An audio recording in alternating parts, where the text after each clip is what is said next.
Good morning, everyone.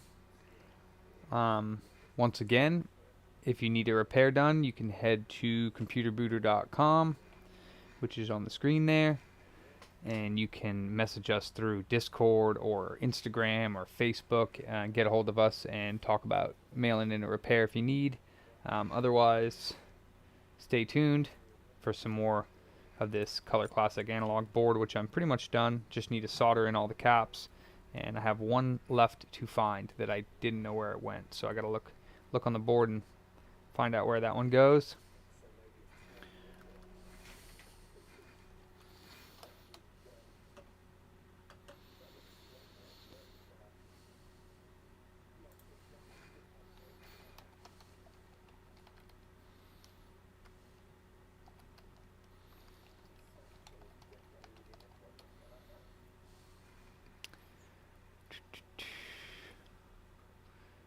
I think Yogir Lirdal is copyrighted music, so probably can't use him anymore.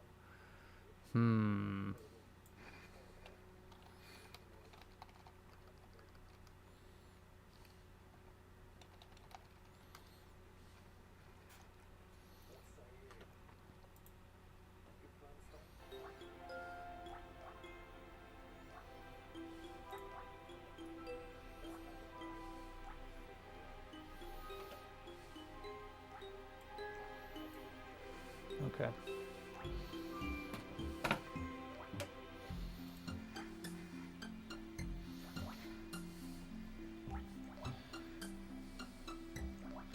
Okay, so this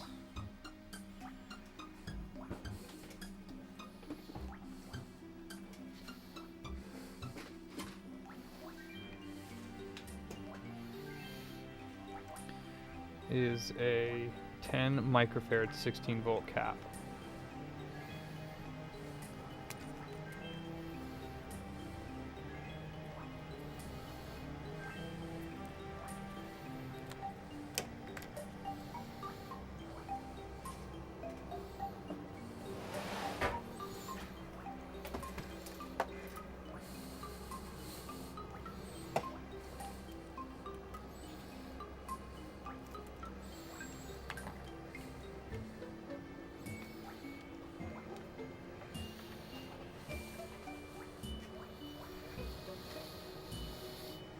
Where does she go?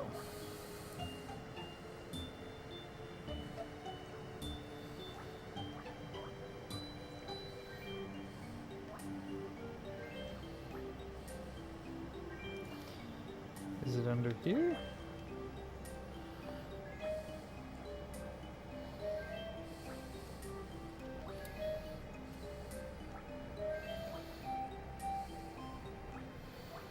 No.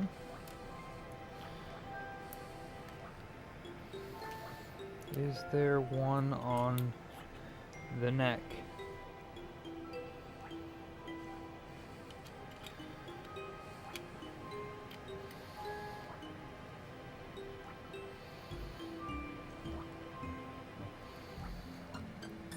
Do not see a cap in there.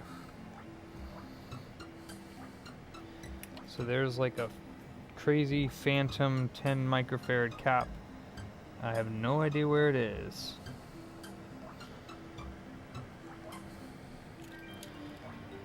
Hiding under here.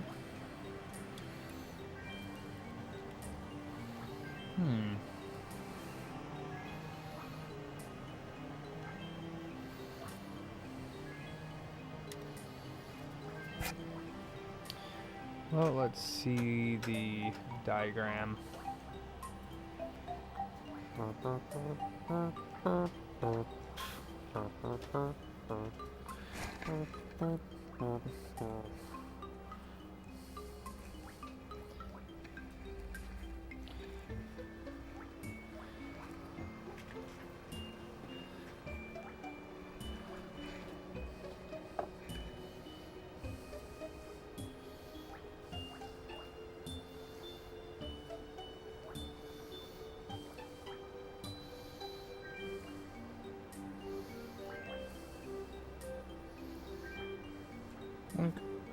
Maybe that'll save me from ripping my mic cord.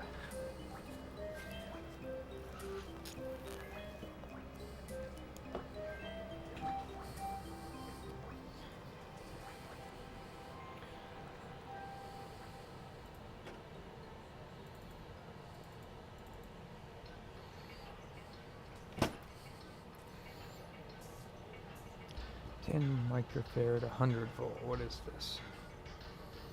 10 microfarad 16 volt.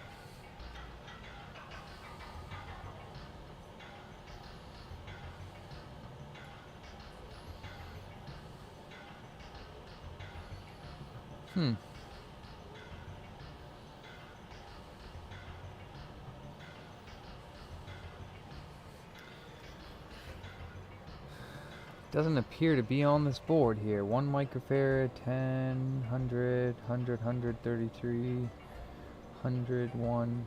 This must be... I have no idea where this goes.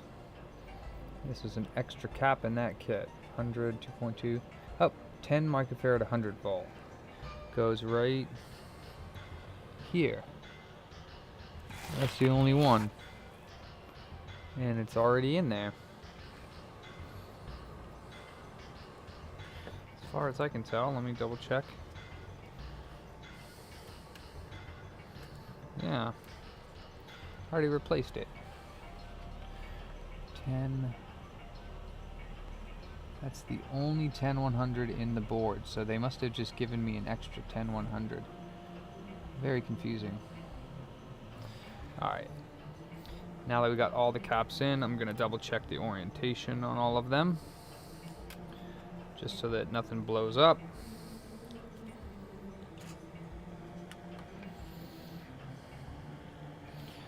Plus, plus, plus, plus, plus, plus,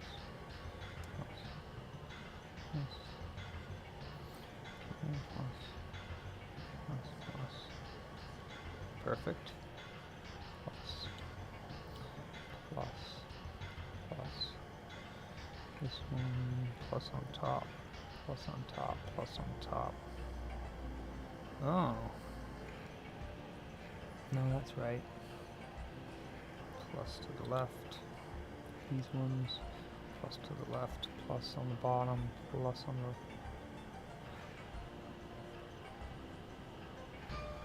Plus on top, plus to the left.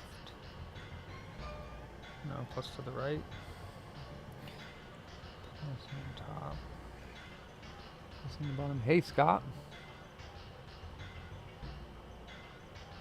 Hey, Scott. Yeah, no, I've already discharged this, and I've already taken out all the caps. All the caps are removed already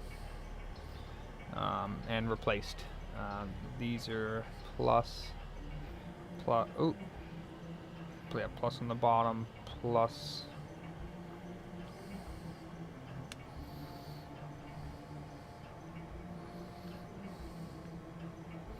Plus to the left, plus on the bottom, plus up top, to the left, on the bottom, to the left. Huh. Yeah, plus on the right, plus on the bottom, plus up top, plus to the left, plus up, left,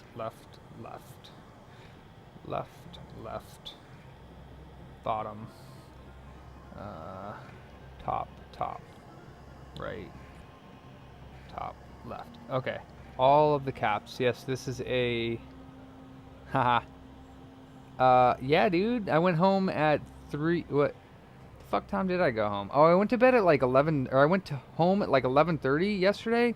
I think that I had an energy drink yesterday, and all the soldering that I did, I was like legitimately like woozy when I went home. I was like, woo. So I went home and like went to bed, and I don't even remember trying to fall asleep, which I have been having a little bit of trouble going to sleep recently, and it's probably because I'm on my damn phone in my bed. But I went home last night and I don't even remember crawling in bed. I just like went in bed. I could have died for all I know. I was just unconscious like instantly. And then I woke up at 6:30 and I was like, fuck. That's what happens when you don't go to bed at 2 a.m. anymore.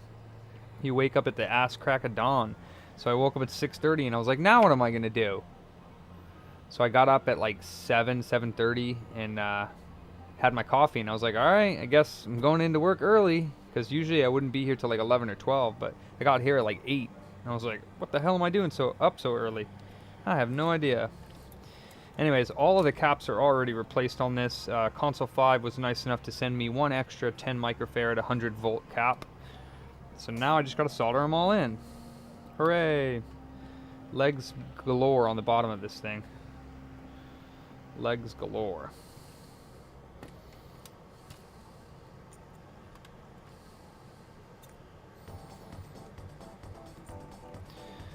And I need a little bit more height.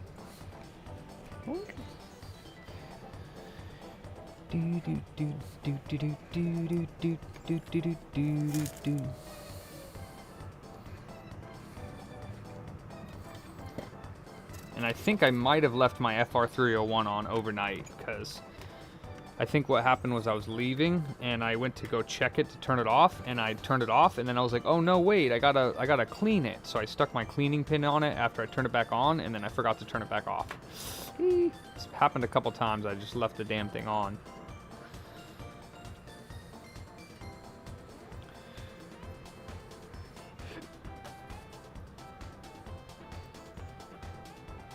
Alright. Yeah, this is going to be a little bit difficult to get it to focus since this board's kind of on an angle.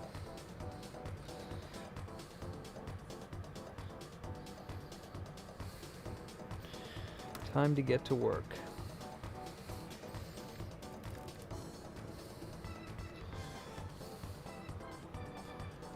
Hey, what's up, R-Wheel?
Damn. Yeah, I usually go to bed around 2 a.m. myself, not gonna lie.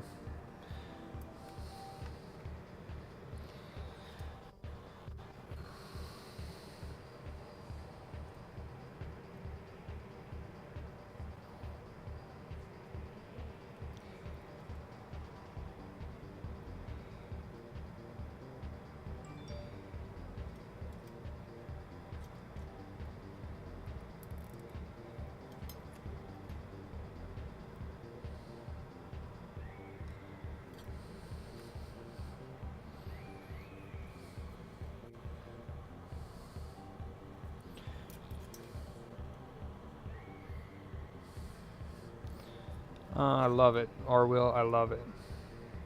It's the only thing I like to do nowadays is work. I don't know. I just love it. I love soldering. I love fixing things. And I like, I don't know, just being here. It's a dream come true.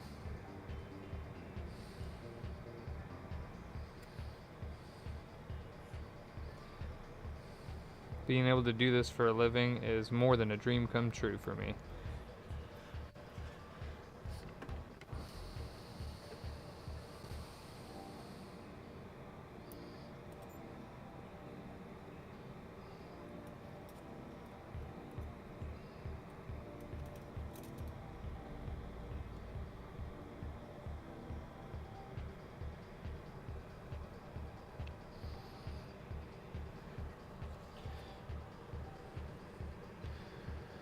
Okay, got all those guys. Let's move over here.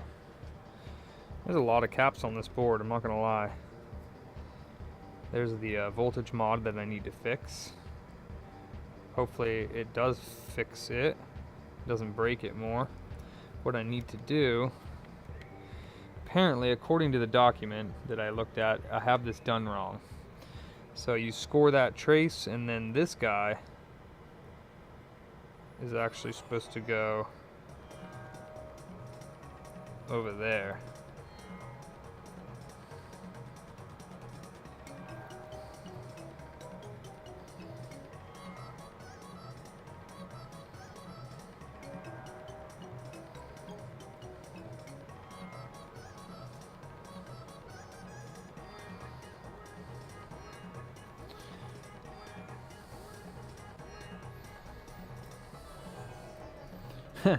What did I win?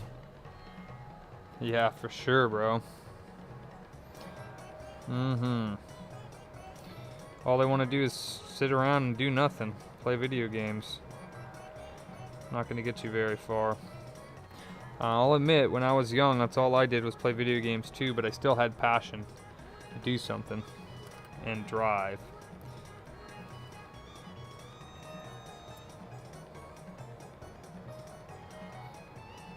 Like, I wanted to get a job so that I could do what I wanted to do.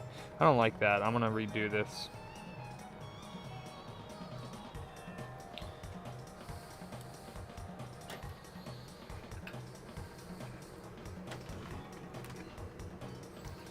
And furthermore, before I get all crazy with soldering them all in, which I probably already did, but I want to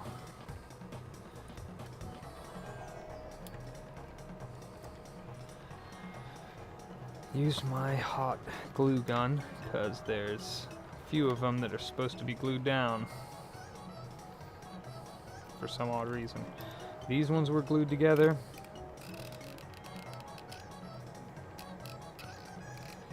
And these were glued down.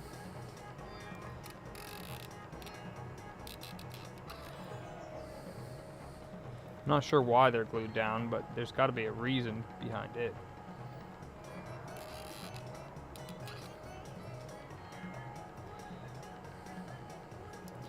So that one's glued down.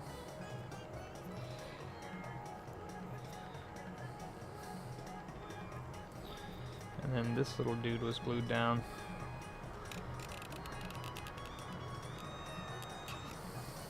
Boink. So I'm not quite sure what the purpose is of gluing them down really, but I figure might as well just glue them back down. Obviously to keep them in place, but maybe there's another reason, I don't know. What do I know?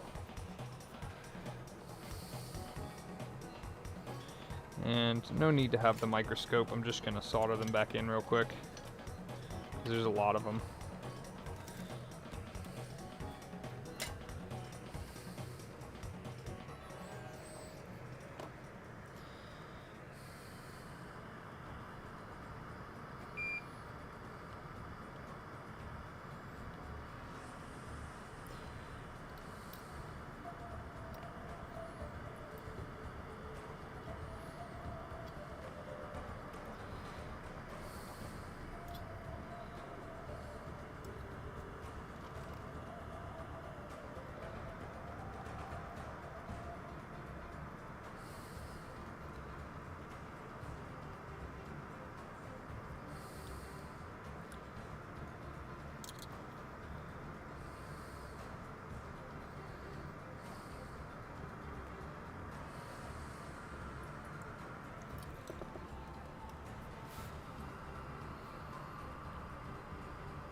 Plus, this isn't work. This is play.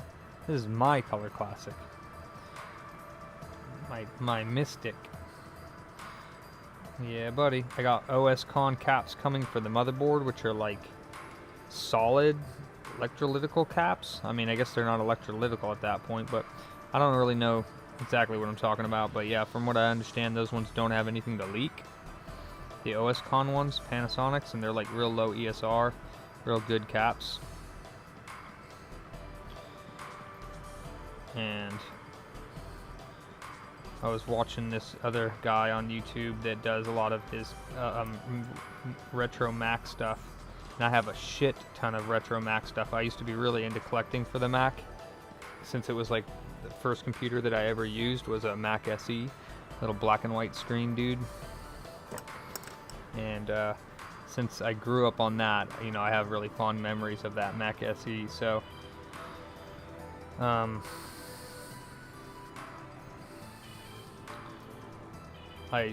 there was a point in my life where I collected Macs, so I have a shit ton of them, like a shit ton. Laptops, desktops, little tiny dudes, whatever, you know, all of them. I used to have a couple SC30s, and I think I accidentally gave them away. I didn't mean to, or sold them, but I guess I thought I had another one, because the SC30 is kind of, people want the SC30 because I think it's the best one of that genre, and it has like, I think it's like 32-bit RAM or something like that. I don't know, something like that. It's like it's the most desirable one of the compact Macs, minus the Color Classic.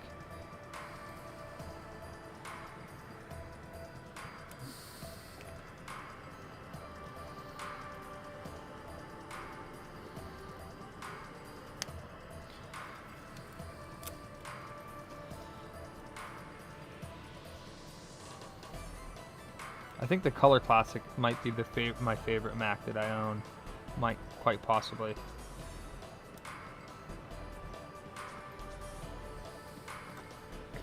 Alright, I think I'm done, besides clipping the legs off.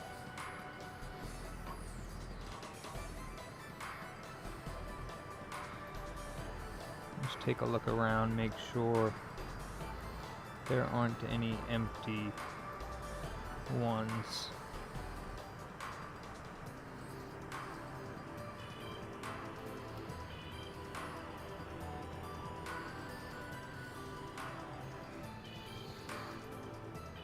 Yeah, Macintosh, yeah. Yeah, this is a Macintosh board that I'm working on right now from 1993. It's the analog board, the one that supplies power and geometry to the CRT, a little 7-inch color screen. The cutest little color screen ever. It's the tiniest little, cutest little color screen Mac there is. Minus a laptop, I guess. A Mac-top. No. Alright, yeah, because I had sucked a few of these holes out thinking they were one capacitor, but they weren't, so just wanted to double check that I filled in all of the holes that actually weren't capacitors that I sucked out. Taking oh, my freaking beard got stuck on the grounding clip. Give me my beard back, grounding clip. Damn.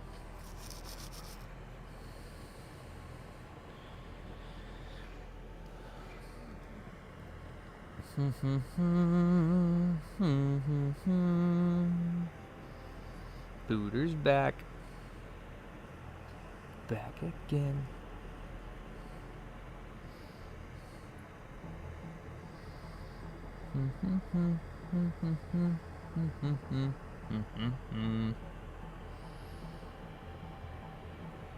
Alright.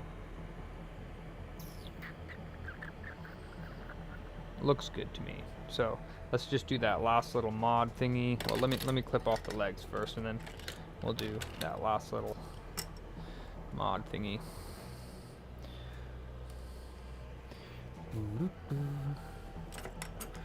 Where's my clippers?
Yeah, I'm more of a fan of the classic Macs though, the 68K ones rather than new ones. I don't really collect new Macs.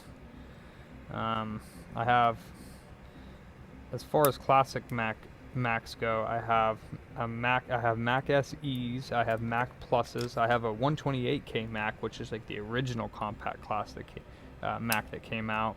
I think those are worth kind of a bit of money now. I don't really give a darn about the 128 because I don't think it can really do very much, but it is kind of neat to have. I have a Macintosh.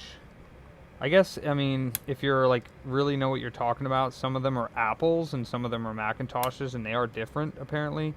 I just call them all Macs, but they're not all Macs. But like people will get all snobby about it and like, yeah, it's not a Mac, it's an Apple. And I get it. It's probably true, but so I have an Apple II Plus. I have an Apple. I have a bunch of MacBooks, or not MacBooks, Apple PowerBooks. I have a Power CD, I think is what it's called, which is like one of their first standalone CD players. I have this thing called the Tech Deck or Tech Step, which is like a diagnostic tool that Apple techs used to diagnose the Macs, which is really cool. Thanks. I have a 2X.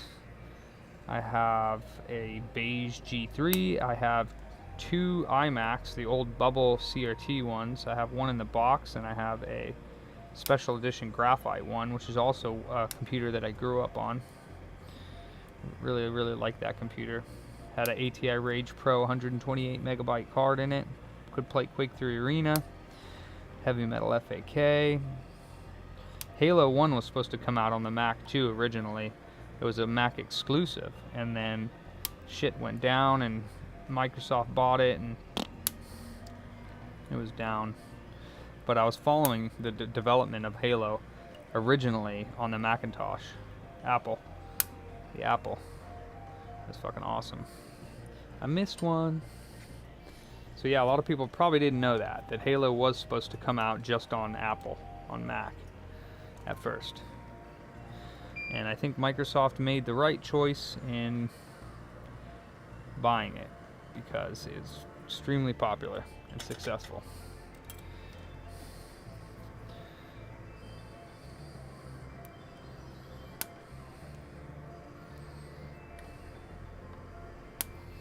Although now I've heard it kind of is shitty. But Halo 1 and Halo 2 and Halo 3, I think Halo 4 are all pretty good. I've only played 1 and 2 though, personally.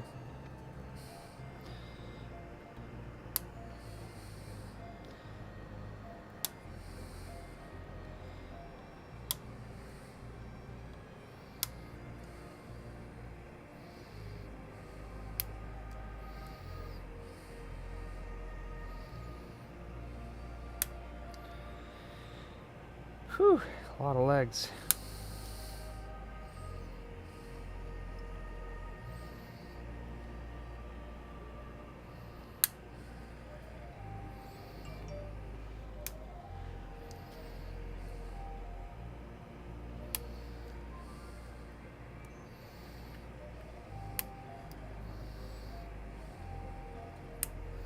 Oh my goodness, I think I'm done. Now we just got to do that last little mod for the Vga mod. This thing's screen had a really, really weird resolution. It was like 512 by 384 or something like that. And when you modded this Color Classic with a different motherboard, you could play, it was more powerful, and you could actually play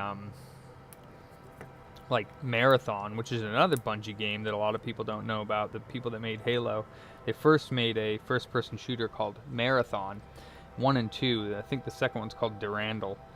But those games are sick. Like, it was one of the first games where you had like AI, so it was like a Doom first-person shooter, but like you had these little, like your little friends, your co-workers or whatever the hell you want to call them, your little sidekick dudes. They would like warp in, like they'd warp into the screen, and then they'd be like enemy, and they start shooting the enemies for you and shit. And then when the enemies would Dome Wars.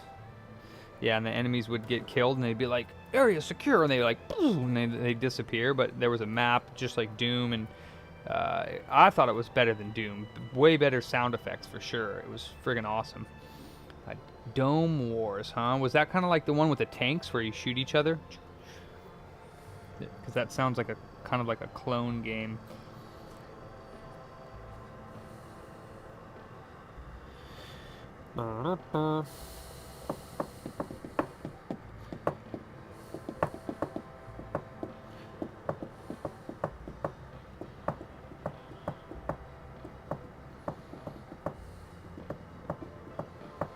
Okay, let's do that patch jump wire, bodge wire, whatever you want to call it. Oh, it was the tank game. Yeah, I've played. So the original game for that one is called Scorched Earth, as far as I know.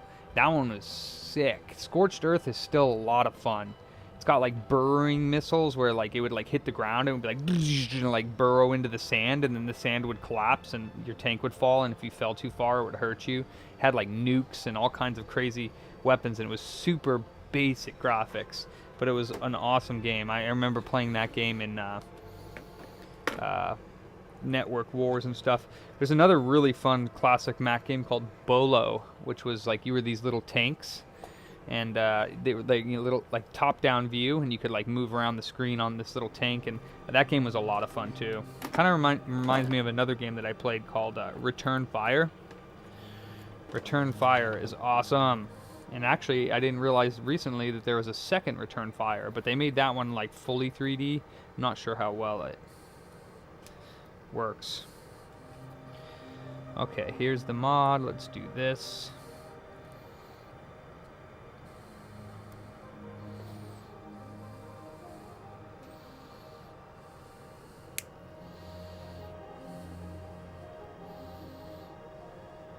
Huh. So that one's not long enough, so I must have made it too short.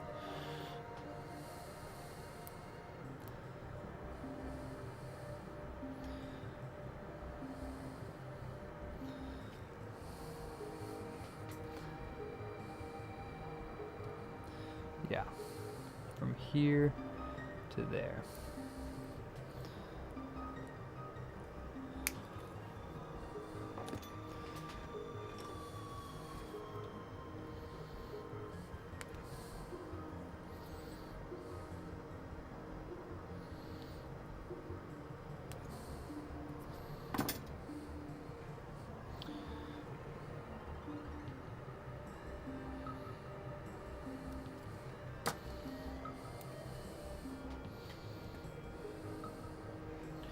Okay, Vga Mod, voltage mod, apparently.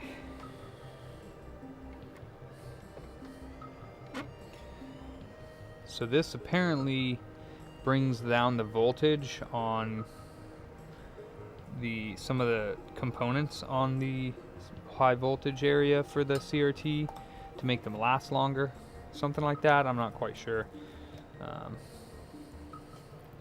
But yeah, and then you score the board there, and you isolate this pin, which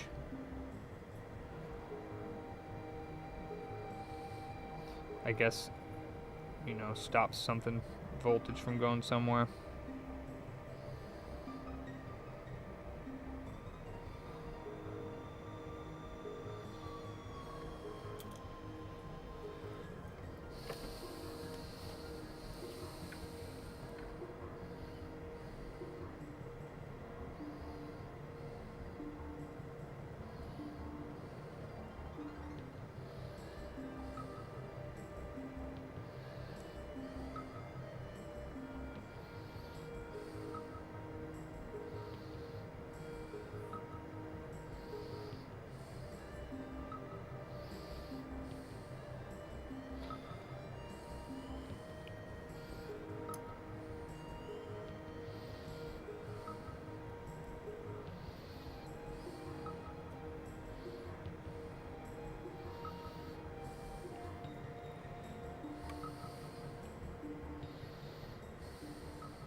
Alright. So if this is done correctly now, should be from pin 8 to pin 12. So let me double check that.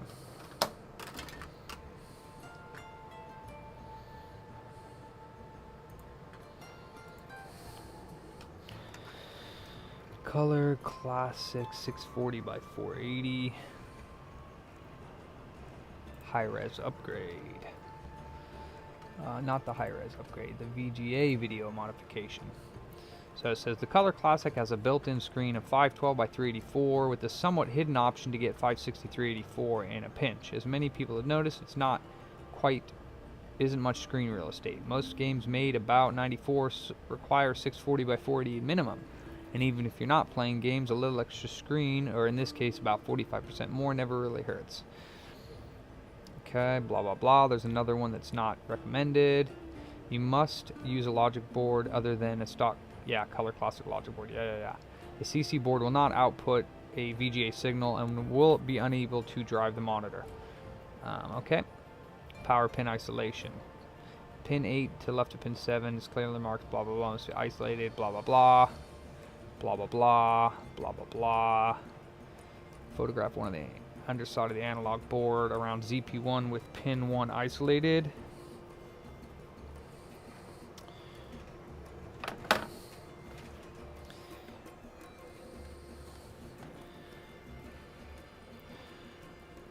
Okay.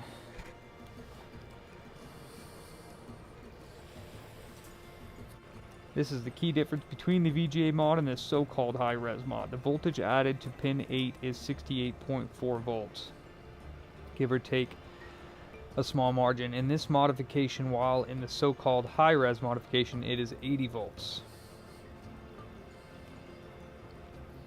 While in the so-called high-res mod, it's 8 volts. This higher voltage puts extra stress on the various components of the analog board, and as anyone who has ever tried to find a CC analog board, to put the proper horizontal deflecting voltage onto pin 8, you must solder a jumper wire from 8 to 12.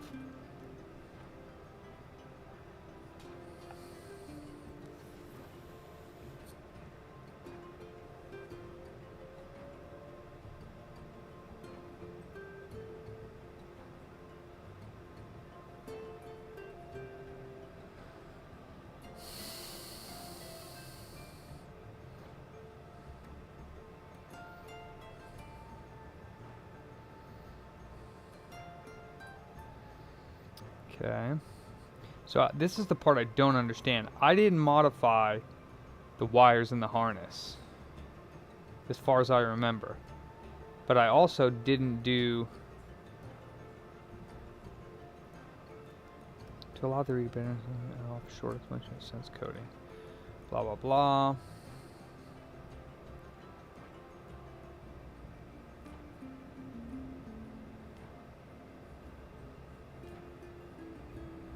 Or maybe, no, maybe I did. I don't think I did.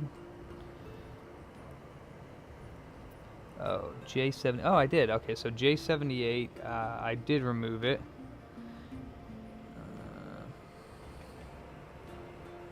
Oh, and I did score. Okay, so...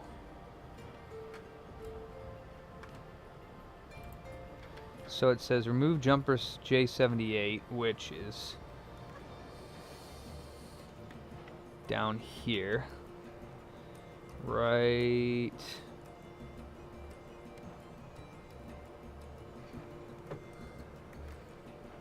here. J78 has been removed. All right.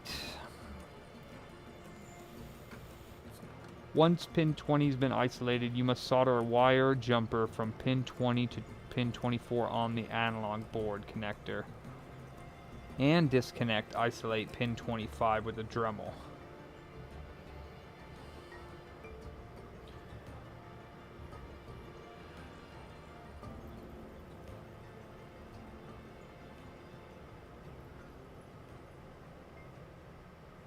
Okay.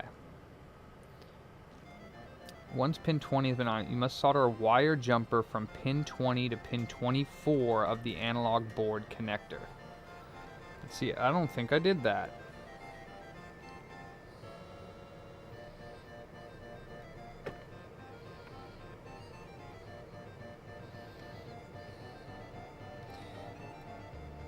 20. Huh. Jumper 79 is jumped. I'm so confused. Let me see.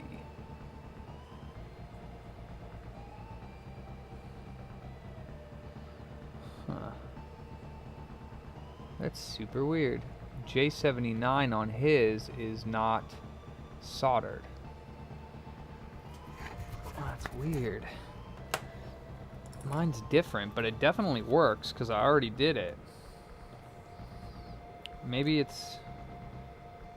mine was the same mod, it was just slightly different. Let me see. Pin 20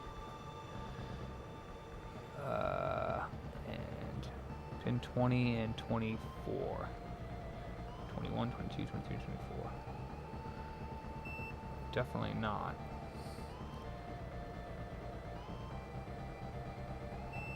This is pin 2. What is J79? Let me read that. Color Classic J79.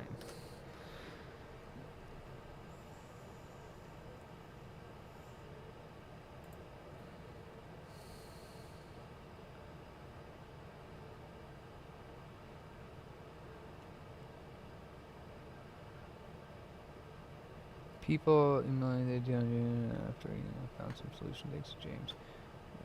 Actual oh, it's called Classic 2. Is this a Classic 2? I don't think so.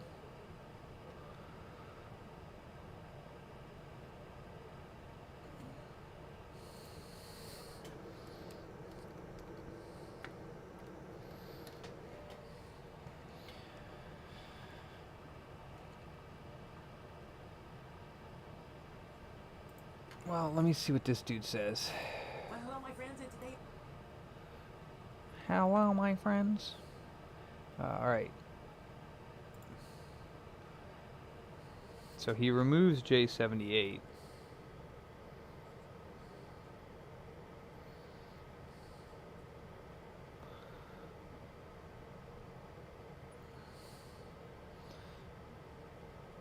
That's weird, so...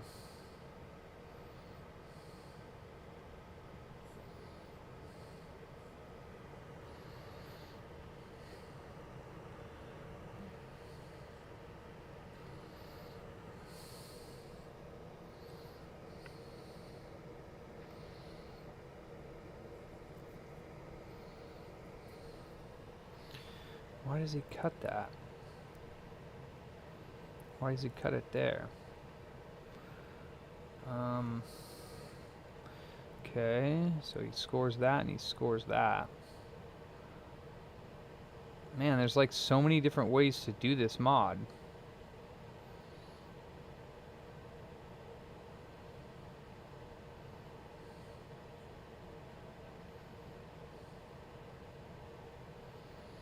(20 to 24). Okay.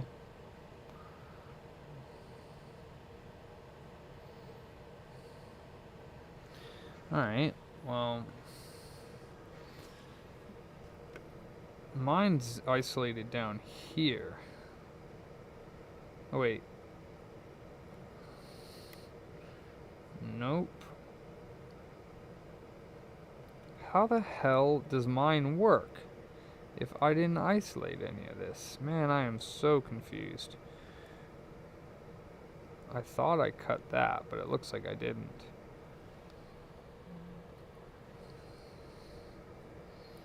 There's no cuts on mine at all.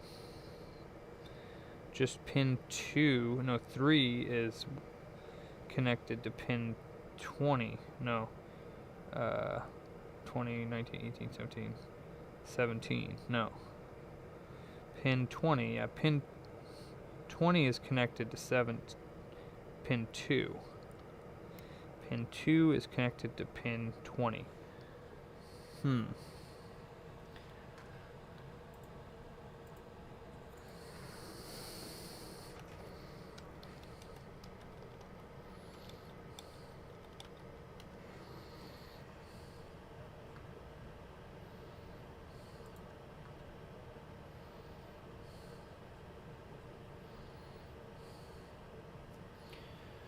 Okay, that's super weird.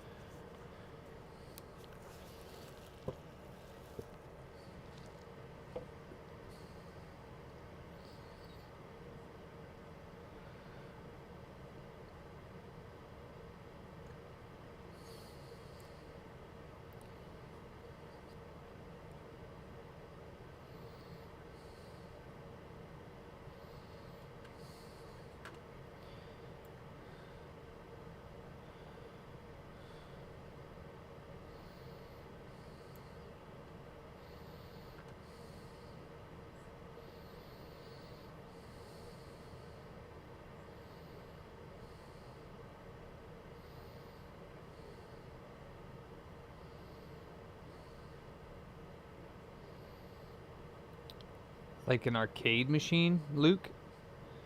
I think a few times. Jumper at J78 in order. If you don't have J78, seems close. Alright. Once pin 20 has been isolated, you must solder a wire jumper from pin 20 to 24 on the analog board connector and disconnect isolate pin 25 with the Dremel. Shee. Alright.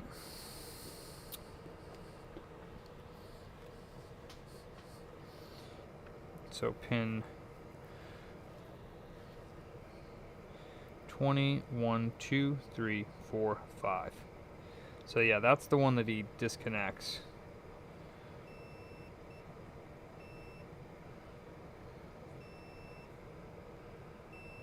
Okay, easy peasy. So let's go ahead and score that.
Okay, yeah, no, I have one that's even older than that that plays some games, but they're not as good as the one that plays the Celeron games.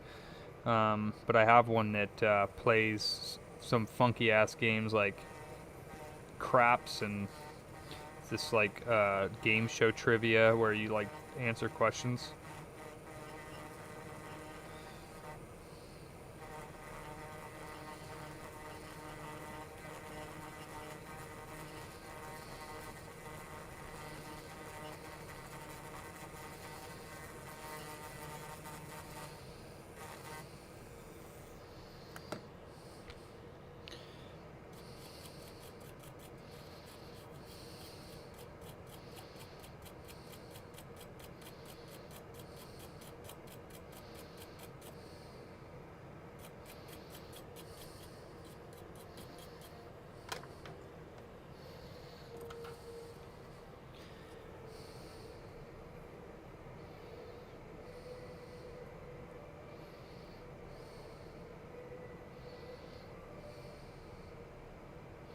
Perfect. Okay, so now we have to do, so 20, 21, 22, 23, 24, 25, so 20, 21, 20, 20, 21, 22, 23, 24. So pin 20 and 24 need to be connected together.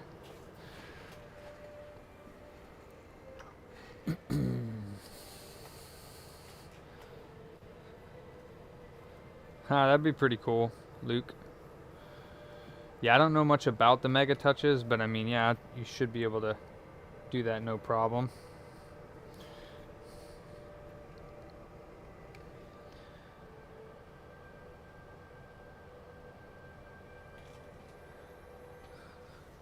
What the heck? Okay.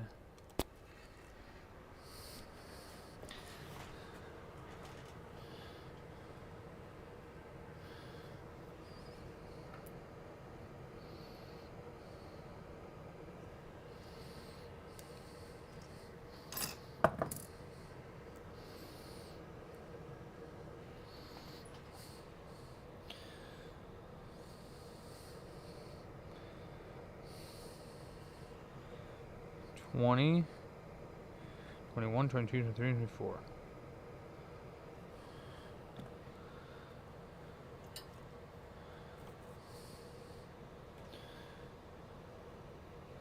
Yeah, that makes sense.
Okay, so the Color Classic Analog mod is done, although don't know why jumper 79 is jumped on mine when it's not in the other ones, so I'm gonna remove it.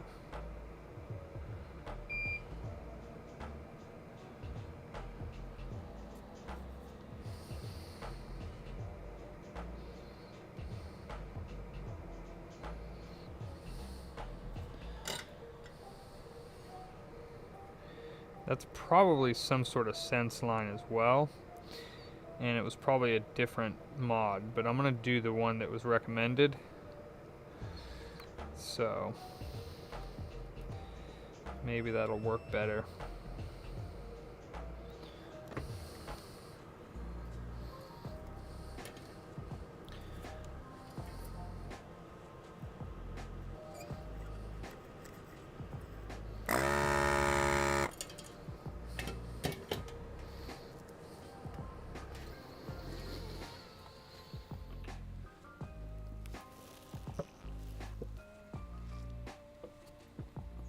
Yeah, no, there are definitely quirks with arcade machines. They lock them down and stuff. So yeah, there is Fast and the Furious definitely needs like a dongle as well in order to sense the graphics card and the game and all that. So you have to buy the dongles, or hundreds of dollars for arcade machines in order to make it work. Okay, so this guy's done. So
every cap on this board has been replaced. Well, every electrolytical cap.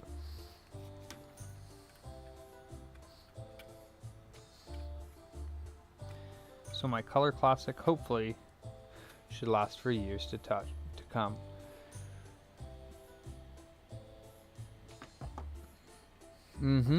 Yeah.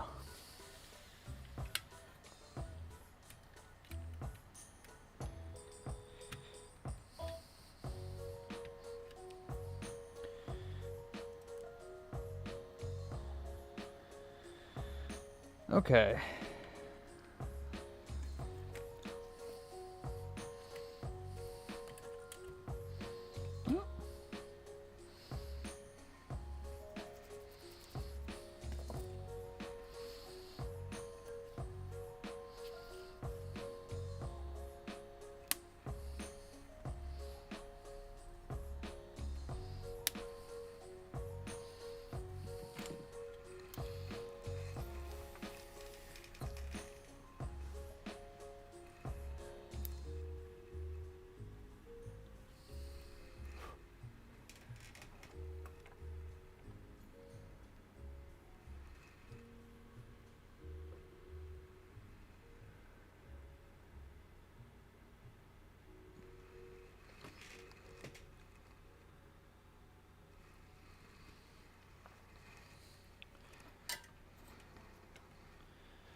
What is that trace? It can't tell if they're supposed to be connected or not. Oops, sorry, music.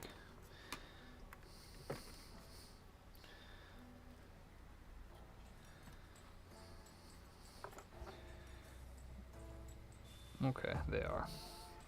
Just couldn't tell. It looked like it wasn't supposed to be connected, but it is.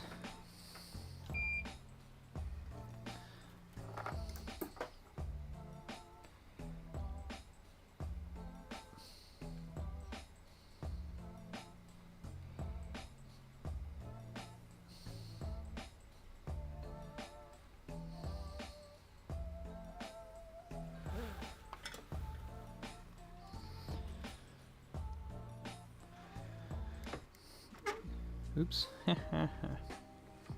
Music. Let me switch to my OBS so that doesn't happen anymore. Yeah, arcade machines are hella weird. A lot of them, they're just a pain in the ass for no reason. It's just to keep the money in the business so that the people that are making them can continue to make money, which makes sense. I mean, if you could just do it all yourself, then you wouldn't have to buy anything from them. If they weren't I mean, nowadays all of the arcade machines are basically just computers, not even high powered, but just computers. And if you could just download the stuff and emulate it or whatever, then they wouldn't buy the $10,000-$20,000 arcade machines from them. Okay, as far as I can tell, there's no legs left on here, and there's no empty holes that I accidentally unsoldered and didn't reconnect.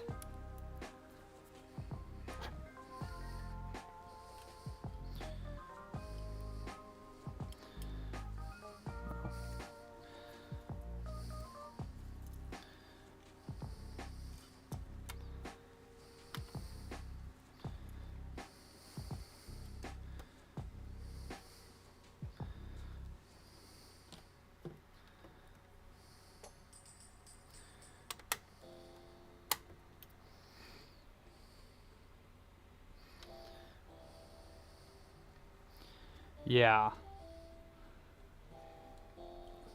Yeah, the older boards are cool because they're all like older logic, and they're fun well, they're a pain in the ass to repair if you don't know what you're doing, and I don't know what I'm doing, so they're a pain in the ass for me to repair, but figure out graphical glitches and problems.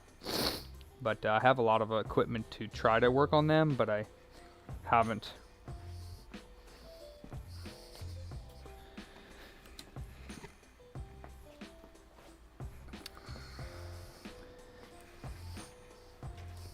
I mean, I have, but I haven't really done very much. I haven't had very much success repairing them because I don't really know what I'm doing.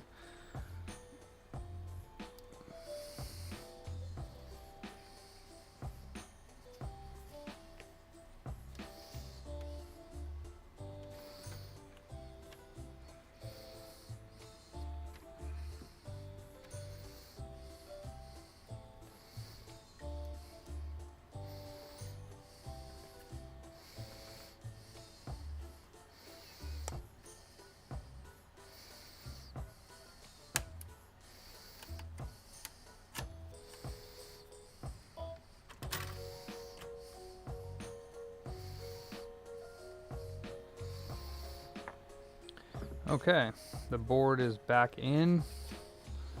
Hey, Keith.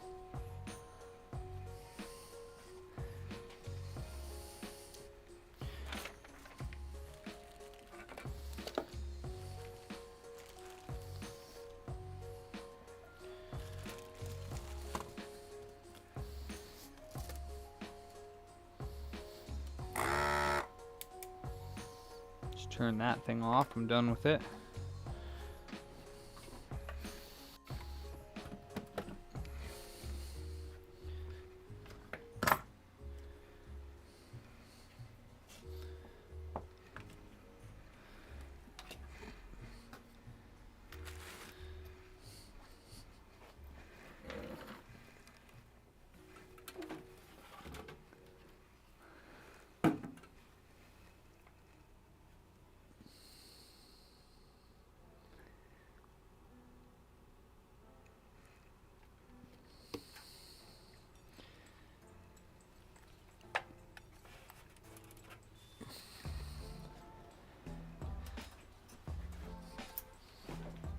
contemplating whether or not I want to put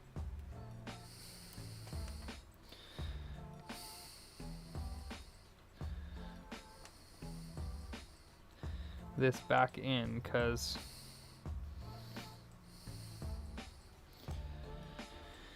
how do you take the hard drive out of the Color Classic? It looks like it slides out, but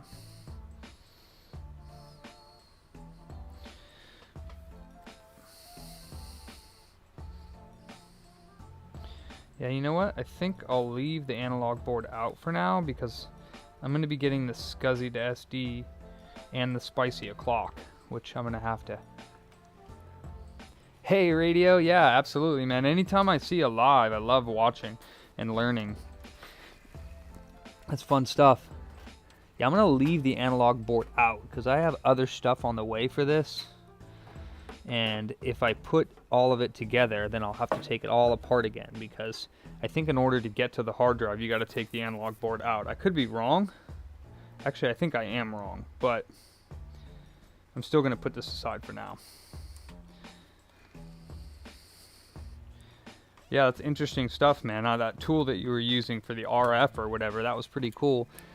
I don't know what the hell it does, but it seemed like it was helping you diagnose. Did you end up fixing that radio?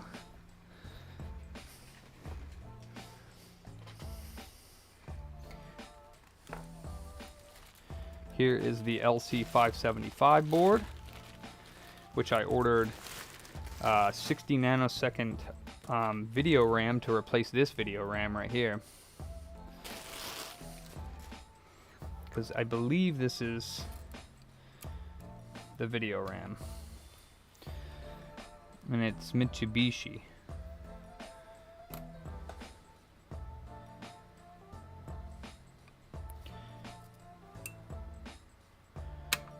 I'm gonna put this thing in the ultrasonic cleaner because I've never seen this cleaned. To take the network card off the PDS slot.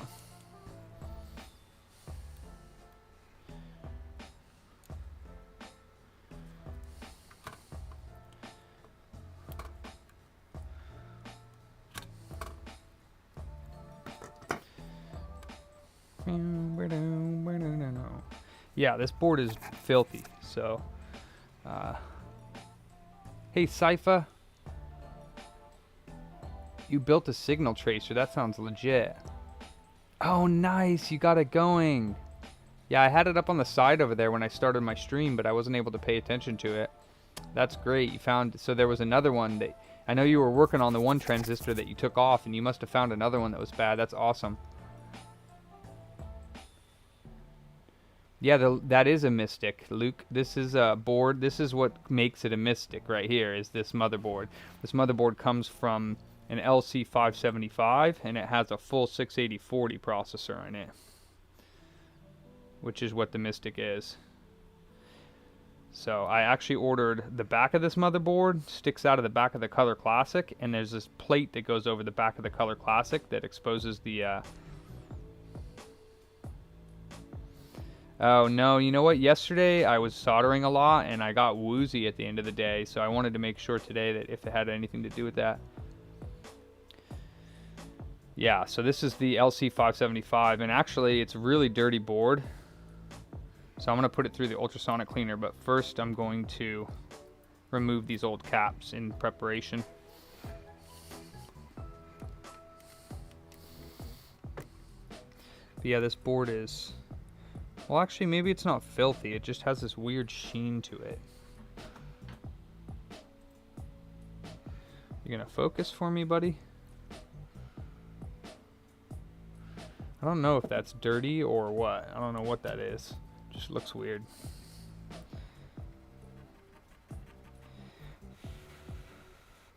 think it's just dust.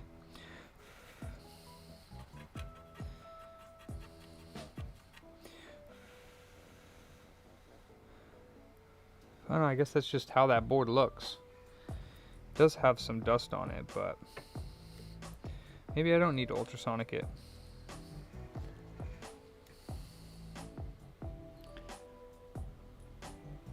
Ah. do do do do do do do do do. So yeah, there's 2, 4, 6, 8, 10, 12. There's 12 caps on this board. So I'm just going to snip them off and clean off the pads for preparation of those new caps coming.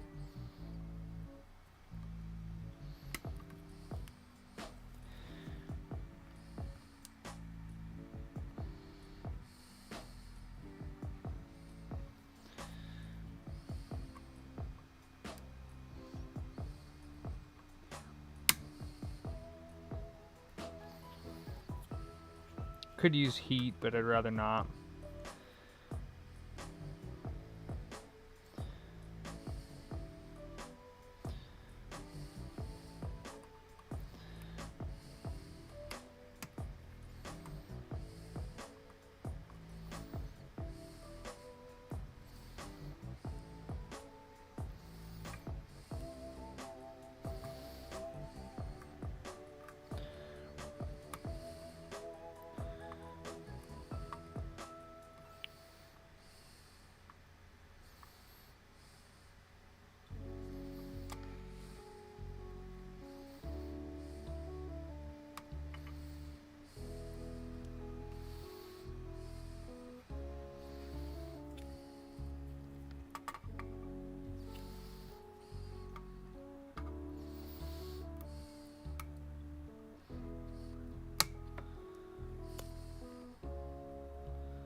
And I have a 128 megabyte RAM module for this, which apparently are really hard to find. And I don't know where I got it. I must have bought it online or something, because I don't think I had one just laying around. But this is a long time ago that I bought it. Yeah, most graphics cards can do multiple monitors for a long time now.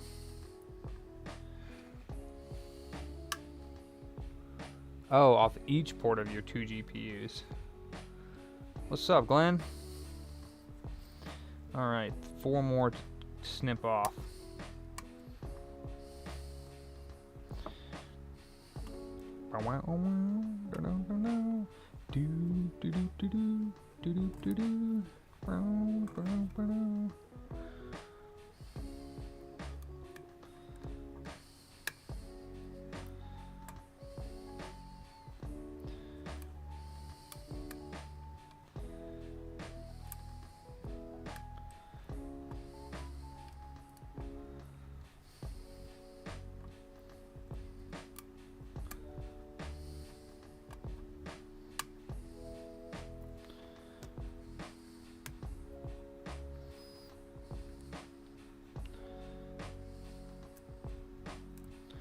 Perfect, all done. Now, a couple things I want to do to this. One is check out all the pins here. Make sure that they're clean.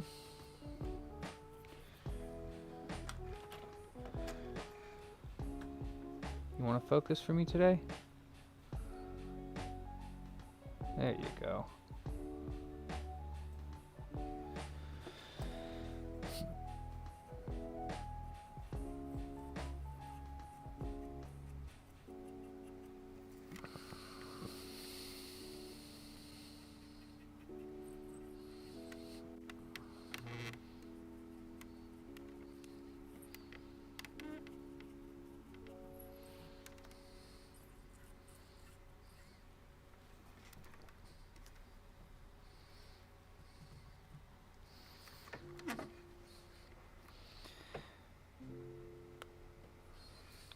Okay, let's get these off. Get my fume extractor running.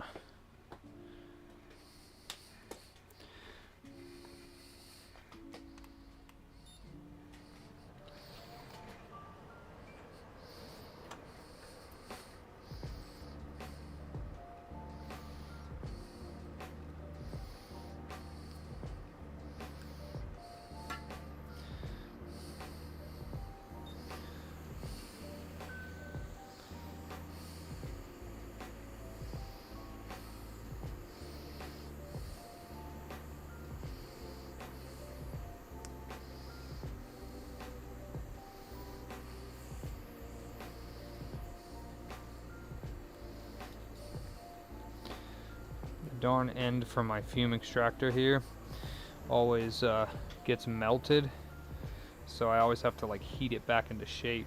It's really annoying. You would figure that this thing would take more than normal heat, since it's probably going to be around soldering and heat, but melts all the time. And these are like 20 or 30 bucks for the stupid end. If I could just find a better one, I would just buy that.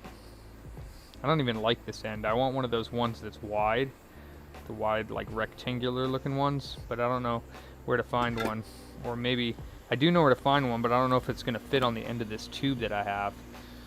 I don't know what size it is, so I don't really like this one, but I mean it works, but I want one that's like a square like that, a hood.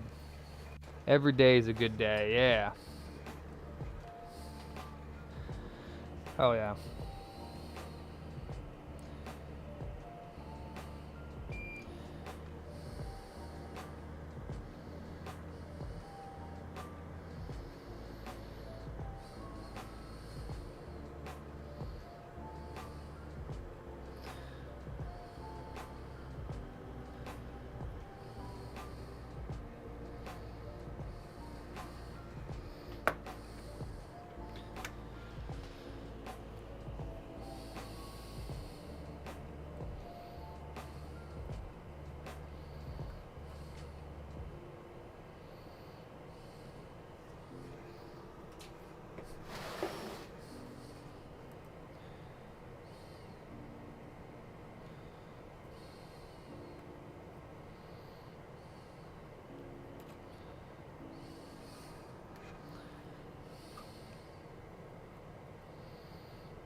Ew, what's this stuff?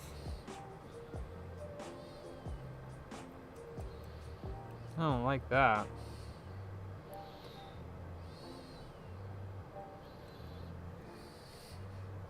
Like mildew.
Come on, buddy. Come on off.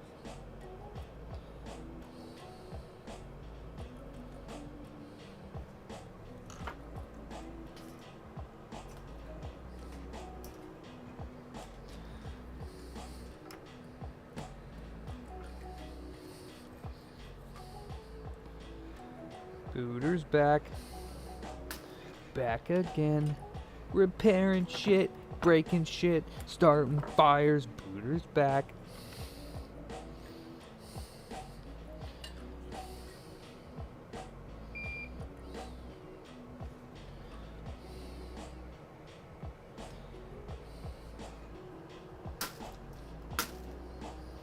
Tell a friend. Just not Travis. No. No fire. Just making fun. Alright, I don't know if this battery still has voltage, but I'm about to check it out. Probably not. I'd be super surprised if it did.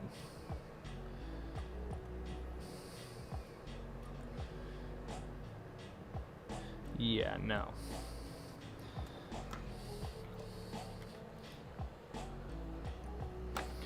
This thing is apparently velcroed on to my board.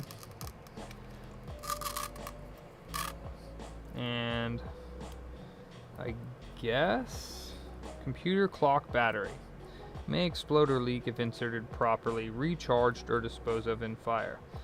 Can you open this thing? Doesn't look like it. This thing is actually sealed. Like WTF. 4.5 volts.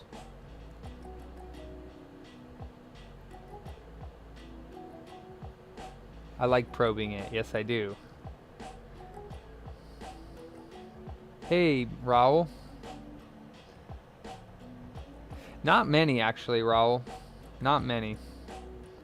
Really. So, I don't know. I guess this you can't open this battery. It's sealed. I guess I'm going to have to get a new one if I want a clock.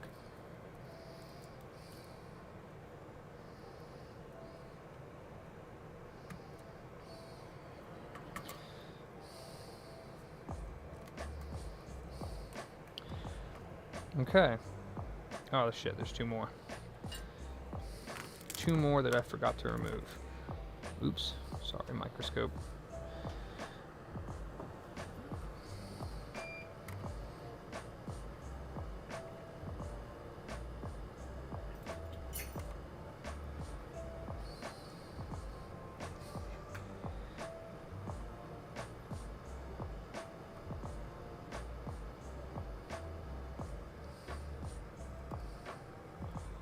Okay, so now it's ready for the OSCon caps, which should be here tomorrow.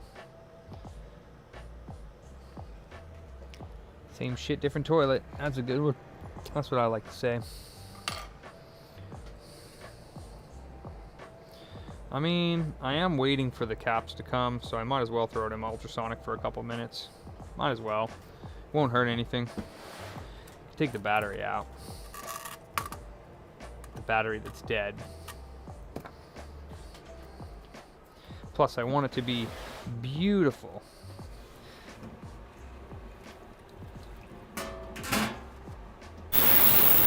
Death sound. Sorry about that.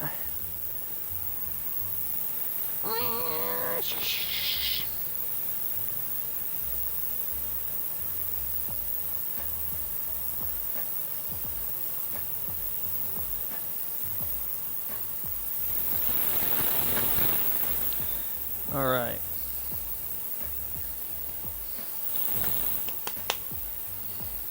Same toilet, different shit.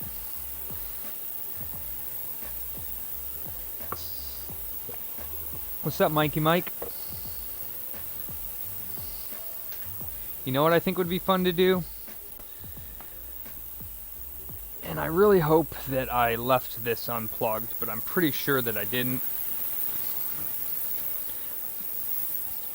Transbooters. Let's plug the dev kit in. I got the power supply for it, so I want to see what's actually on this thing.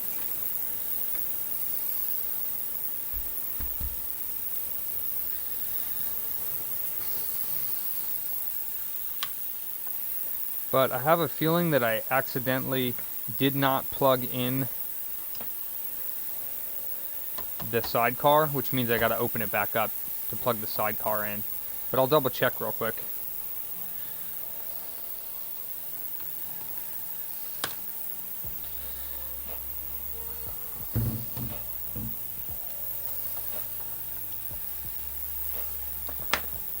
This is the same one, Sean.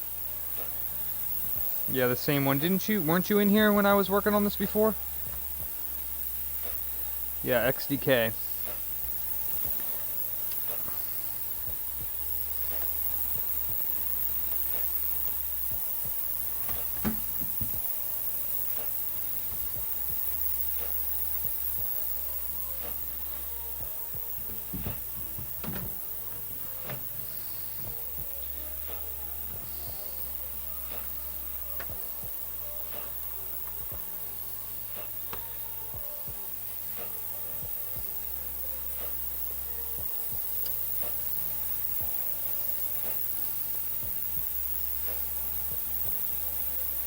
Oh, goody.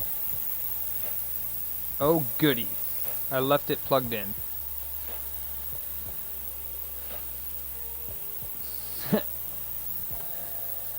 How come I don't get the same treatment, Travis? What the heck?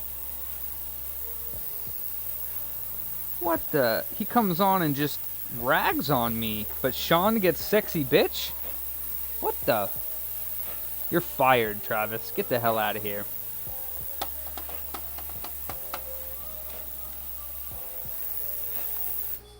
Beep, beep, beep.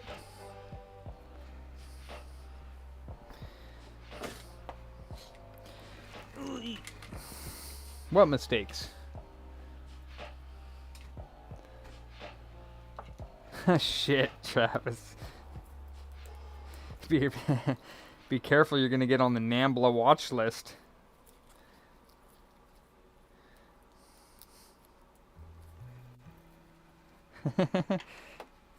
You NAMBLA freak.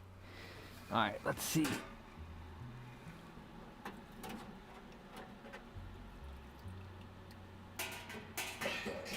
No, it's okay. No, it's okay. Oh no! My heat sink fell off. That's not cool. I'm not cool with that.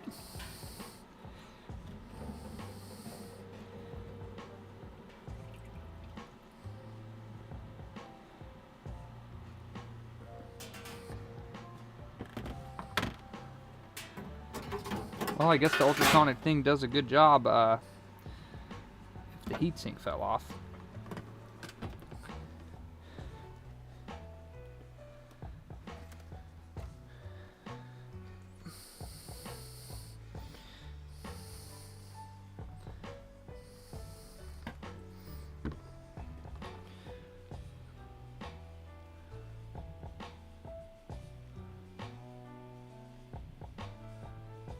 Leaving shit plugged in? Oh, you mean the gun? The FR301? Sad day. This thing... Oh, it just had thermal compound underneath it.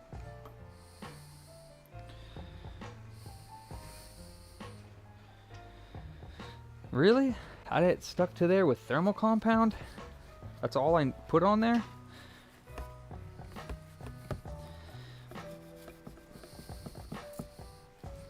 Huh.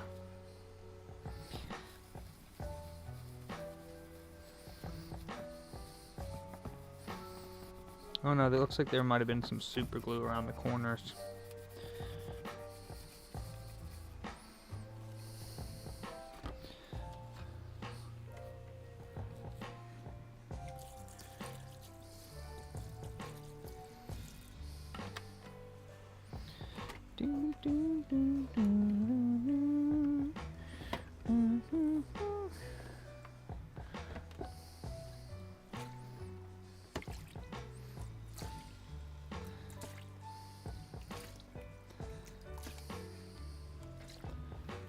Yes, actually, I tried reballing my 680/40, Sean.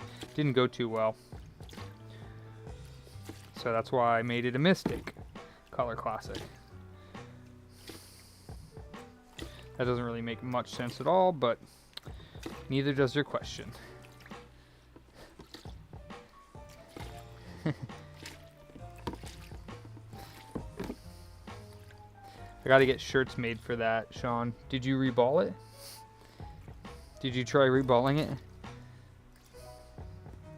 With fire? Question mark.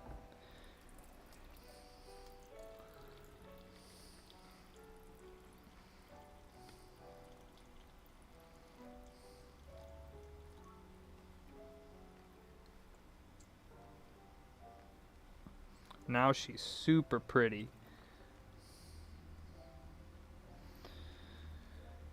Pretty girl. Pretty girl.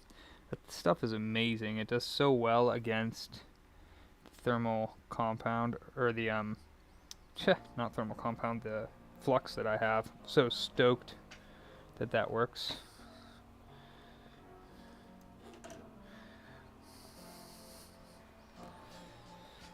I really need to get myself a funnel because this doesn't really work too well.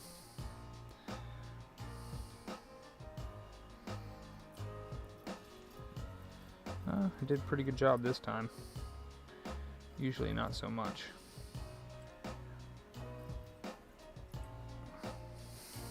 Do do do do do.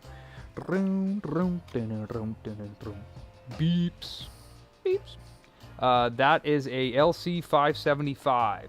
Are you familiar with such PCB? It is for my Mystic Color Classic.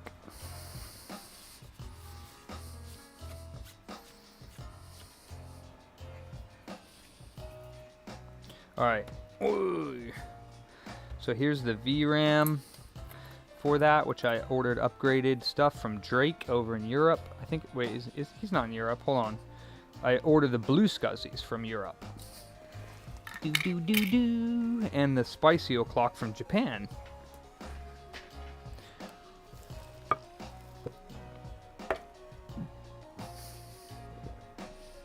Okay, dev kit. Wow, wow, wow, wow, wow, wow, wow, wow. Do do do do do do. I got this for $35. Of course it has the darn slit in it. Stupid power plug. Hold on, let me find a power cord for this thing.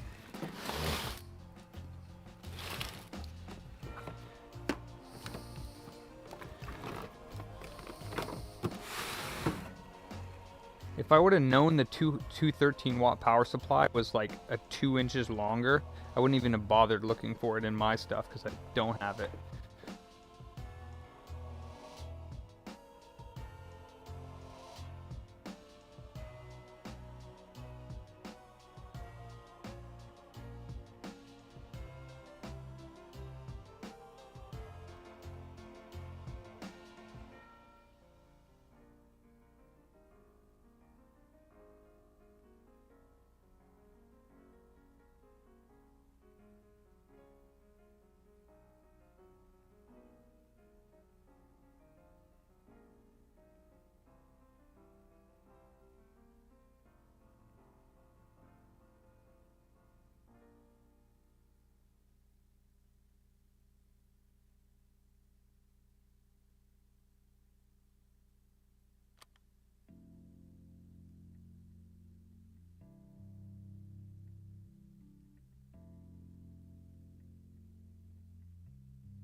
I can't find a power cord with the slit in it.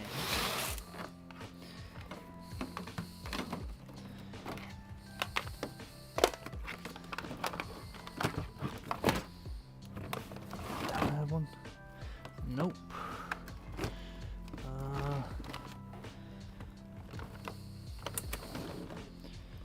Does this one have it? That one have it? No.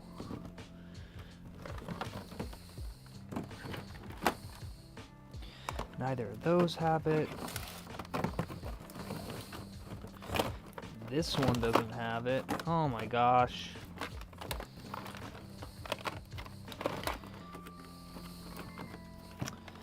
Damn it. Of course he didn't send me the flippin' cord.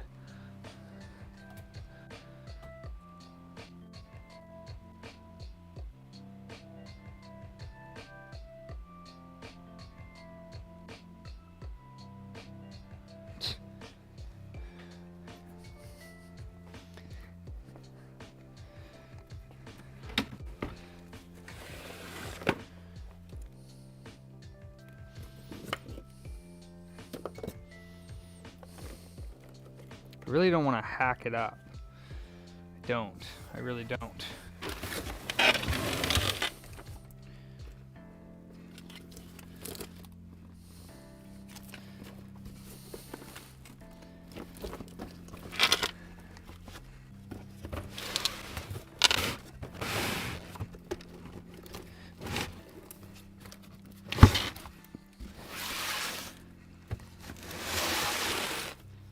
Here we go. Yeah.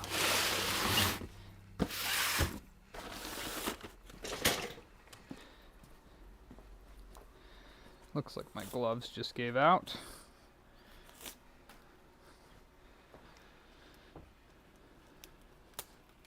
John, what's cracking?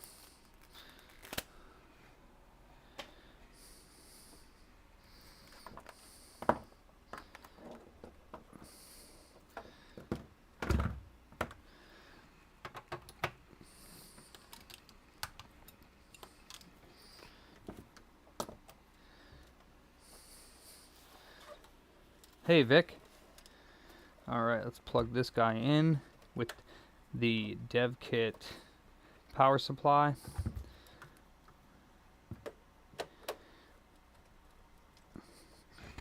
There we go. Uh-oh, got a video. You're shocked. What happened? What happened? What happened? What happened? Did it work?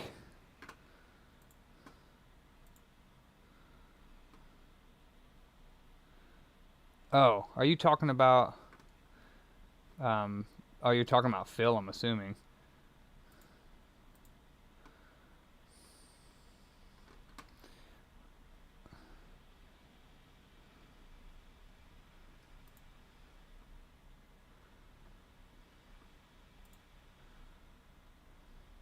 Oh, this is NSC. Oh, it's NSC. Yeah, NSC does his own little things over there. Alright, please power on. It didn't power on? What?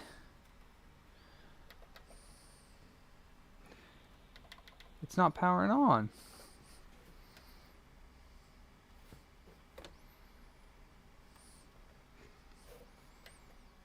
This guy sell me a bunk power cord?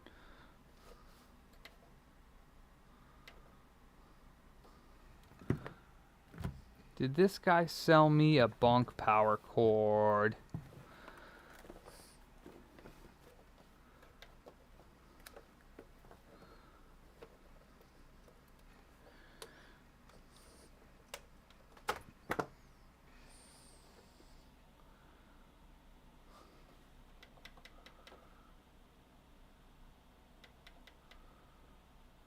I can't tell if that's orange or red. It looks...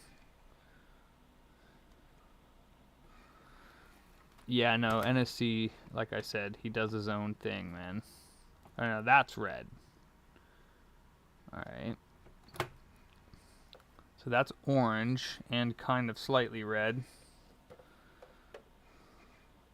That's orange, not red. It looks kind of red, but...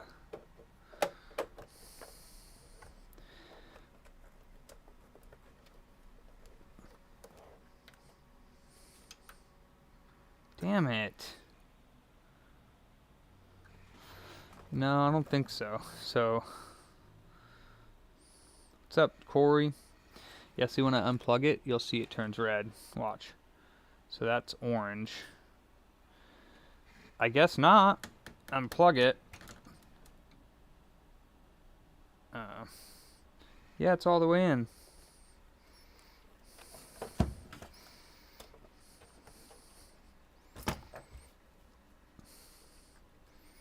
Mm-hmm.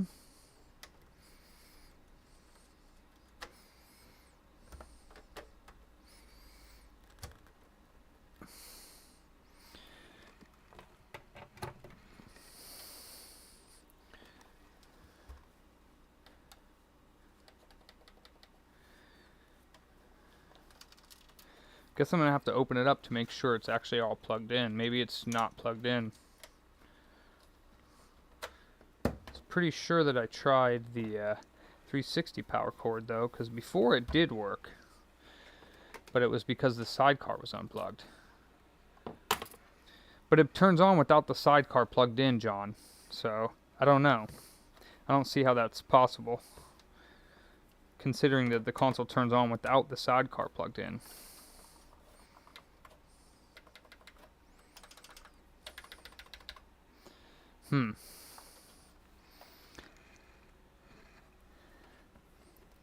But yeah, that color does look a little bit, it has like red mixed in with orange. The other power cord has a orange light. This one's like a little bit of red and a little bit of orange. Like I can see both of them are on. So it's possible that this is bad. Oh yeah, that's a good idea. Yeah, can you use the dev kit power supply in another Xbox?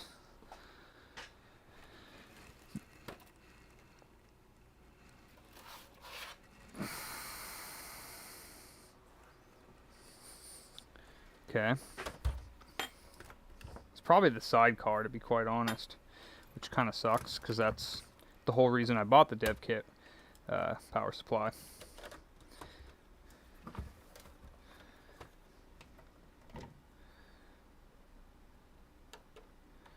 Well, that sucks.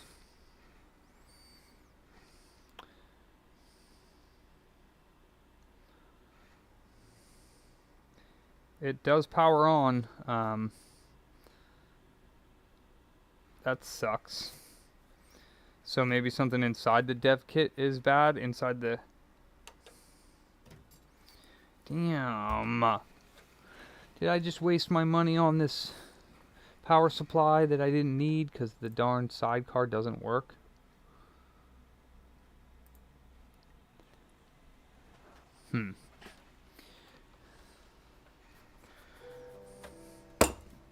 Alright, well, I guess we'll have to play with it later because I don't want to waste any time on the XDK right now, unfortunately. I really want to get this done so that I don't have to worry about it during the week. It's kind of boring, but I gotta figure it out. Oops, sorry, camera.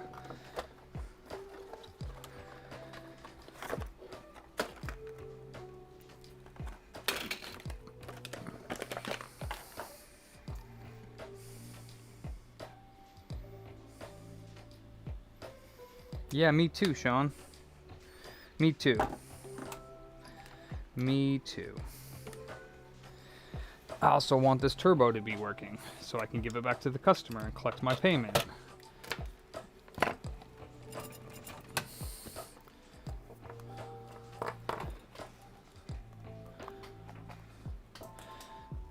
Maybe we can get to the dev kit afterwards. This little bastard's giving me audio hell again.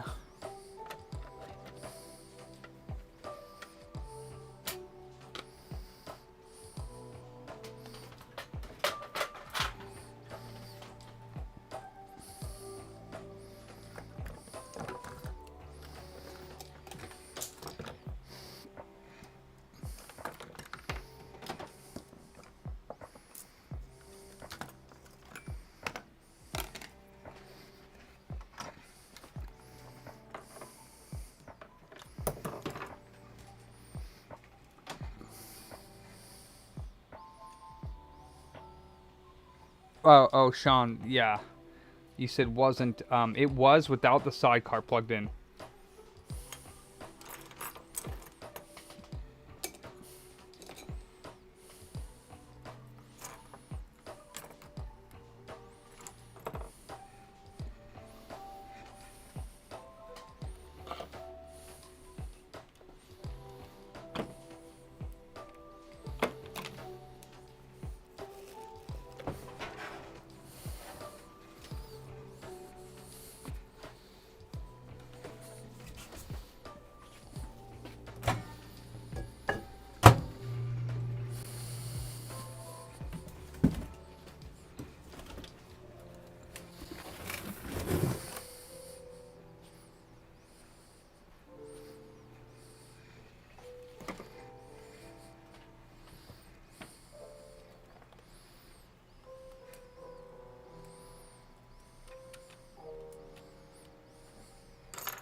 Okay, yeah. So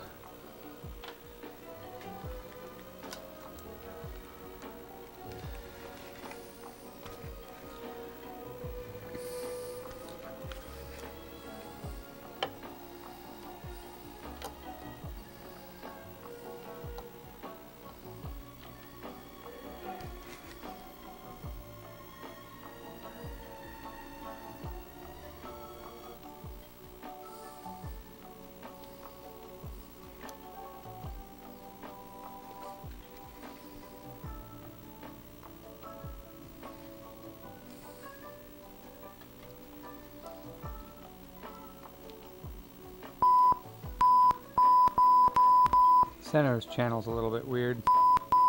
Sounds a little crackly.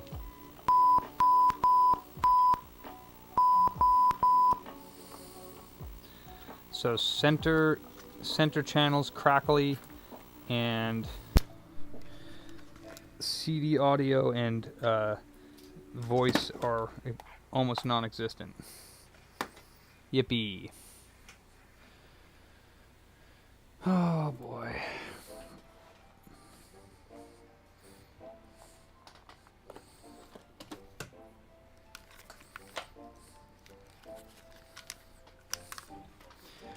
Alright.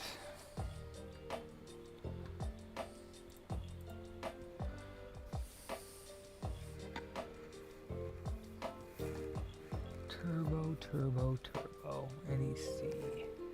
NEC or Turbo Duo. Not in here. Amiga. Okay.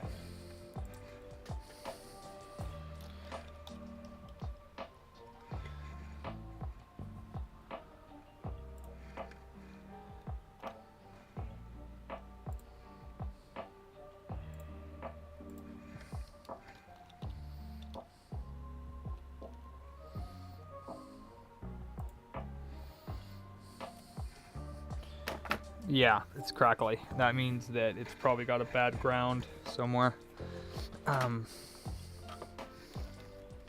Or something is going on.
That sounds like where the crackling is coming from. Does that come through on the scope camera?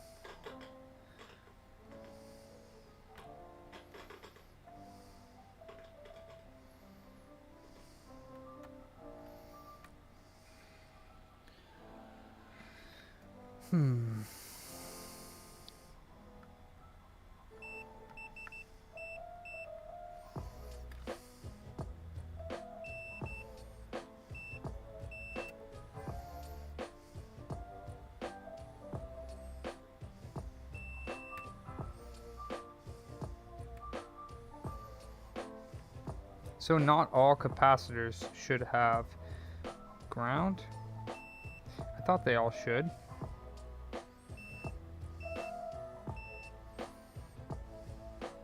So not all of them go to ground.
Is IC504 on the schematic? Let's see. Oh yeah, that's right, it is.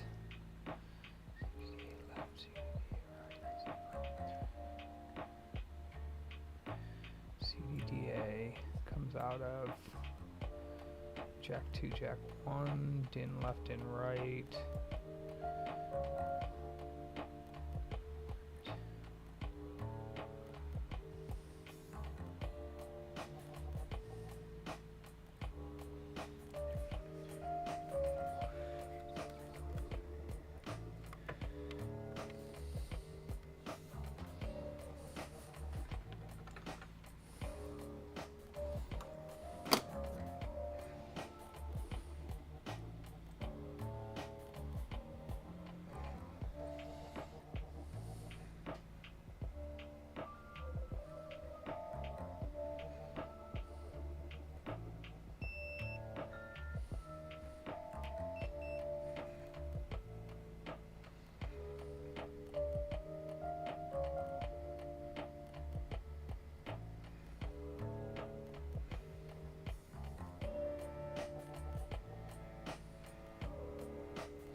What's up, Christian?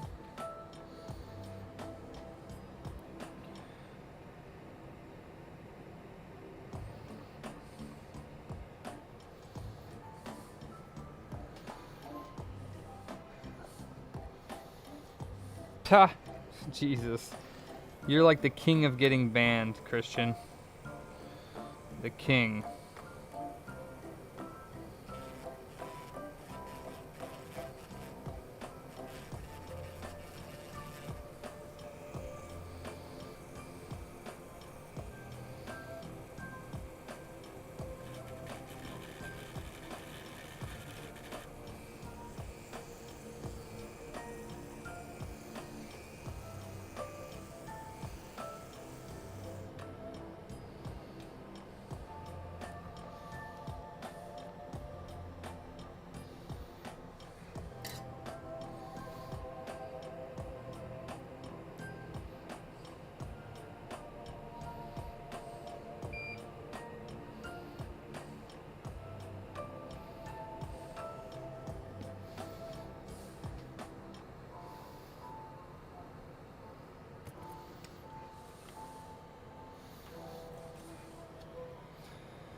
Where is my razor?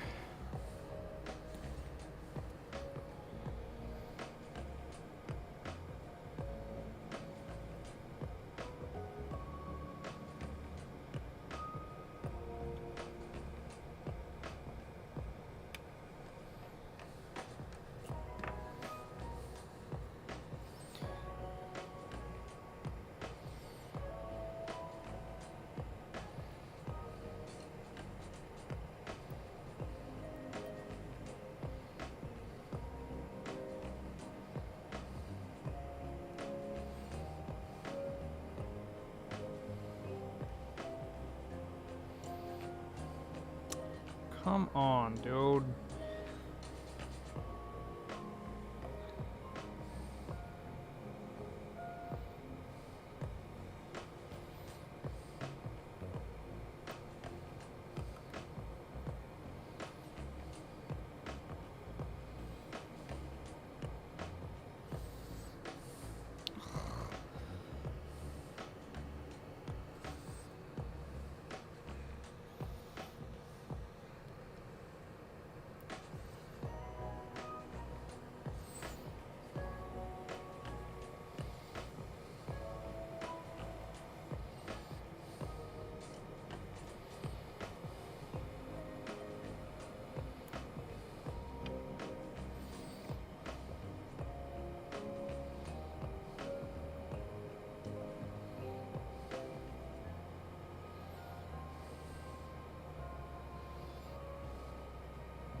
Yeah, a bunch of people do it.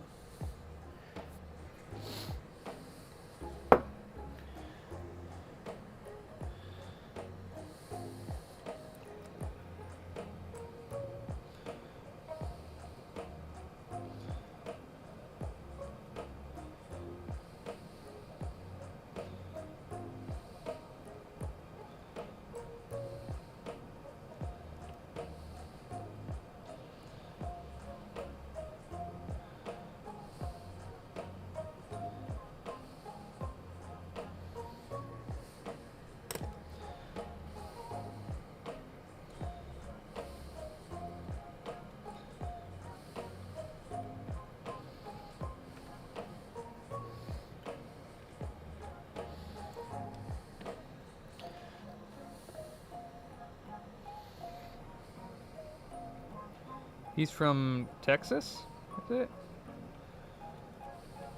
I forget where.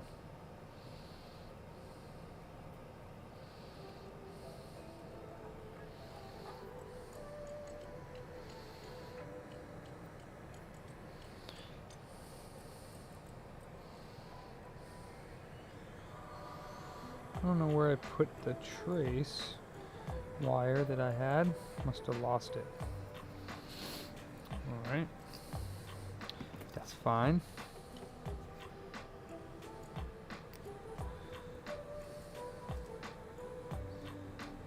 We're all one big dysfunctional family, right, Jason?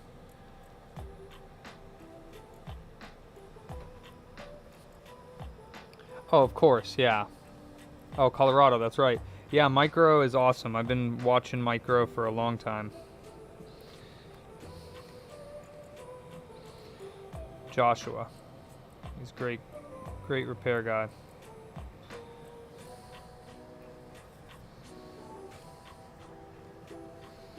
Thank you, Joshua, for the referral, by the way. I'm sure you're watching.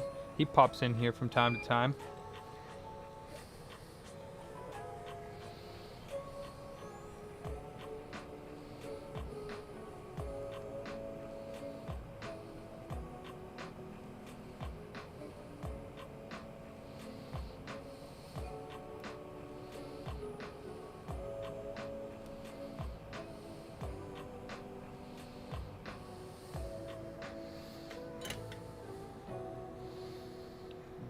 Do I learn from him? Yeah, I think we all learn from each other. If you're asking me, I don't know if you're asking me or not.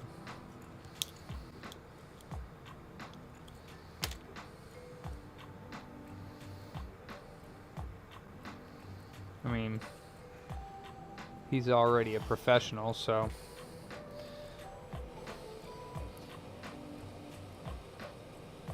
Don't know how much he could learn from me, but I'm sure we share. I'm sure he watches me, I watch him, so we got each other's back. Alright, so that's another trace that is replaced. Oh.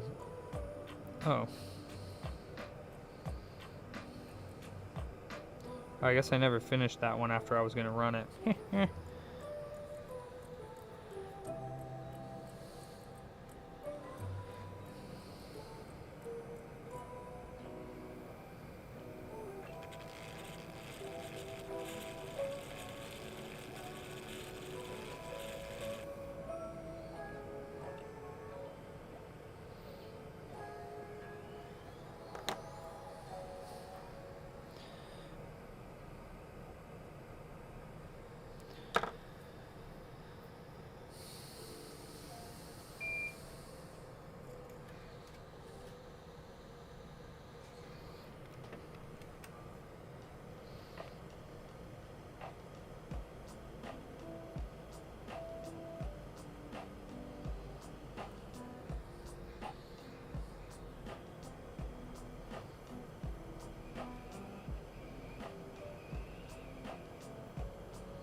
Yeah, Corey, it is.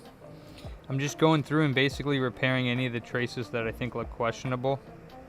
It's not fully repaired yet because it's still not 100% working. It's getting there though.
Yeah, there's different inputs that you can do on OBS.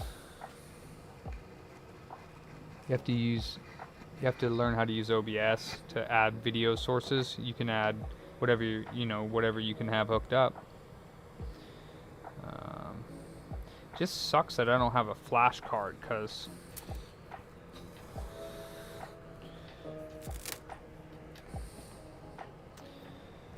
I don't want to have to test this, plug this thing in every time just to test it.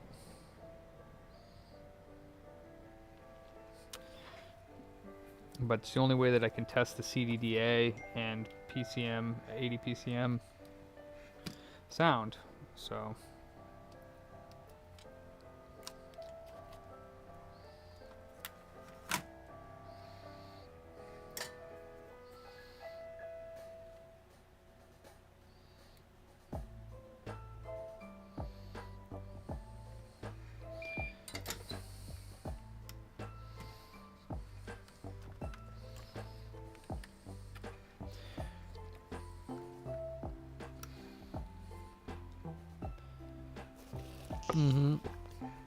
yeah, the microscope here has this camera on top, this thing, and that's what you're looking through.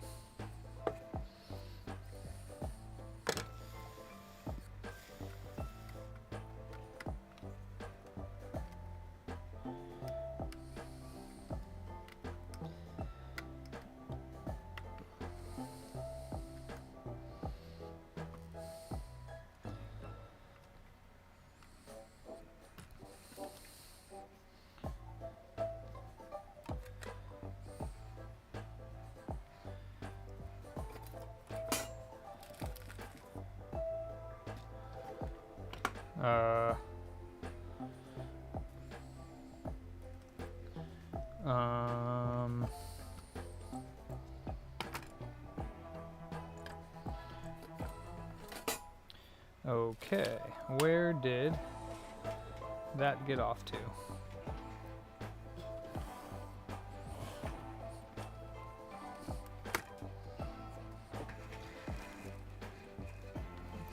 Where the hell did I put the little CD holder thing, the jigger bobber?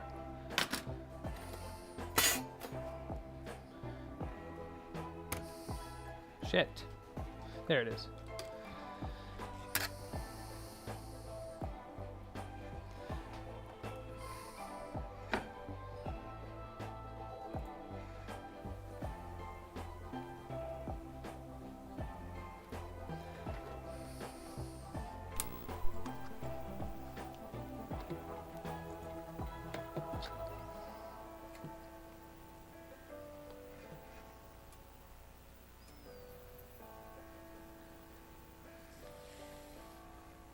No, it died.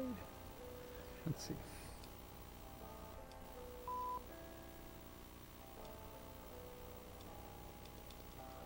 Still nothing. Crap.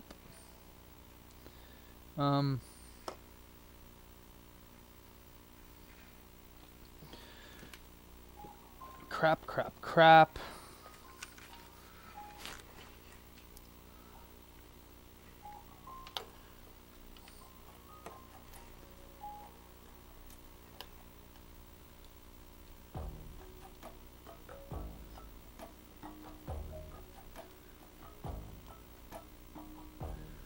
Wait, you know what? I never actually... What am I doing? What am I doing?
Is that not plugged in? Oh wow. Well, that could have something to do with it.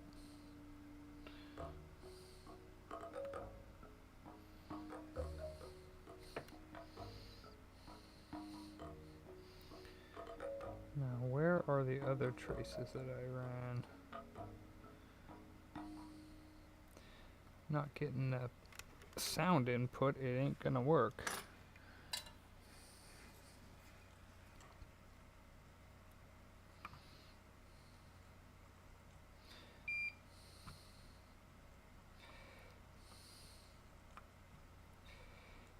Okay. Where are the other traces that I ran?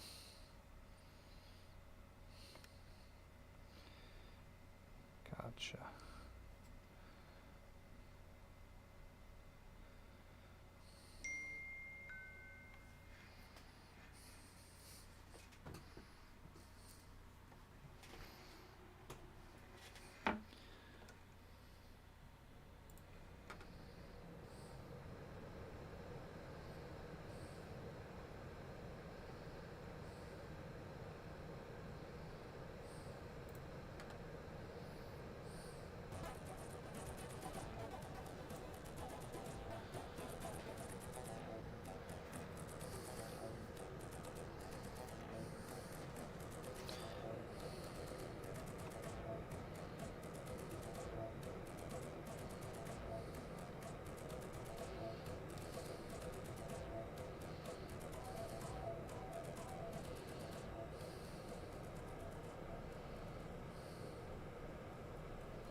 Commodore 64 music, yeah.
Oh.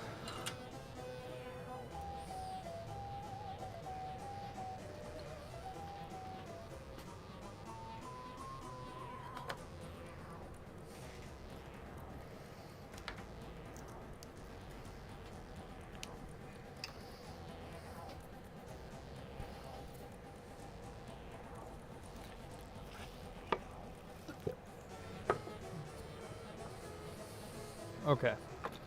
Oops, sorry, music. Whatever.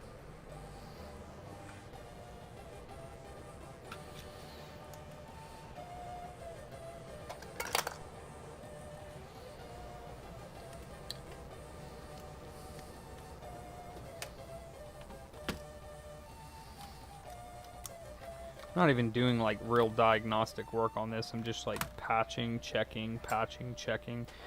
I really wish I could just figure it out by figuring it out, but this is a slower method, but hopefully it'll work.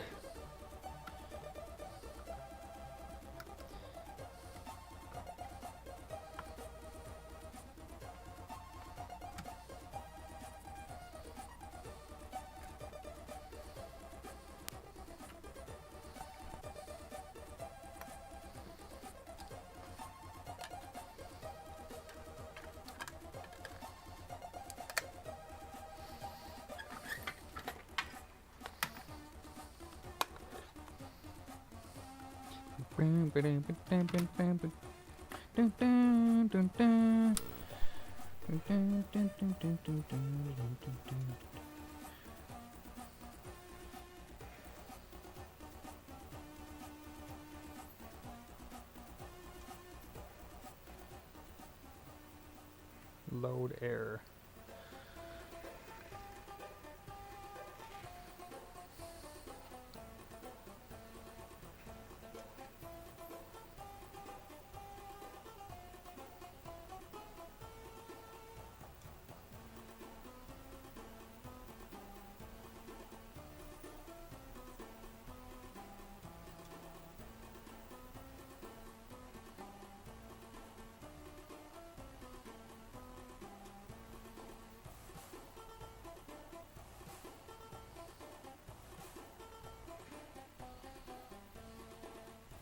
Who knows, Scott? It's actually not loading very fast, so I might have either gotten something on the CD or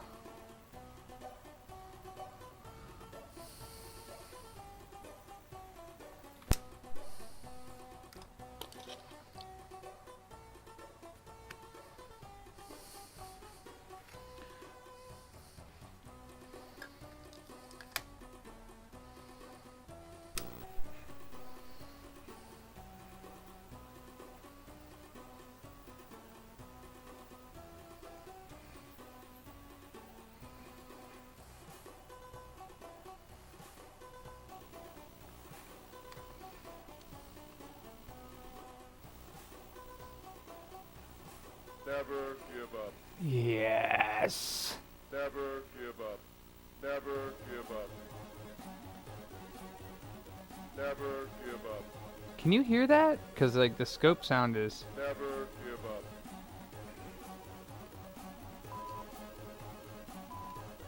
Now let's try CDDA. Should be fine. It was one of those traces though, for sure. They all looked pretty good, but apparently one of them. That's why I like that sound. Never give up, because soon enough you'll get it.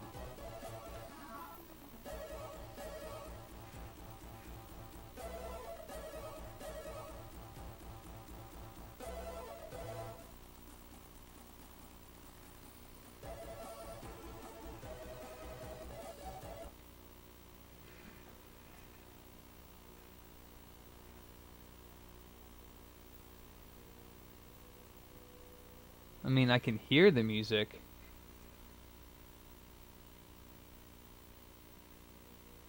Yeah, well, this ADP-CM work is working now, but the CDDA sounds really low.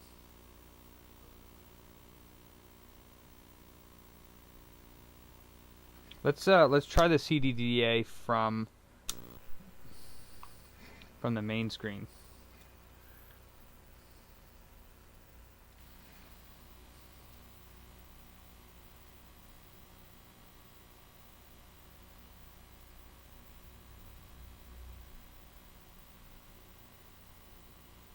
Yeah, it's too low.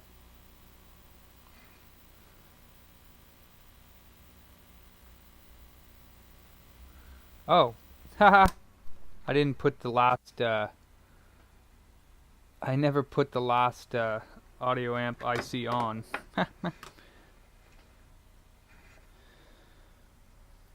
That's funny. I left the last one off.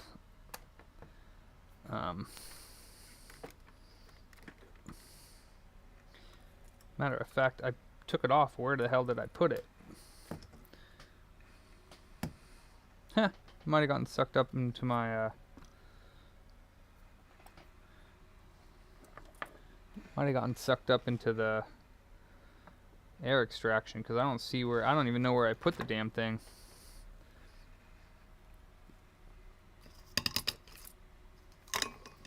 I think it got sucked up.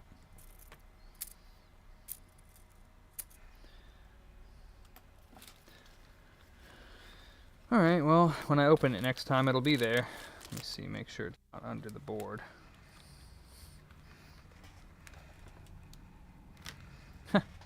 No, I think it got sucked up. That's okay, I can get it out next time I open up my air filter.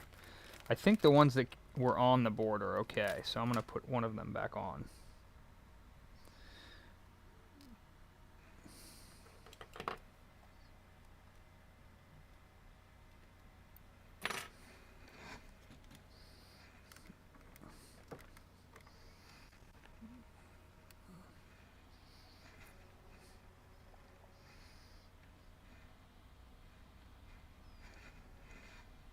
What's up, Nate? Never boot up. Don't say that. It's a horrible slogan.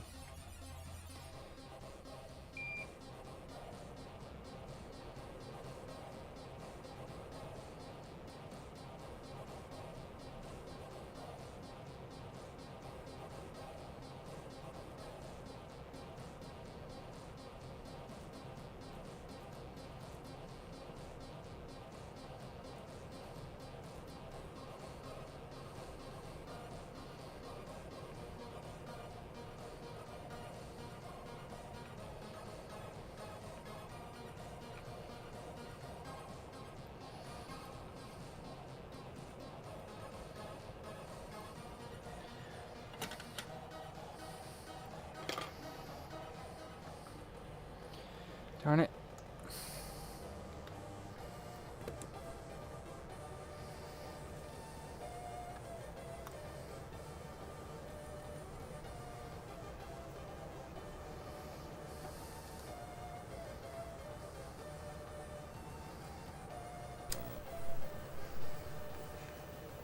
Yeah.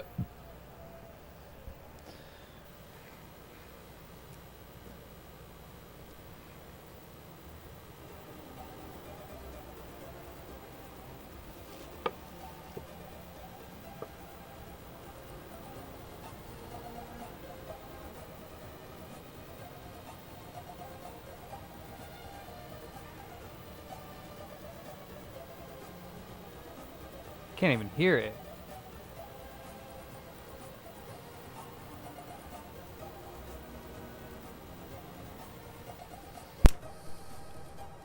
Alright, well, let's just double check that everything is still working with that old audio amp in.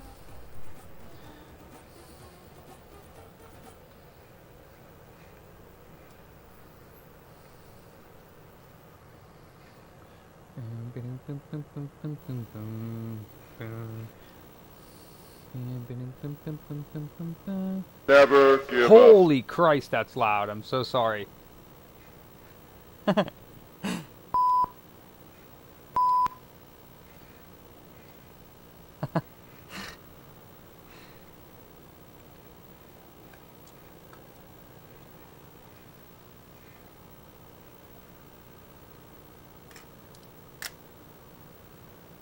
I need a better music CD than this one.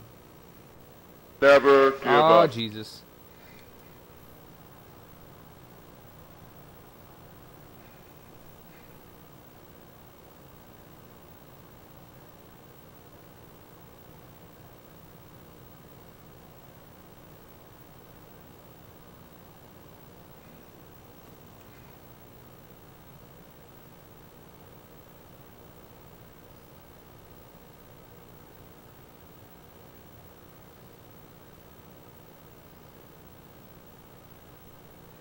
Well, it is playing it, just extremely low still. I'm so sorry. It just means that the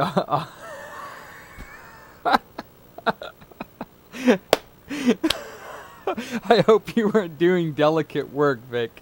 I'm so sorry. Scared me too.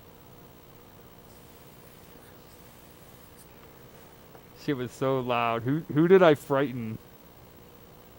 Yeah, it was loud. Very loud. Alright, so it's still on. Let's check. Let's check. So let me go to my cheat sheet because everything's working but the low audio on the CDDA. So we're so close. Oh, good. Well, that's not bad. So CD audio comes from 521, which is on the bottom of the board. That's the one. 503 is on the bottom of the board too. So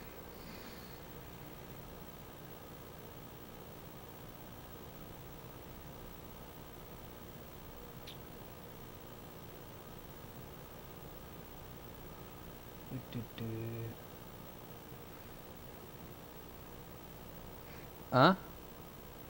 Oh, what's that magic? What? My eardrums are blown. Alright, well, let's see what we get on voltages on the top one here. Let's see, we got 7.6 in, 3.7 is perfect, 3.7, 3.7, 3.7, 3.7, 3.7 and ground. Okay, so the top one is fully working. Audio on the headphone jack, 7.6 was always working, but we're going to check it again. 4.1, 4.1, 4.1, 4.1, 4.1, 4.1, and ground. And then over here there's also another op amp. Let's see here.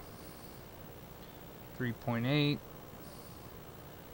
3.8, 3.8, ground. 3.8, 3.8, 3.8, and 7.59. Okay, and then there's one more over here. 8.5, 6. This one I think is supposed to be higher. 4.2, 4.2, ground, nothing. Oh, I guess those are all ground. And 8.1. IC 107, huh? That's not even on his list. Sorry, Scott. IC 107.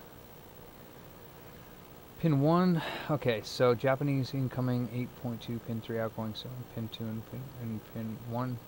Wait.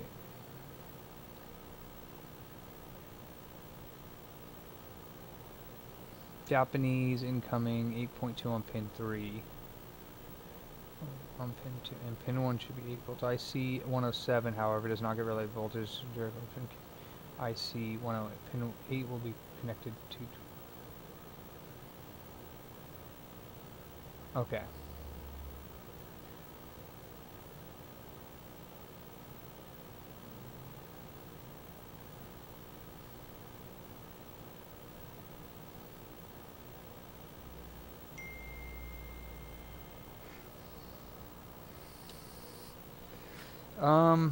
I think it's still another bad trace.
Alright, so according to the schematics, we should be looking at IC 521 and all the traces that come and go to it.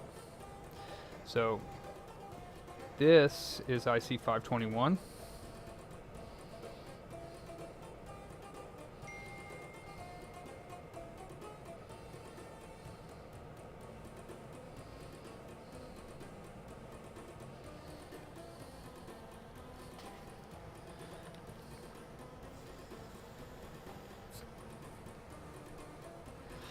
So, and also IC 504, which is right next to it.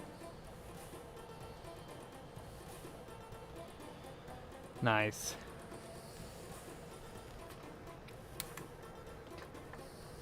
I have a Macintosh or an Apple Cube, the G4 Cube, and the stupid thing doesn't have a sound card built into the damn computer. It has this like big fat sound brick. So like some things have like a power brick that sits outside of the computer. This thing has a effing sound card that sits outside of the unit. So you can't even plug damn speakers into it unless you have that sound card. And I don't have the sound card. Stupid. So I can't even get sound at my G4 Cube. Stupidest thing I ever heard. Alright, so we're going to check. Boink. Yeah, so we're here. And we're going to check. This is IC 504 right here. Sorry. Right here is IC 504 on the left-hand side of the schematic. And we're going to check all the traces to and from the resistors and to where they need to go. We need volume, so I'm thinking it's probably going to be something between IC 521 and this IC. So, pin 1.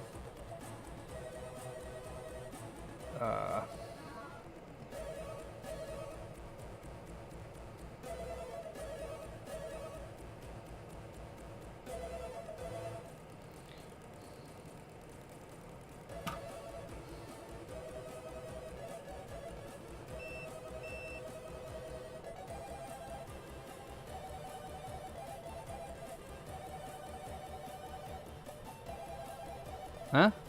What are you talking about, Corey?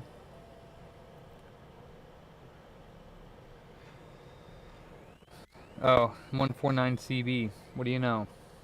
That's the volume control. Alright, so this is gonna suck.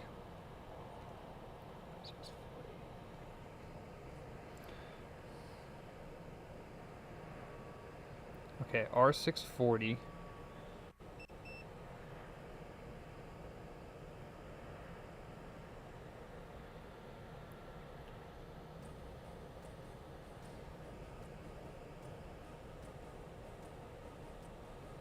Should be fine.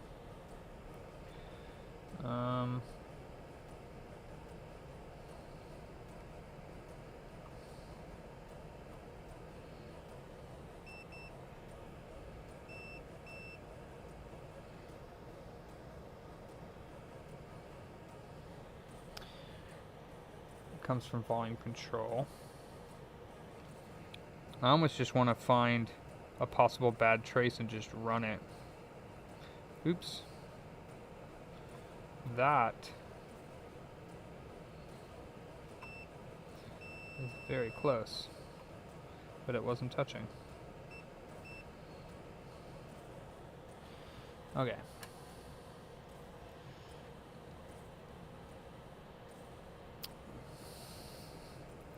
IC 521. 1 goes to pin 2, so pin 1 goes to pin 2. Oh, it goes through capacitor 617 first. Wonderful. Pin 14 Where's capacitor 617 and 618? Let me see.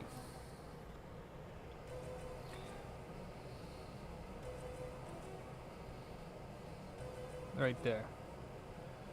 Okay.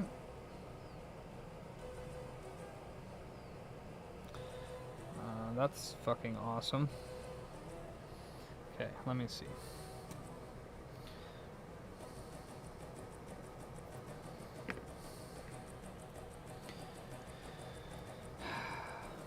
Pin 1. Pin 2 of this.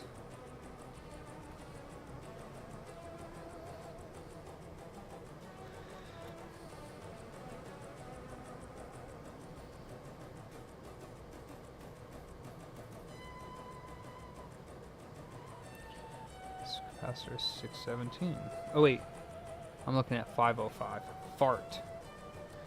Okay, I'm looking at the wrong one. See, this is 505. This is the volume control.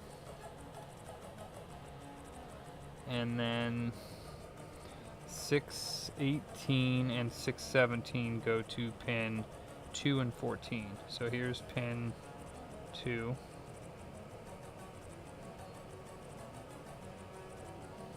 Is that 2?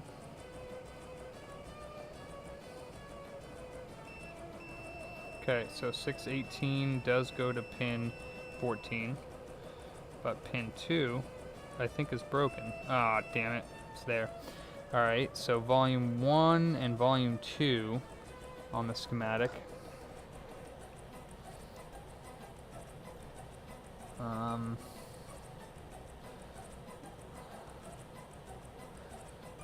$613 and $614. Where are those capacitors? 612, 613, 614. Alright, so these guys here, this one and this one, go over to pin 3 and 13 of the volume control. So let's check that. So here's pin 3. Should go to these guys. Okay, so pin 3 is good. Now 13 is here. Okay, so that's good. And then resistor 689 and 690.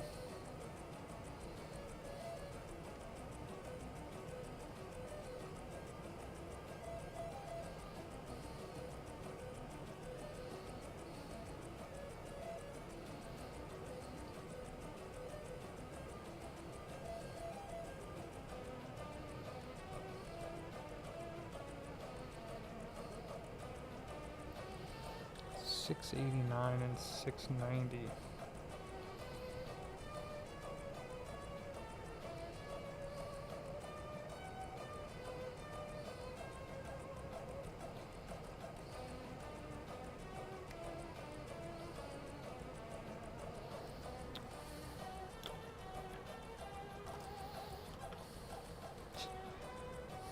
Ah, fuck.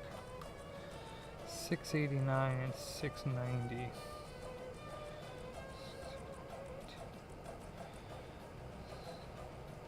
There's 690 and 689.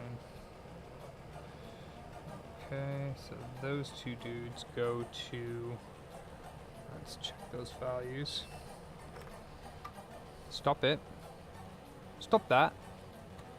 Stop that.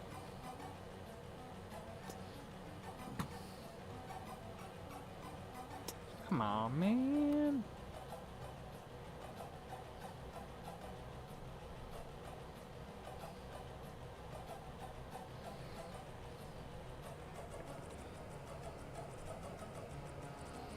Alright, 689 is 6.77K, and this one is 6.78K. So the resistors are good. Boom,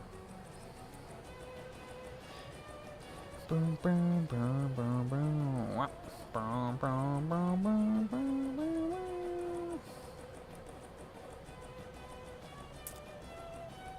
Honestly.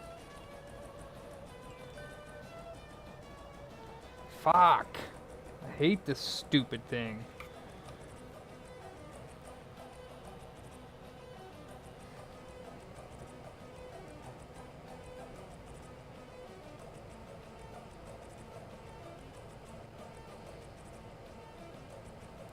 I see 504.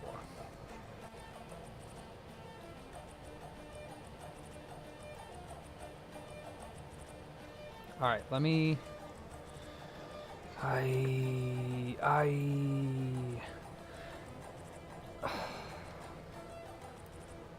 check the gosh darn.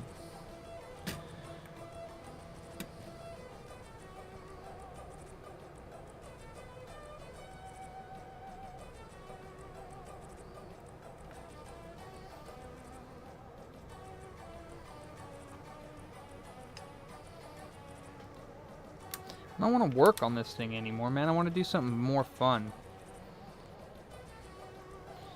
More fun. Is that a proper... Alright, pin 1, 7.6. Or, sorry, pin 8. Pin 1, 3.7. Pin 2, 3.7. Pin 3, 3.7. Pin 4 is ground. Pin 5, 3.7. Pin 6, 3.7. Pin 7. Pin 7, 3.7.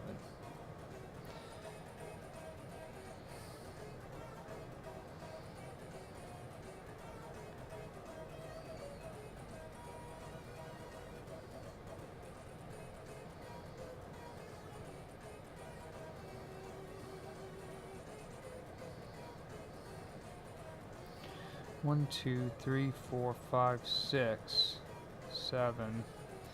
Pin 8. What's pin 8? It's like nothing on that chip. Okay. Pin 9. Volume bypass. 10 and 11. 12. 13.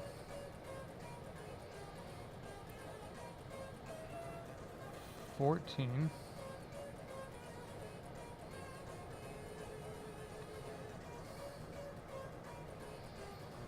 15. 16.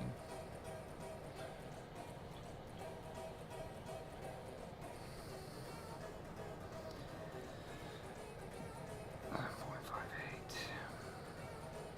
8.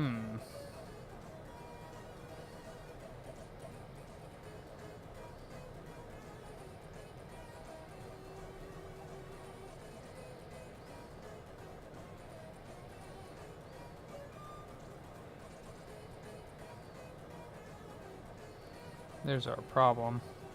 IC521 is not getting the correct voltage. It's overvolted. Never surrender.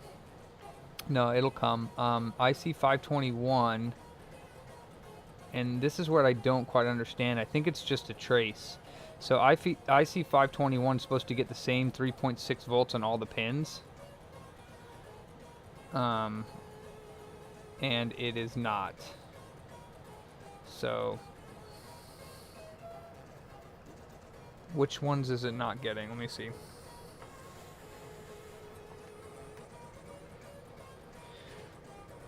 Pin 1 should be the output to the volume control. And pin 1 is getting 6.8 volts, so that's too high. It's too high. Pin 2 is the sound coming in. That one's 6 volts as well. It's not good. And then pin 3 is the VREF, which is actually fine. It's got 3.5. Pin 4 is ground. Pin 5 is the next VREF, and that one's fine. So the VREF's coming from IC504 on the top side of the 521 are good. The bottom side, though, with 521B, 5 and 6 are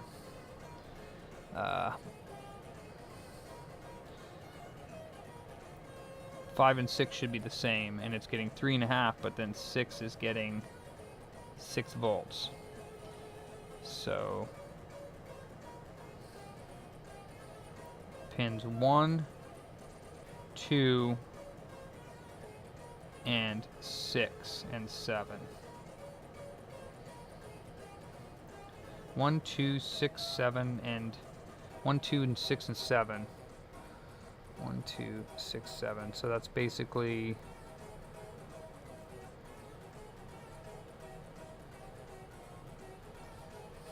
okay. That I don't understand. Maybe somebody else understands that. So this here, pin 1 and pin 2 and pin 7 and pin 6. So the bottom two, the output and the bottom pin, and the output of this and bottom pin are not, they're overvolted.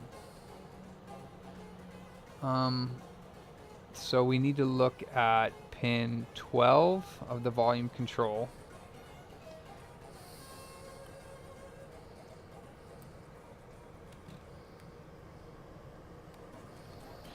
Pin 12. 1, 2, 3, 4, 5, 6, 7, 8, 9, 10, 11, 12, 13, 14, 13. Pin 12 is getting 5.4 volts. Goes through resistor 621.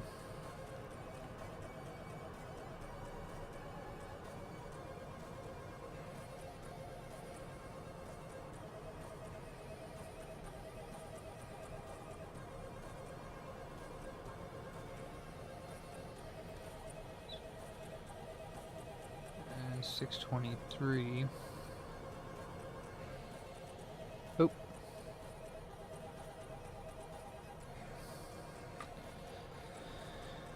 So 621 side that goes to pin 12 is getting the 6 volts that pin 12 is getting. So it's weird. It's 5.4 volts coming out of the volume control, then into there is getting 5.9, and then out is 4.0. And then where's resistor 623?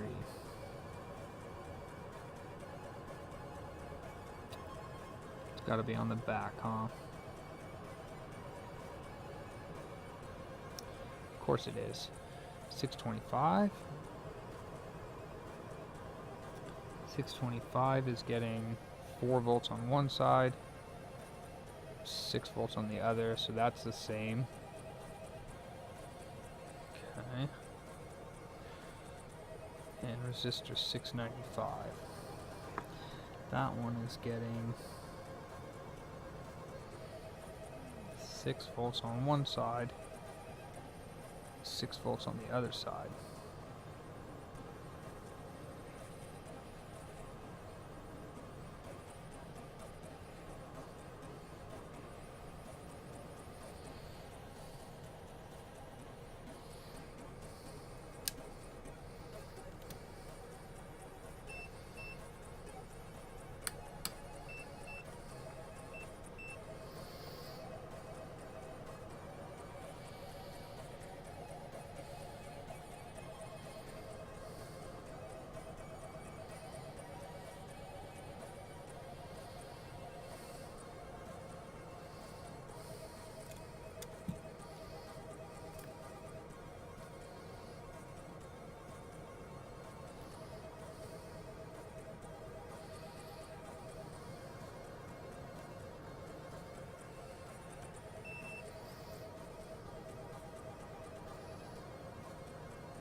Oh.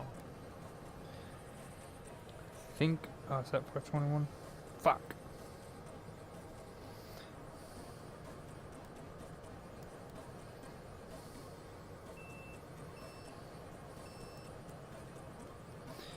Alright, that sucks.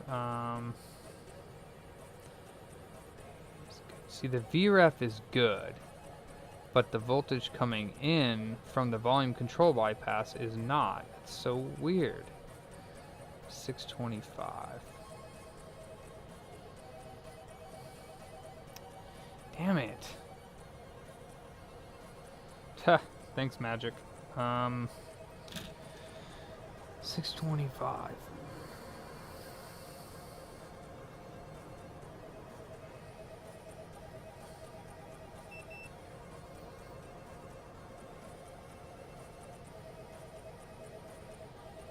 That one's good too. And 23 and 26 are probably good as well. Ah, shit. 15K and 26. 28, 25, 26. Yep. So I don't know. Ground is good. That was the ground that was bad. 521.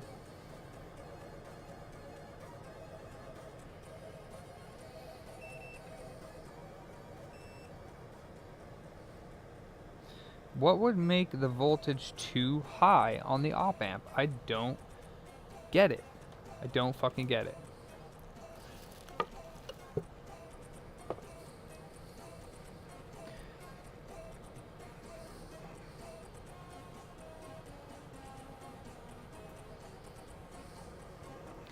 R650 and R651. I think I already checked those.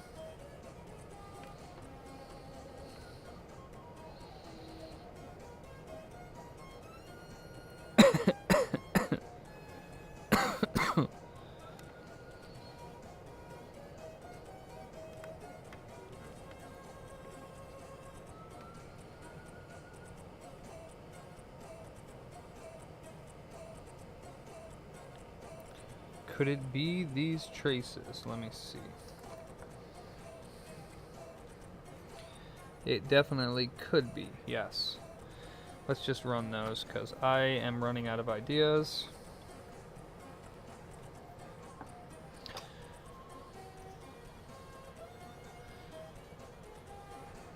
Right, but it needs to be, they need to be the same in order for it to output on these. So with IC521 right here, I am getting the VREF voltage on pin 3 right here. This VREF voltage is correct at 3.8 volts. But this voltage here, pin 2, is 6 volts, and it needs to be 3.8. And then it'll output pin 1. Because right now what's happening is it's outputting 6 volts, when it should be outputting what the VREF is. Same thing with the bottom side of it. The bottom side is acting just the same. 5 is 3.8 volts, and 6 is 6 volts. So it's outputting 6 volts, which is not correct. And those are the input for the volume, for the CDDA, the sound. So I don't know what's causing it. I checked the connection. I checked all these resistors behind it. They're all the right rating.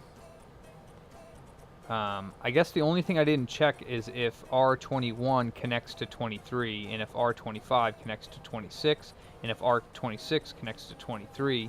But I did check the connection between 21 and pin 2 and 25 and pin 5. So then probably a connection between either 695 or 623. One of these is broken, but I don't know. Because I've checked them. The only thing I didn't check was 26 and 23 being connected to the back ones. So 26 and 23. Well, there's 26.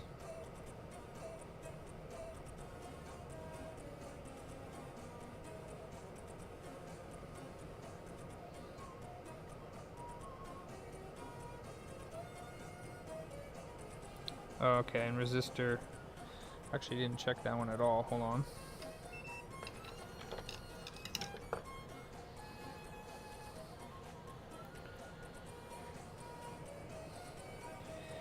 That's so weird. Resistor 623 says right here, but I don't know which one it is. Is it this dude? It must be this dude. That's that, that's that, that's that, that's that, and that. So this is 623 right here.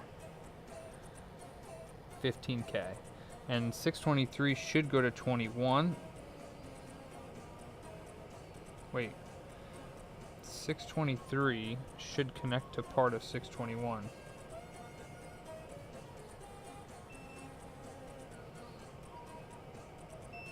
Does. Okay. 623, so 626 should connect to 625. Does. Okay. And then 623 and 26 should go to pin 3 of the volume control. Oh, actually it's on that side. So pin 3 of the volume control is here. It should go to both of these.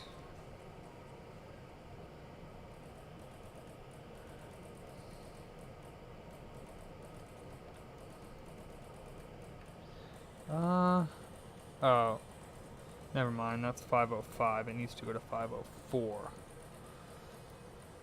Okay, so pin 3 of the volume control should go to 623.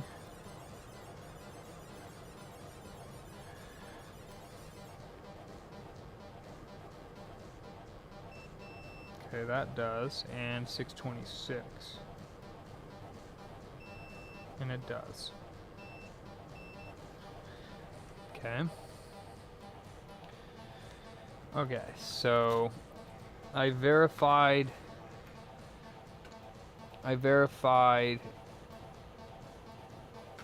this pin 3 right here goes to these resistors. That's correct. I verified that these two resistors connect to these two resistors, and that connection's there. And I verified that the connections between this resistor and this resistor go to pin 2 and 6 of the IC. So, only thing I can think of is the top side here. Mix left, mix right. Mix left and mix right are gonna go...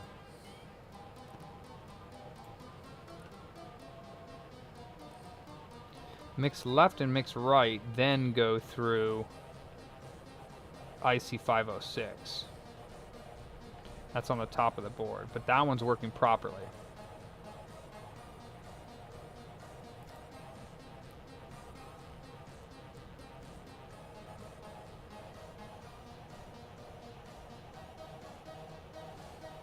Yeah, you and me both. I don't even know if I'm in the right area for the problem. I really don't.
looks pretty nasty. What if that one's got a problem?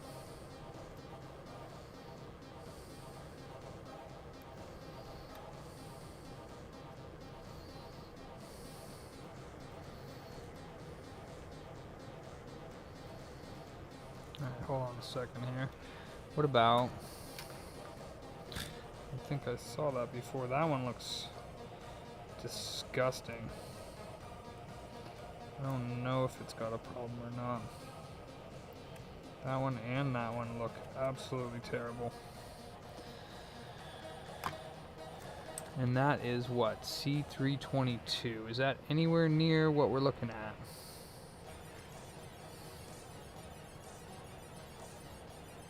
Not that I see. C322, yeah.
Yeah, I'm pretty sure that one's broken. So, pretty sure that one's broken.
Discord's pretty cool, but I guess if you don't have a need to use it, then it doesn't really matter how cool it is.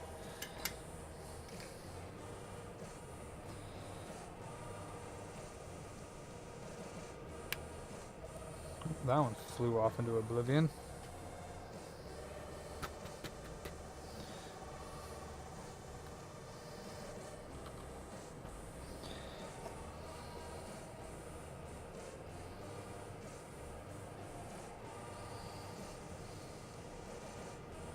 This one was broken on another one that I did. A lot of black garbage coming out of that hole, so.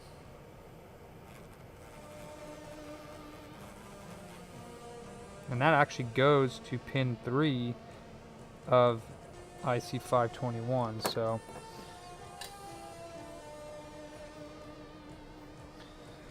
Could be a good sign.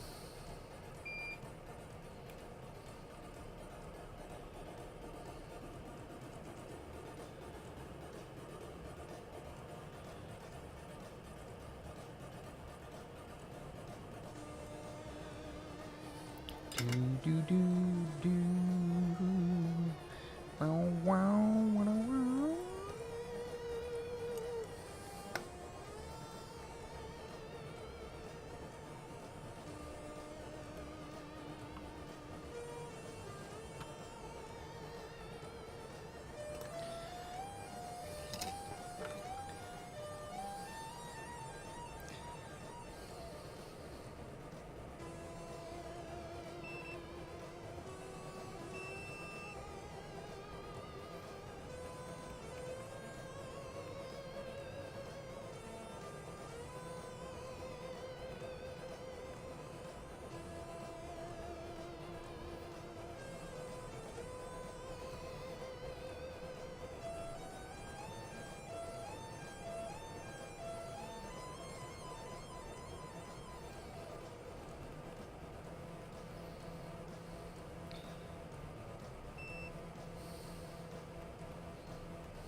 All right.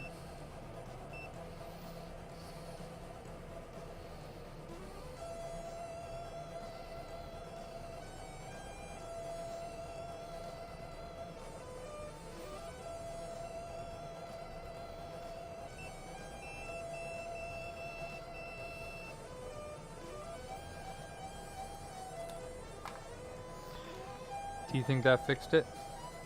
Probably not. Probably have like hours more on this stupid thing trying to find the stupid trace that's stupid broken. Stupid thing.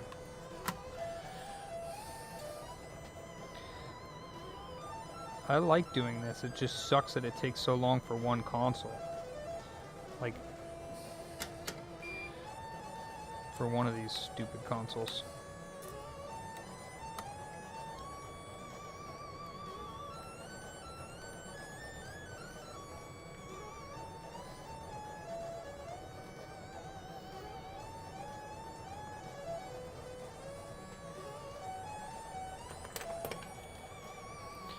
Yeah, me too, Corey.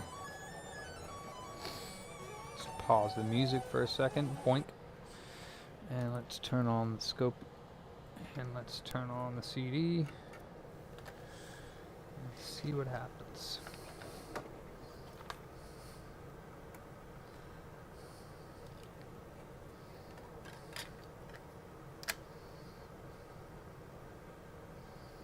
I actually don't even need to do that. What I could do is just check the voltages on that IC on the bottom.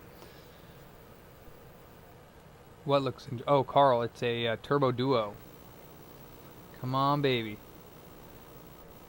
Watch your ears. If you're listening, watch your ears. I'm about to do the loud one. Never give up. I warned you. And then CDDA. Let's try CDDA.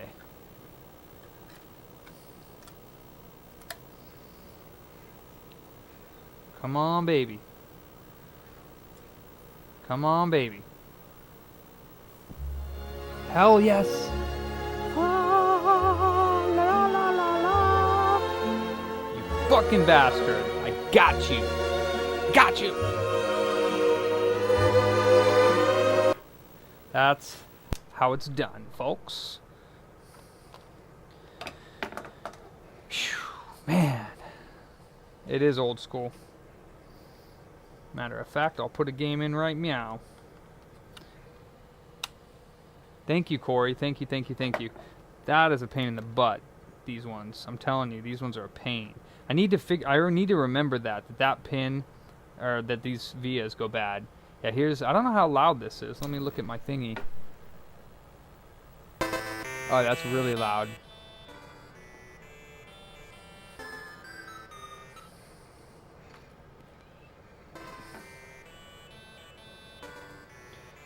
Yeah, this game looks super weird.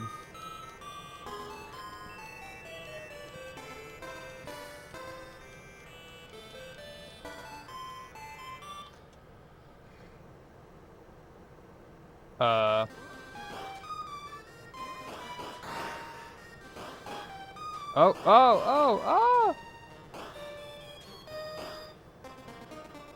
What the hell?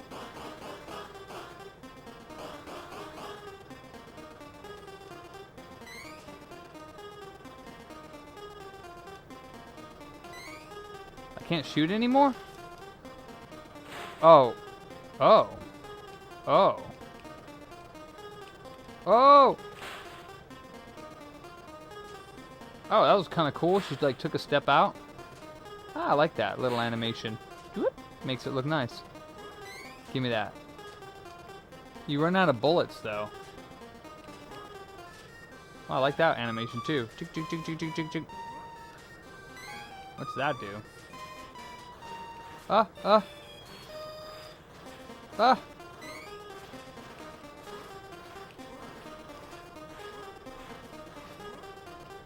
Tried to get me. Whoa.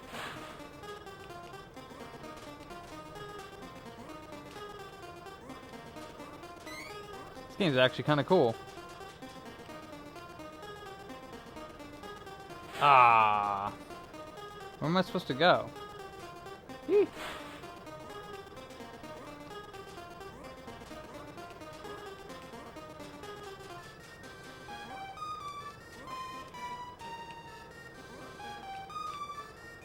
Ha! Oh shit! You actually fall. You can't just stand there. She actually falls. So this game has some pretty cool little dynamics to it that they programmed in. I like that. That's why it's $135. Magic! Wow! No!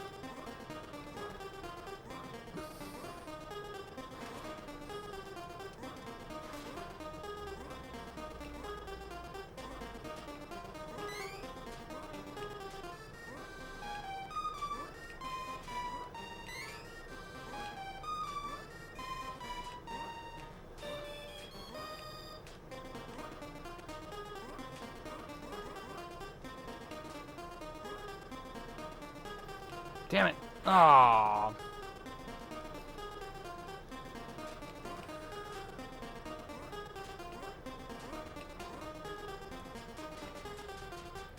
Let's play with Booter, but not in that way. Oh shit, no.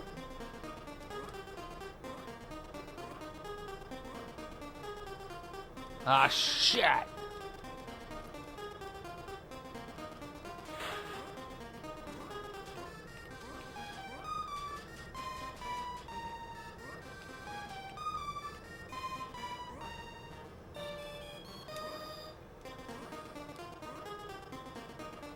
No!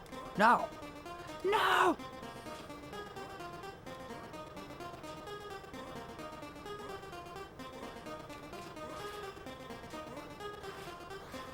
No! No!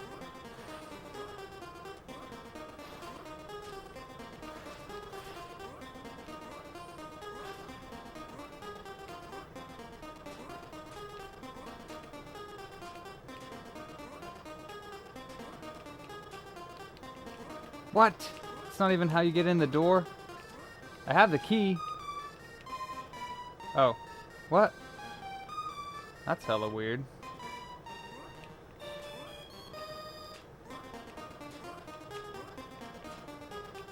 Hmm.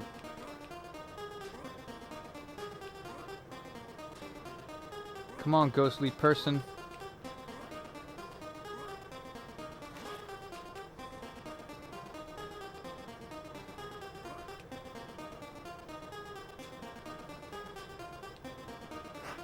Oh, you fucking bastards. For real? No! No! This game's kind of hard.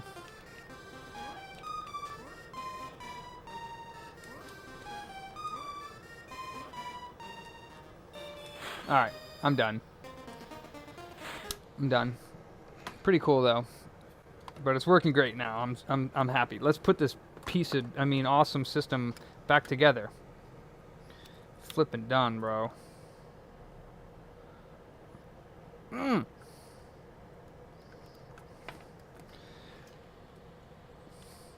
What, did I quit like that?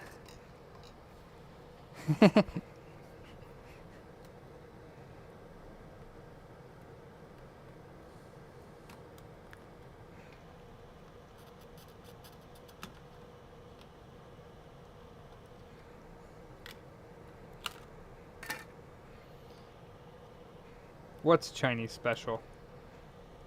What are you talking about? Oh, yeah. I know, it was like right at the end there, and it was like... I was like, alright, that's cool, I'm done. The whole level was like kind of cheap, but it is a cool looking game. Definitely it's got to be hard if you make a simple game like that. You got to make them hard.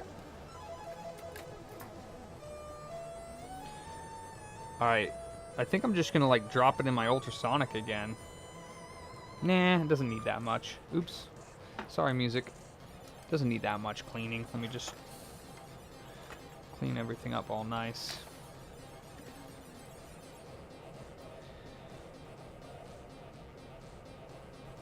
Alright. I'm a little ashamed to leave these on here so nasty, so since I figured out the problem, let's actually put these on properly because they look boo-boo.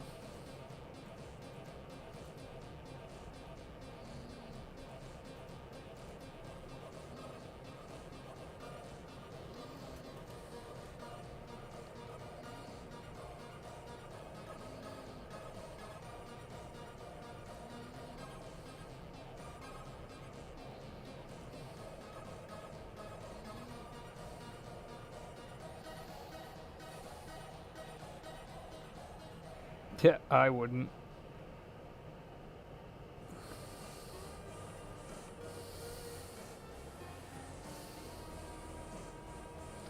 I feel like since I did so much work to this one. Oh, ultrasonic. Okay.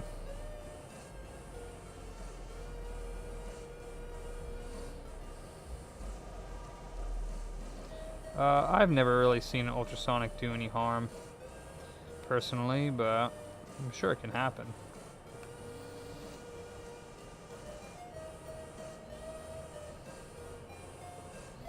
Alright.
Right.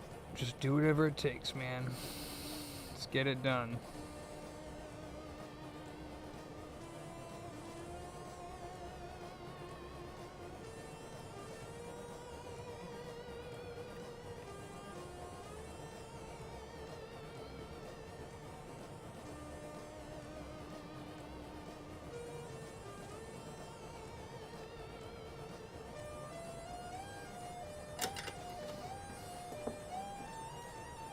Micro, you made it. You're late. Finally fixed this turd nugget.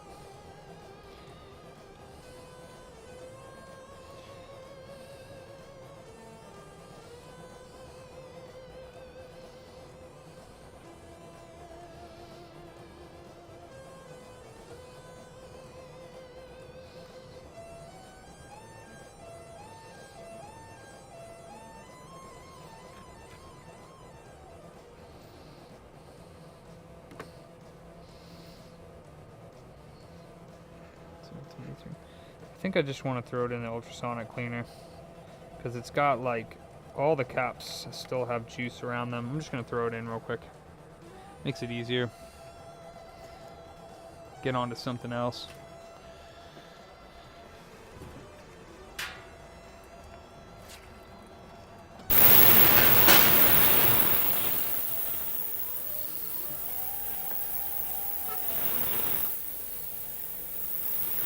Alright, I gotta change it to a different one because this guy keeps... Let's go here. And we'll do this one.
Here's my nice and beautifully clean Color Classic LC575 board. Cleaned up real nice. Looks fantastic. Once again, got all the flux off the board. Thank God, dude. I keep looking at that like just in disbelief because of how long I used Branson EC and it not working.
Someone's calling me on a Sunday afternoon, huh?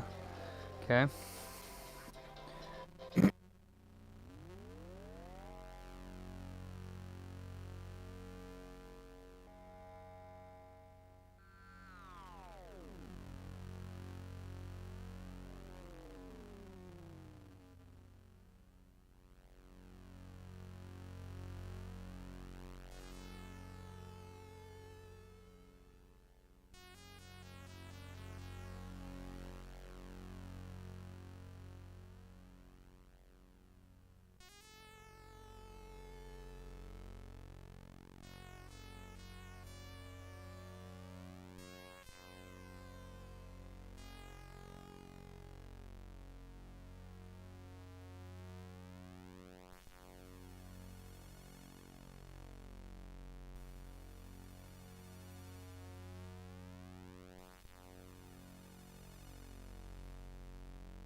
Alright. Really need to get myself a funnel, because I'd be wasting a lot of alcohol. Alright, let's let that dry off.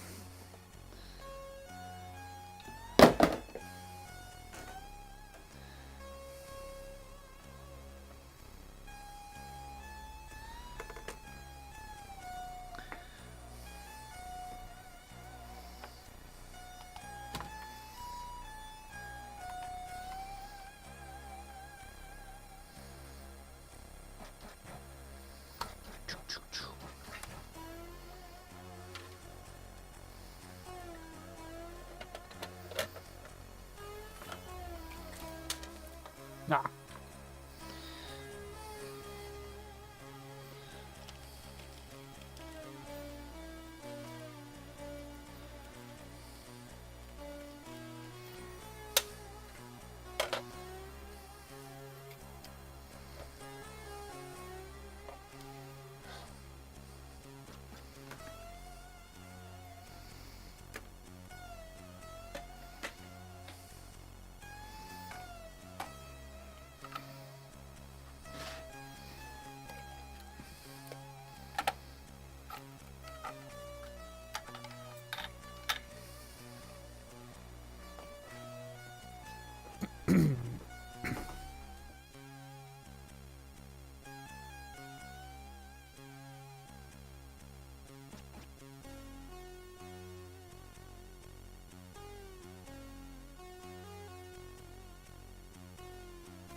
Alright, we got a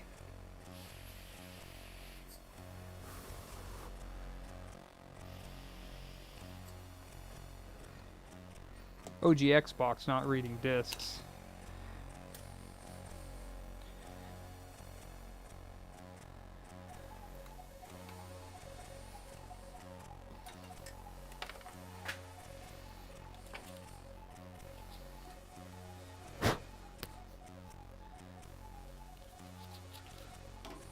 So we'll see what laser it's got in it. While we're in there, we'll take a look if it needs Samsung drive, you think? I'm also worried about that dev kit and why it's not working. That's kind of irritating.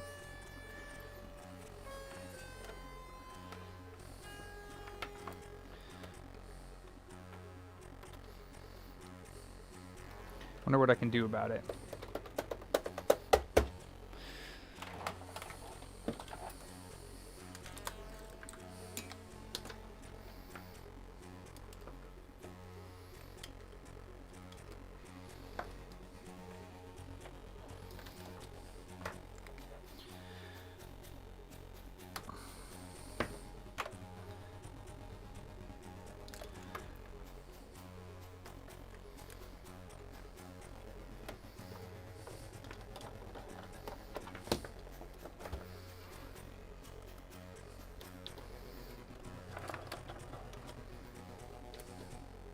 Is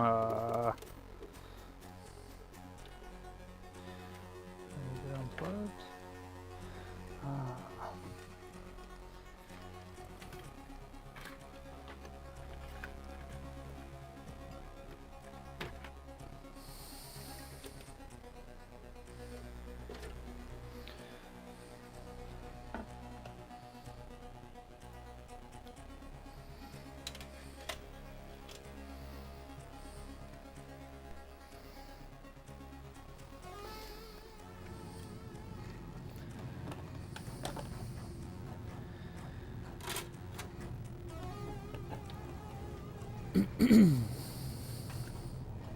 Or at least it powers on with the drive.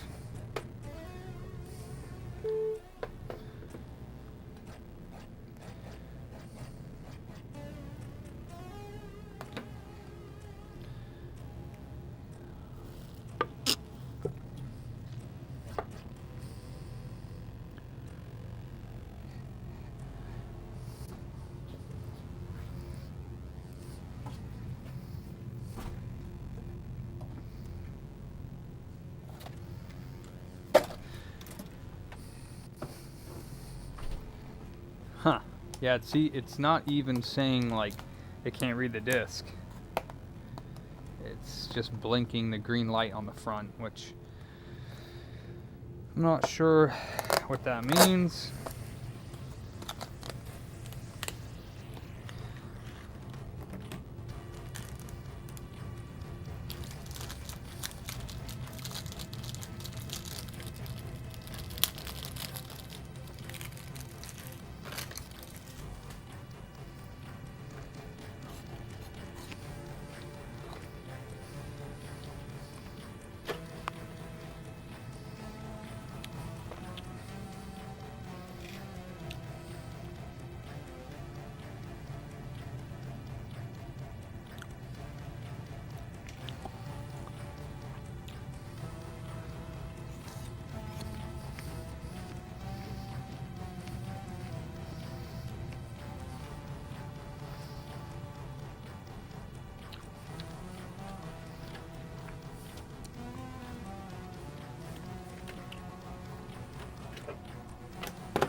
What you looking for, Michael?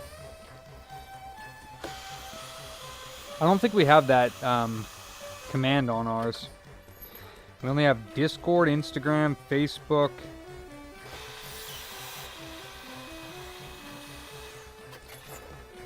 Was it like uptime? We're at 4 hours right now. 4 hours.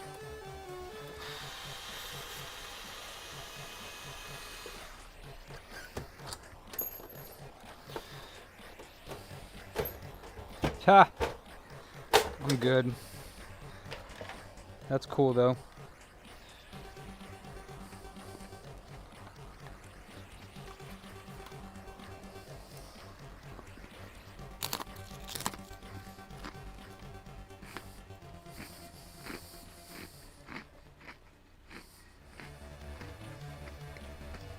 Samsung Drive. Nope, never heard of it, Michael. I can't sleep during the day. Come on now. I went home last night at like 11 or 12.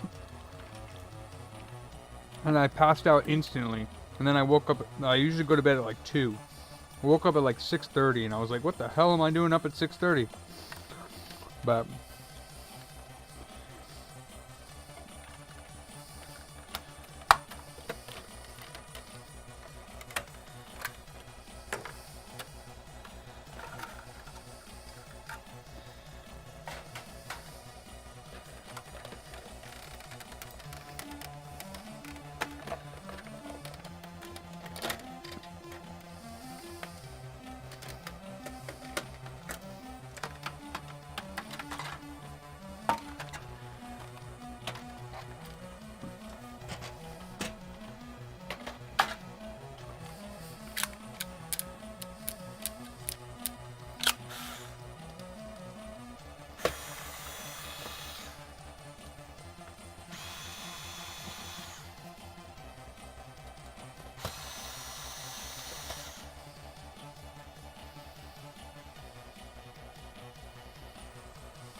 Huh. Yeah, I don't smoke anymore, unfortunately. Shit makes me crazy.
Oh, that's when I turn on the Xbox. The blue screen. It's my switcher's input. SOHD16. Let's see.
This one says SOHD16S. DR16S. But it looks the same. We'll see. We'll see what happens.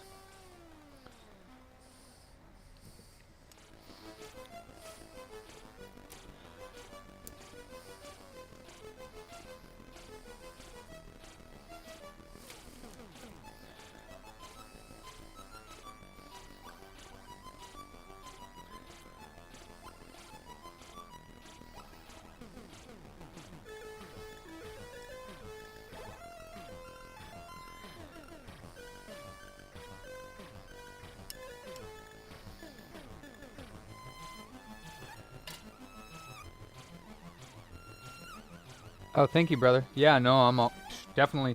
I've been slow for a while, so getting busy is awesome because that means we're making money.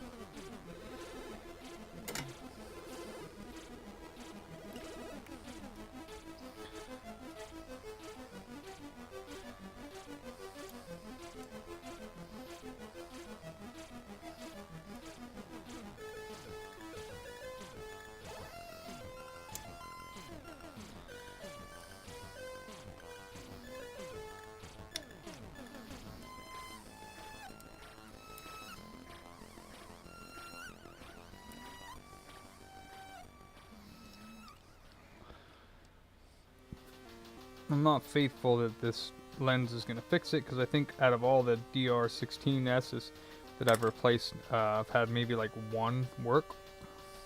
Not that the lasers are bad, that the Samsung disk drives go bad.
The hell?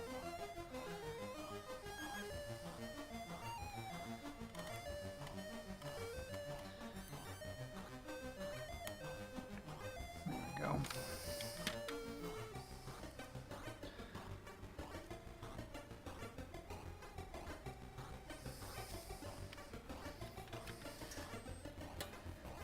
Oh, rain is good.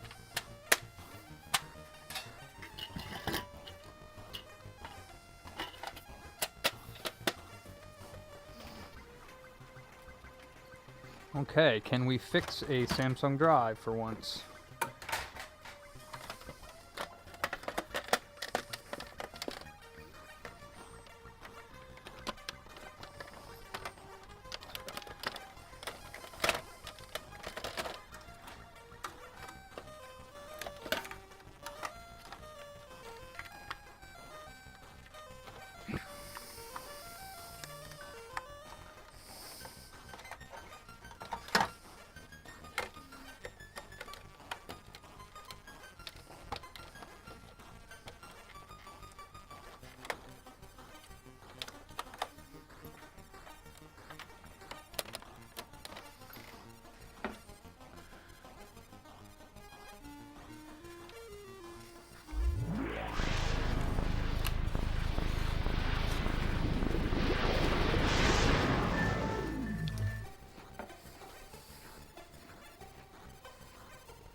Sounds like it's working.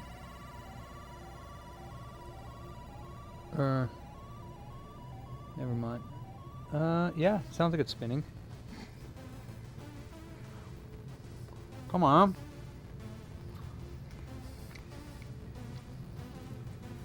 Come on.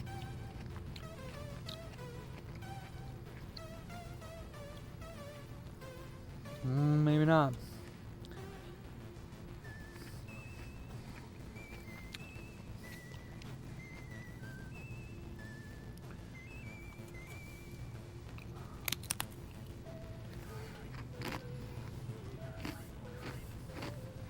Ooh.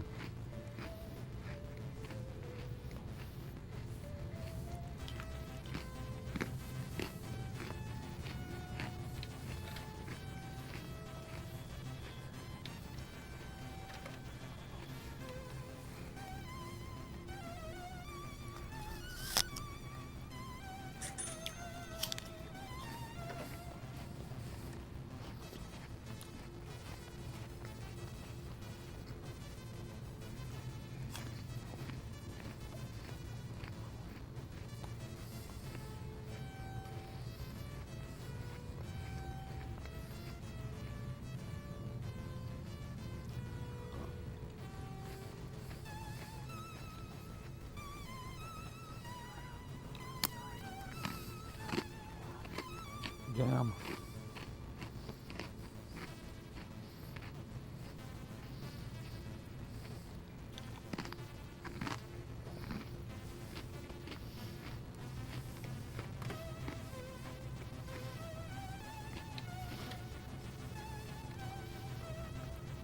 Well, this disc is hella dirty.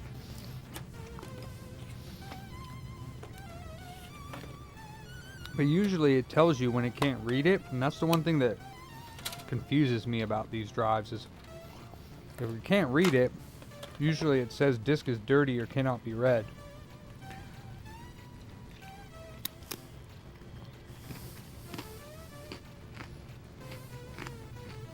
Not just nothing.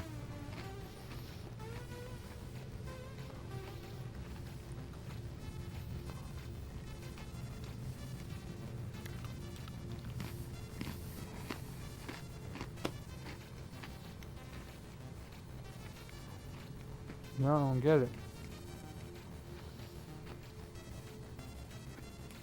Yeah, this is a different one.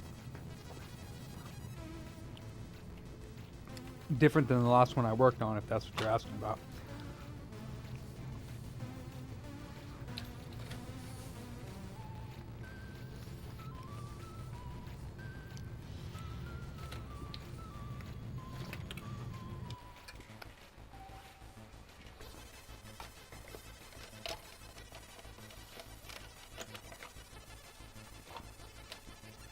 Yeah, last one I worked on was that blue one.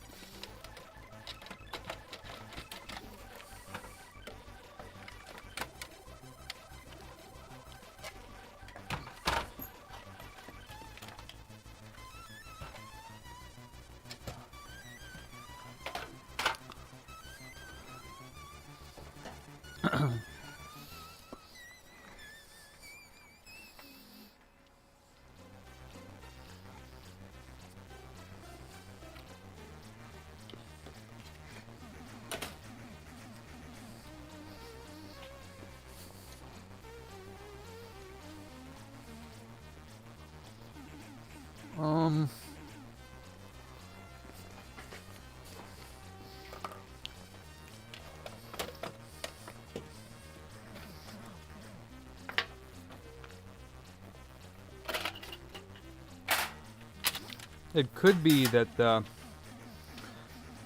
DR16S does not work with the DR16. Could be, but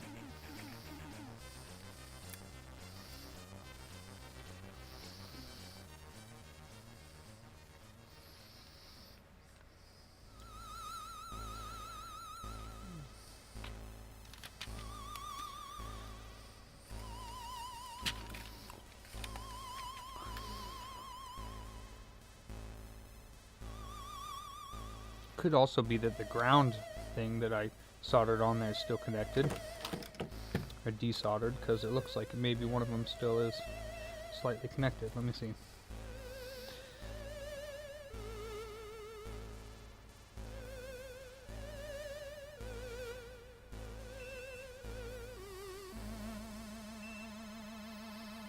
Nah.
I want to verify something once and for all here, for myself and for my future repairs.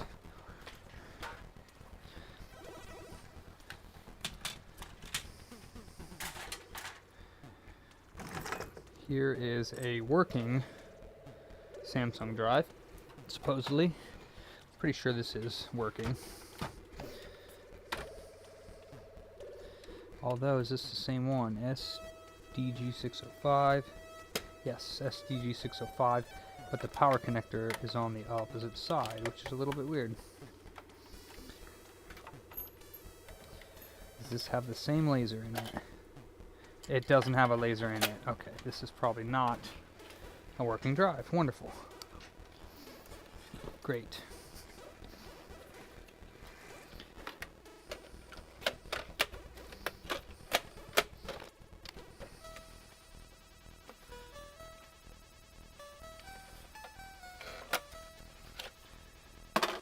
Okay.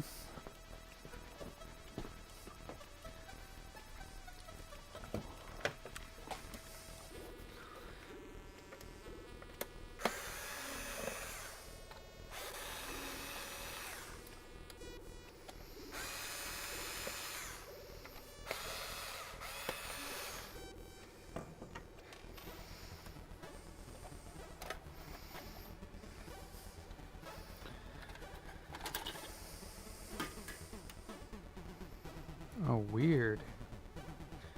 It's got a totally different laser in it. It's HDX1.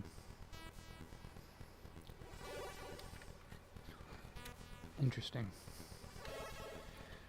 Same model number drive. Oh, this is the other SDG 605. Got it.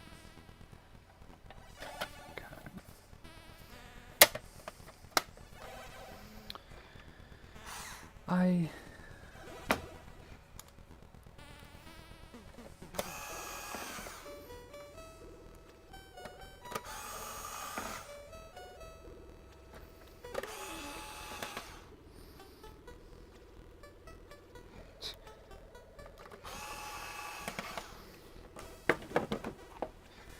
Okay, let's try again.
One second, I gotta go in my storage.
Alright, we got another. Get off. This is another drive, same as his.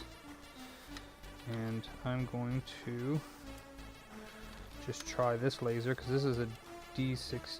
Oh, this is a DR16S. God dang it.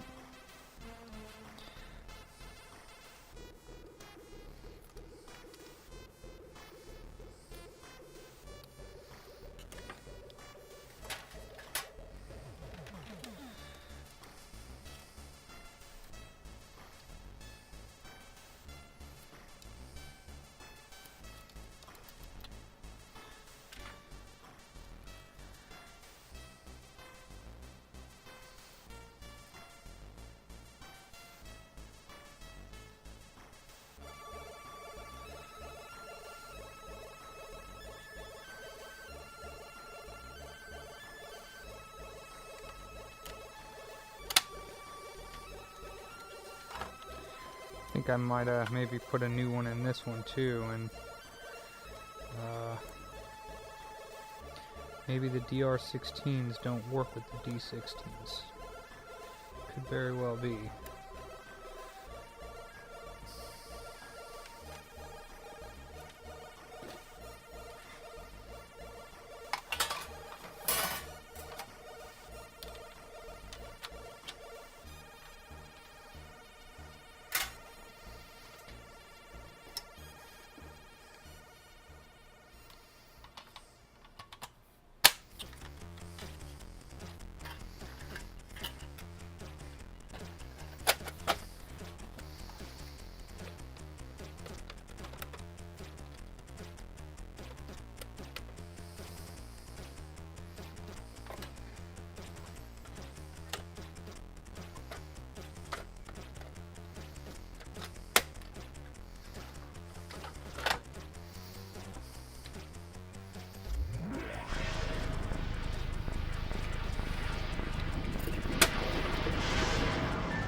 This one doesn't even appear to be reading it. Oh, I think I hear it spinning. That says audio CD. No, that was me going into it.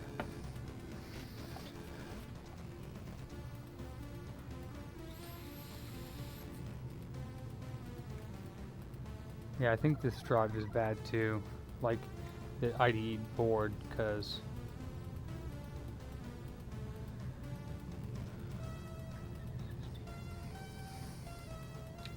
it should say bad disk. It shouldn't just be bad.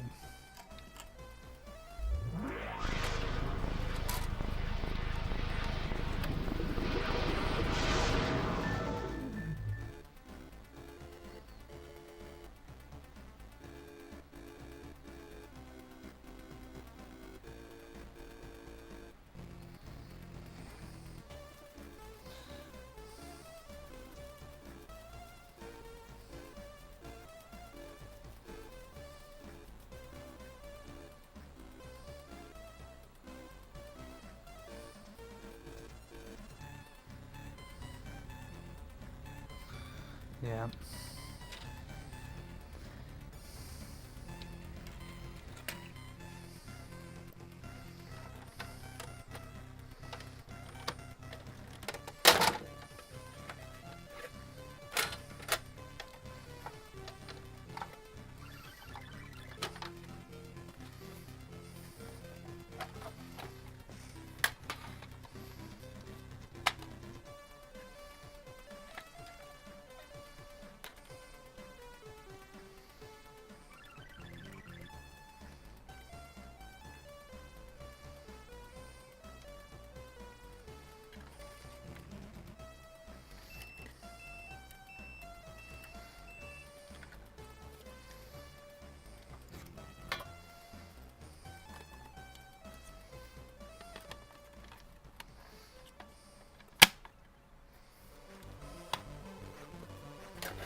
Oh, did I plug the... I don't think I did.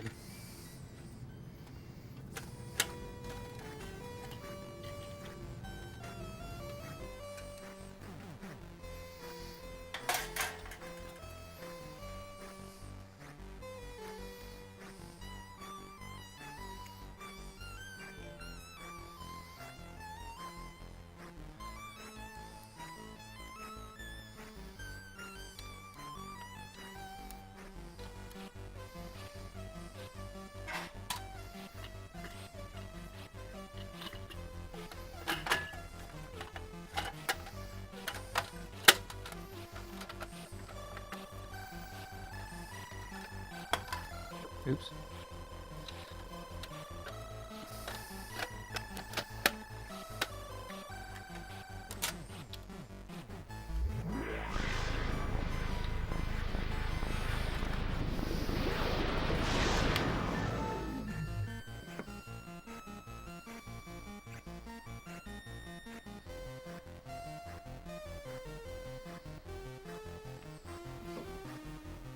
Spinning up, but spinning down. So yeah, these ones, either it's not compatible or these drives are just dead. Sounds like it's reading it. It's attempting to read it, but it just doesn't read it. And it doesn't even give an error, like it's not able to read the disk, or disk is dirty or damaged, or this is a DVD, unrecognized DVD. It doesn't say anything like that. It just goes to the dashboard. Super weird.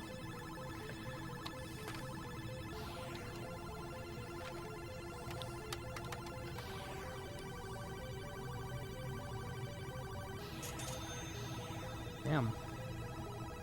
See, it spun right on up. Should right now say unrecognized disk or DVD. And it is not.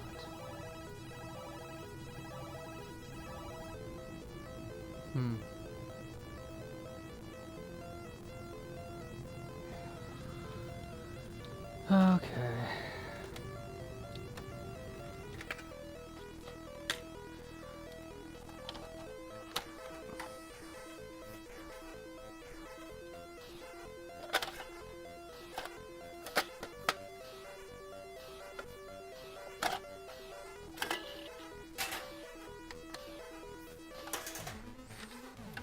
Try one more thing.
Yeah, it does the same exact thing. Is it gonna read? It spins up, just doesn't actually read it. It's weird. And this is the original laser.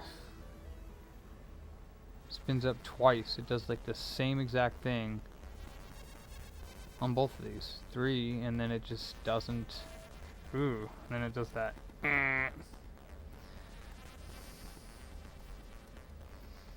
Yeah, this one, same thing. Something weird going on with these Samsung drives. I'm almost ready to just not work on the Samsung drives when they come in anymore, because that's a waste of my time.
What the hell?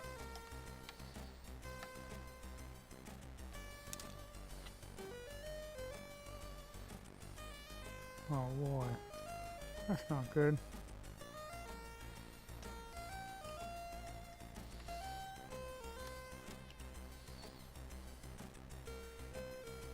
Okay.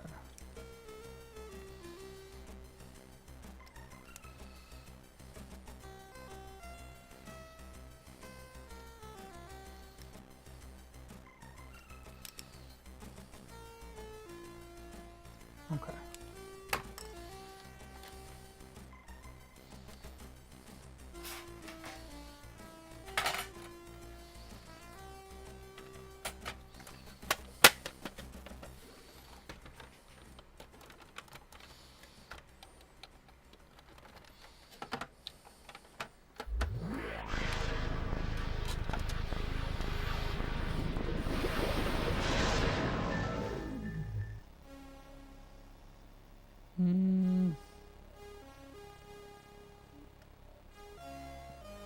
No.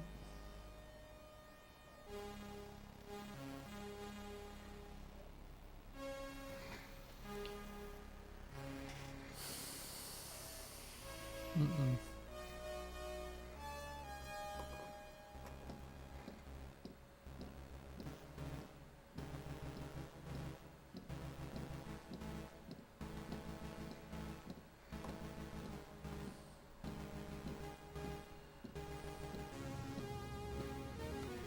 Okay.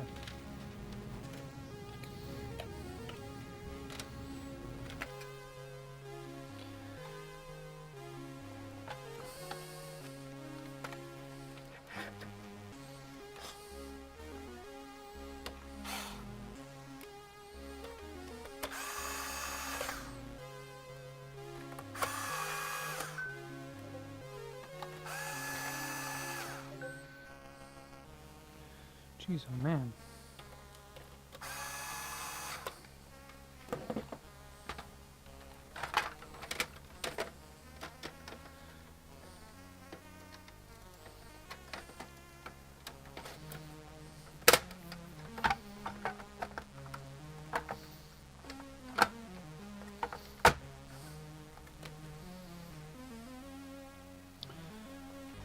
All right.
People are selling that drive for $100. That's the only place I can find it.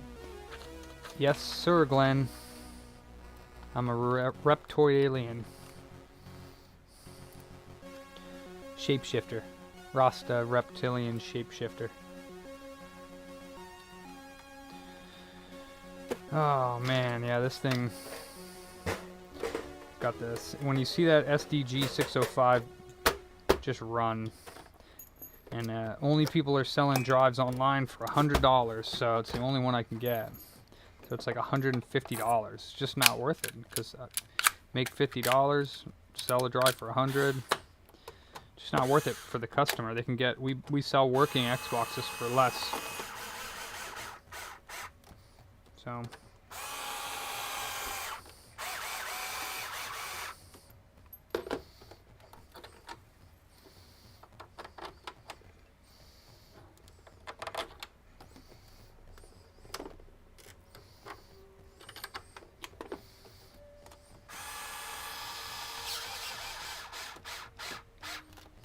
Thank you, Glenn.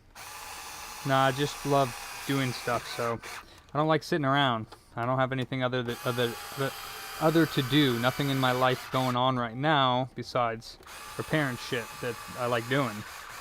I kind of stopped playing games because every time I sit down to play them, I'm like, I should be repairing something. And I enjoy repairing stuff more than I do like playing games. Alright. So these we need to call them.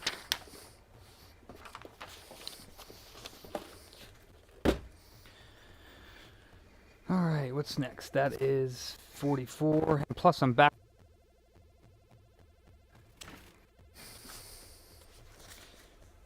Okay. Bad fuse. Praying to the PS4 gods that this is a bad fuse.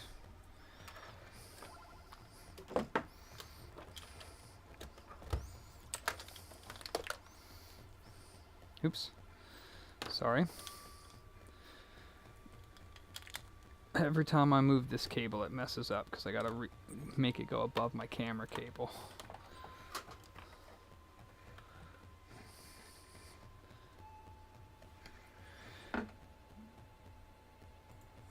Oops, wrong one.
What is going on?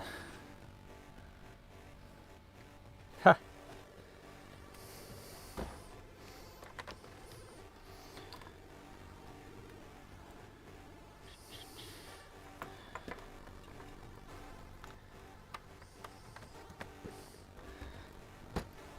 Oh, maybe there's where the thing went. Thought I got it sucked up into the thing, but it's right here.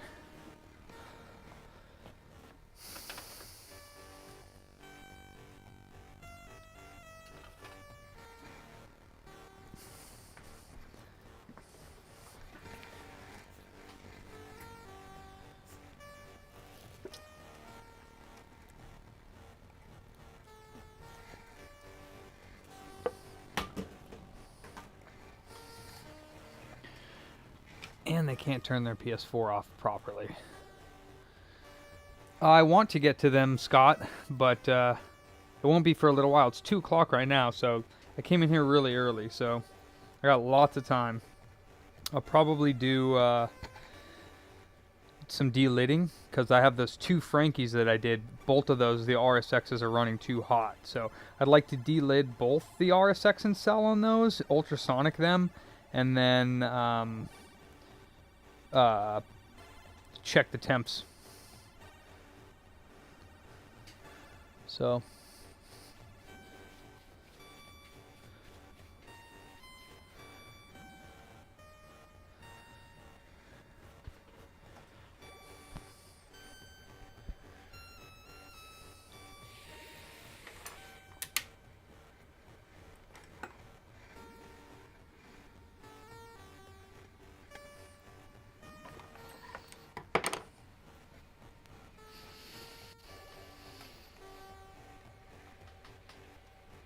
mm-hmm.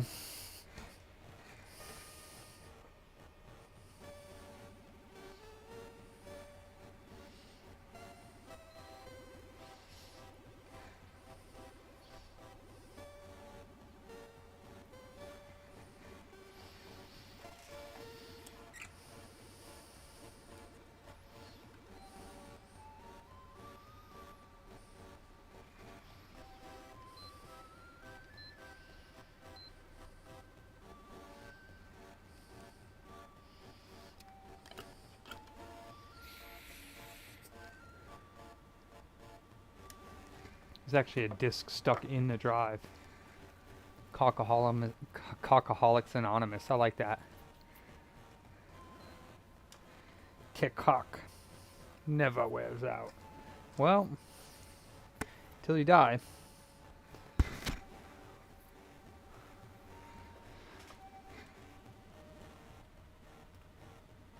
Then you grow another cock in the next body. What the fart? Dude, how did that happen? There's a nasty gash in this one. Big old fat chunk. That's pretty gnarly. Please no bugs. Alright. So far so good.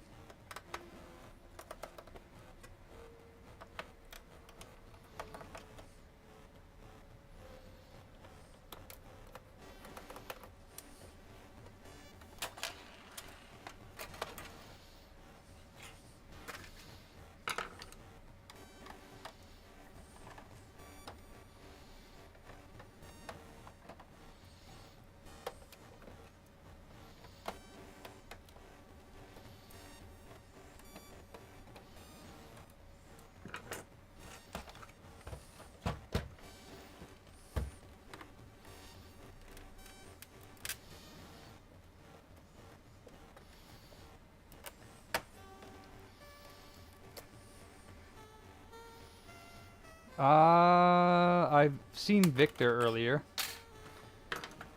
He might be watching. He was watching in the background and doing his own work. He might still be here. If he hears his name, usually he pops in. Reincarnation.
There's Victor, see? Told ya, he's just as busy as me.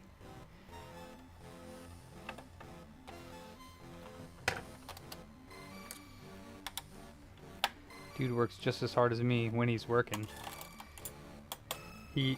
Victor yells at me for not taking any breaks. Says I'm unhealthy. Which is true. But can't help it. I don't got anything better to do.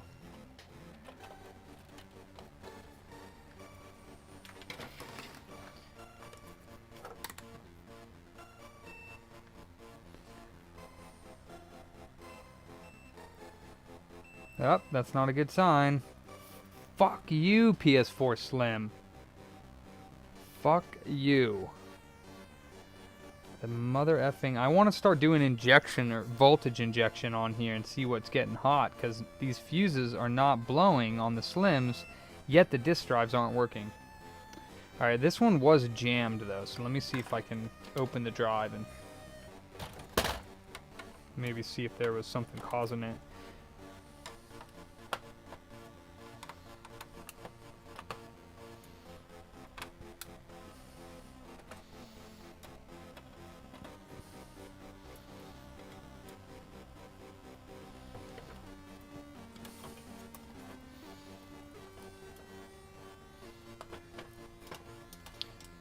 Who? Me? Oh, yeah, well, it needed to be refurbished regardless. This guy's... I'm not fasting. Talking to me, Glenn? I ate today.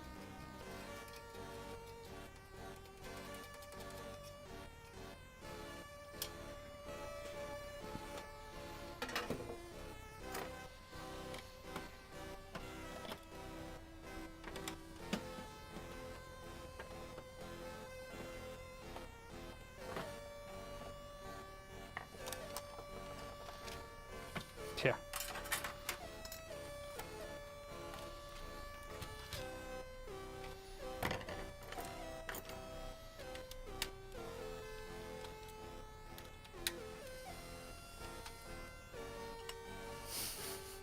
I ate a Beyond breakfast sandwich this morning.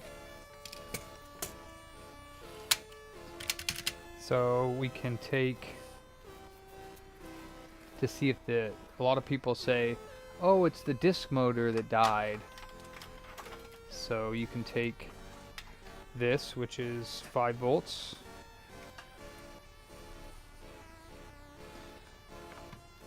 It's an old Motorola cell phone charger. We can apply it to the motor here and you'll see that it spins.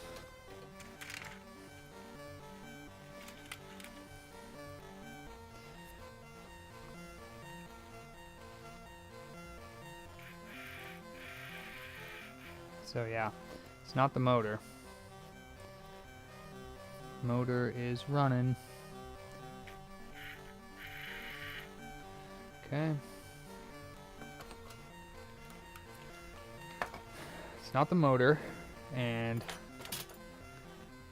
just to be sure,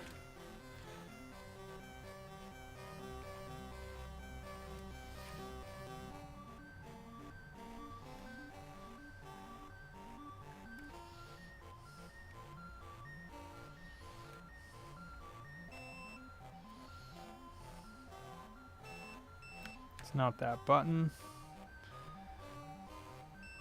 It's not that button. Okay, so it's not, in my opinion,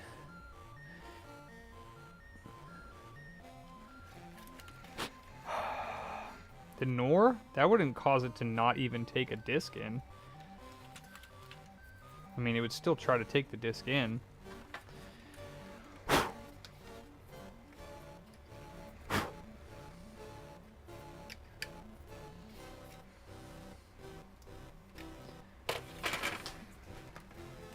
Might not be able to read it, but it doesn't even have any power to the drive.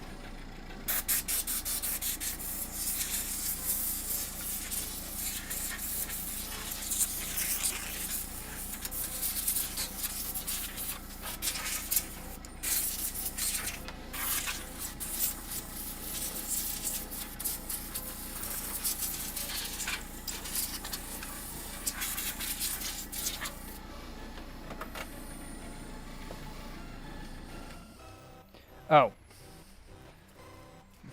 Gotcha. I thought you were being serious. I mean, it could cause an issue, but...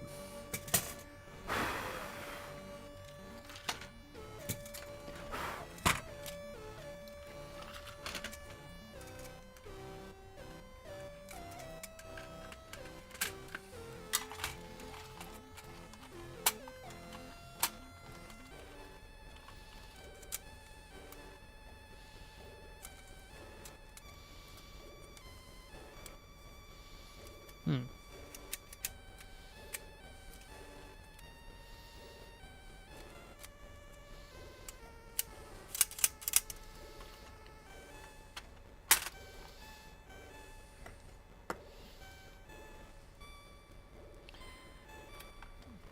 I wonder what a safe voltage would be. Probably 1 volt.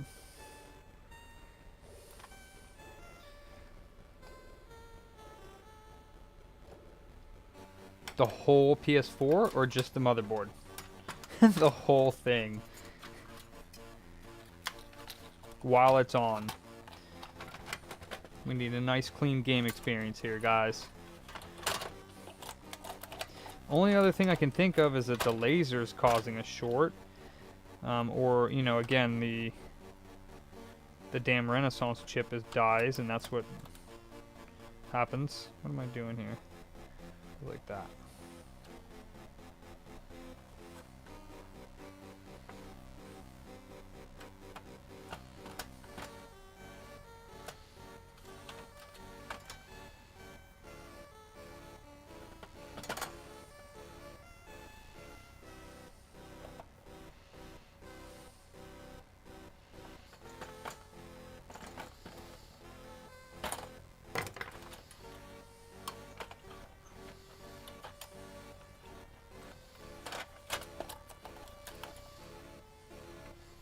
And he also bent his USB port pretty gnarly.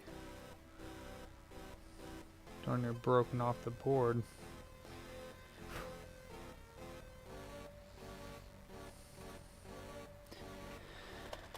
Alright, let's take a few more readings. There's a few more fuses.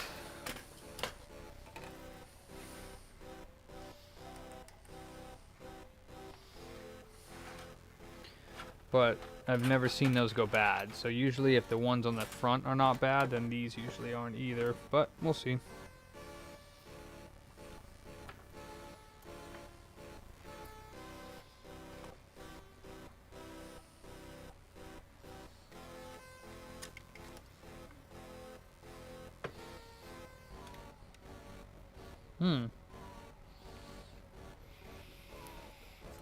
Does look like there's some heat around here. That's almost some delamination almost. That's crazy looking. Maybe those fuses are bad. Look at that.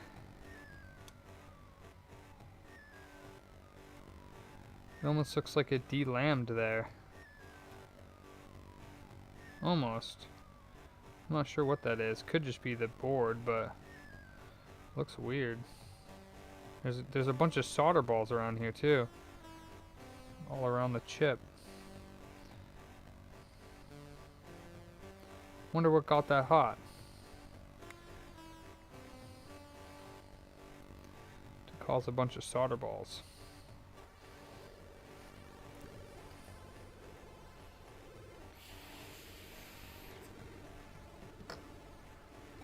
Fuse bad? Nope. Of course not. Well, fuck. Alright, we'll try a few more things here. Let's see. What is the rating of this resistor?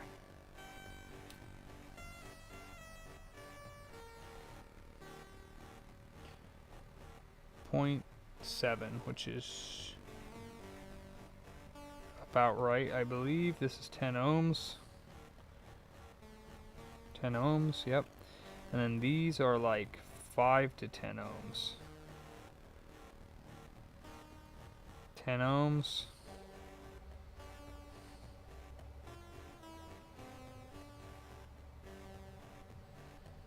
Eight ohms, and this is 5 ohms.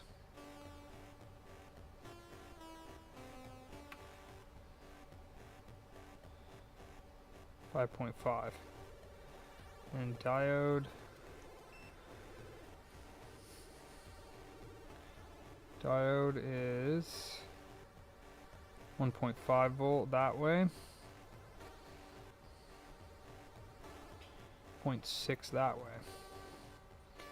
And then they were saying that these things act as fuses. Possibly. Continuity.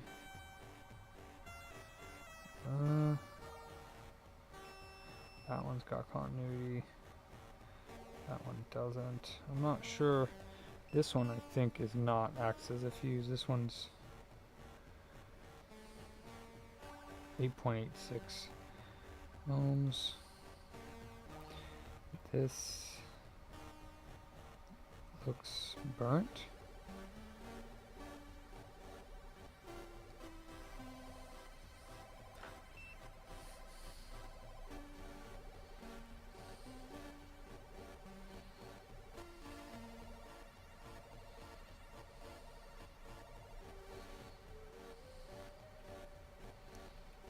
Yeah, this looks burnt. What is this? What is this component? It looks burnt. That looks bad.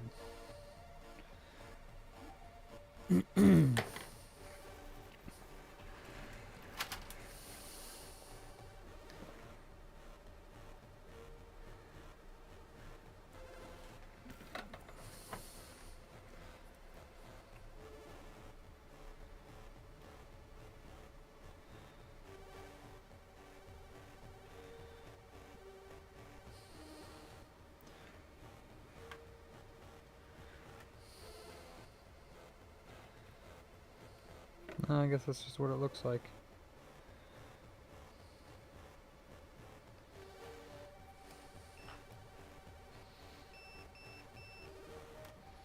It's got continuity. Got continuity. Something overheated. There's balls on this board everywhere.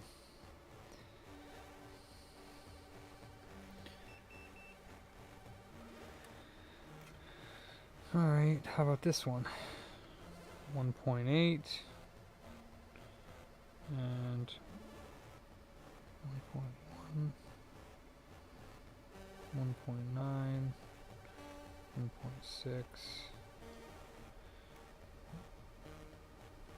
1.6. Any shorts to ground in any of these areas?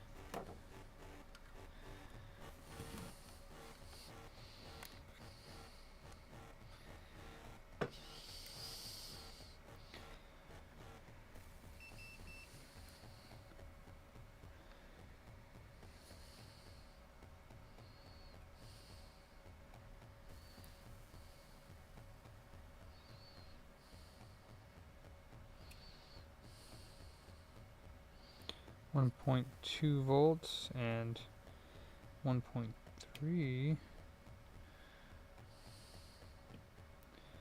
0.7, 1.7. Okay.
Yeah, that's basically what I'm leaning to as well, but I don't know. 1.4, 22 kiloohms.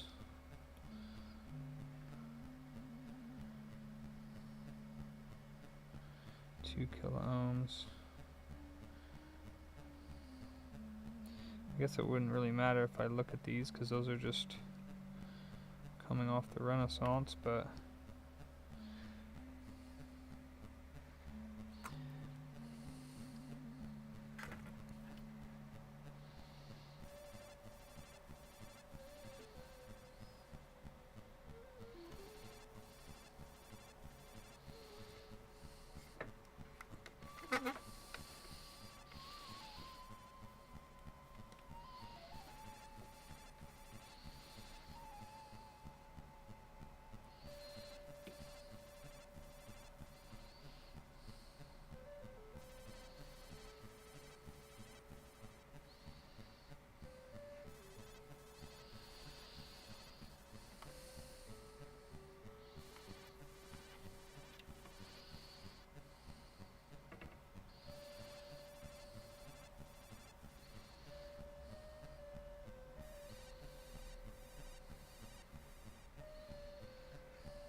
the problem with that is that when they don't work at all, then when the next update comes out, it won't work.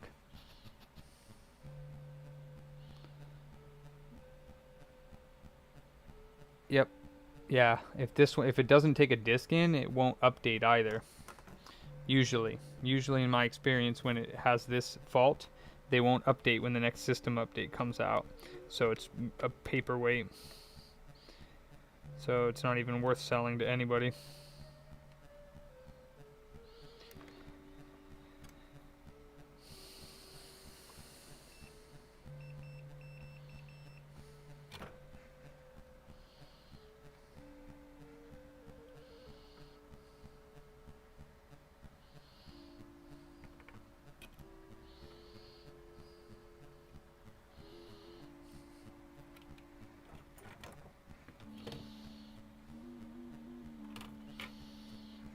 Yeah.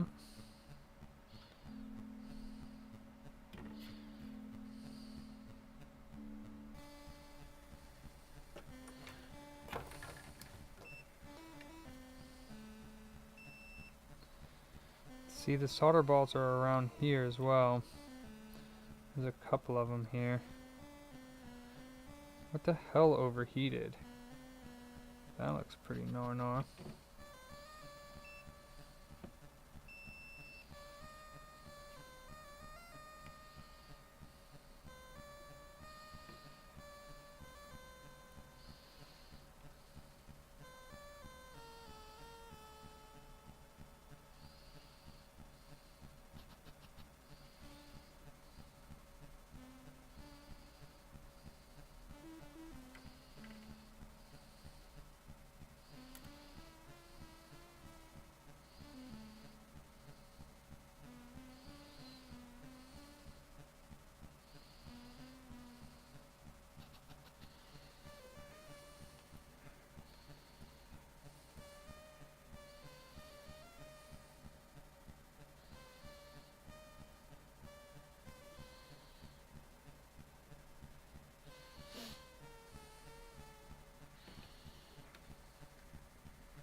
Yep, beats me.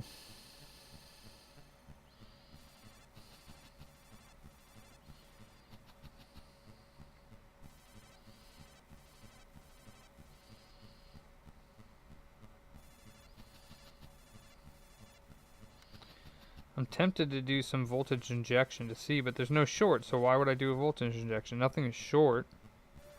So yeah, never mind. Yeah, it was a coil. But I mean, I don't think that's in the right section. That it looks burnt, but I think it just looks that way. I mean, it's got continuity, so I don't think yeah,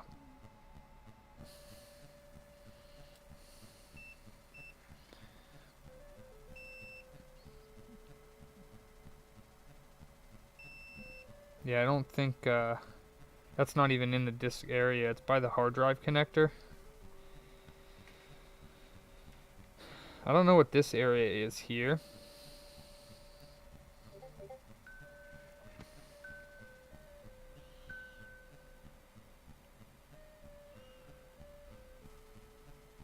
Yeah, when it takes a disk in and it spins it, it'll update in my experience. But if it won't even take a disk in, then usually it won't update in my experience.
Hey, G-Force.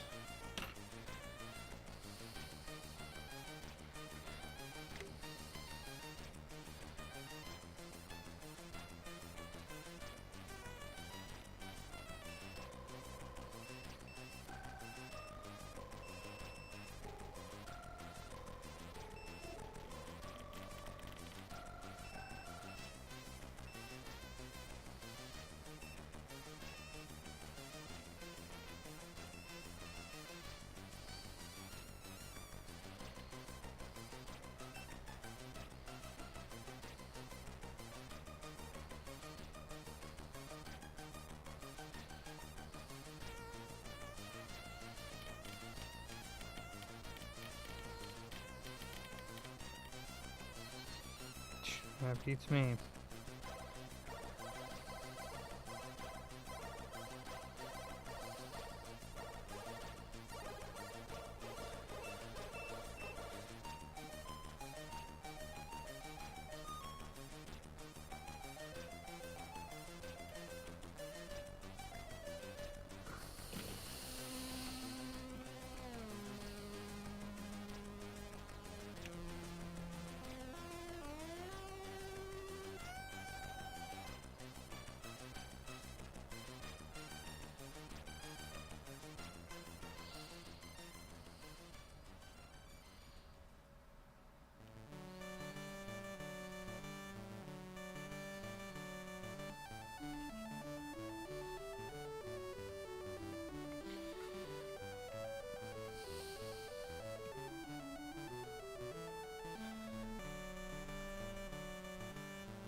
No, I have not. Also, this has quite a bunch of heat on it compared to the other one.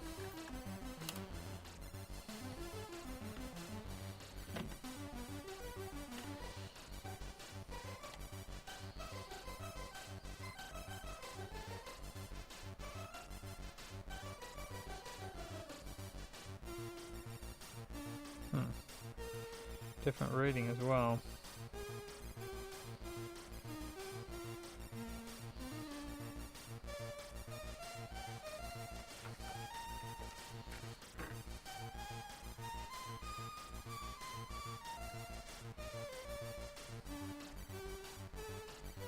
Oh, never mind.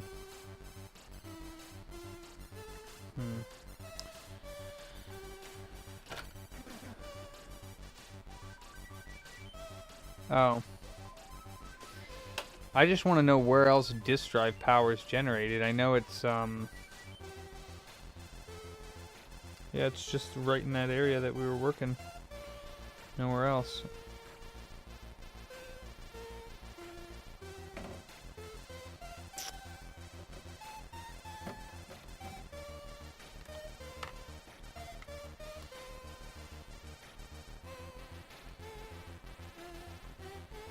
Under Southbridge, let's see.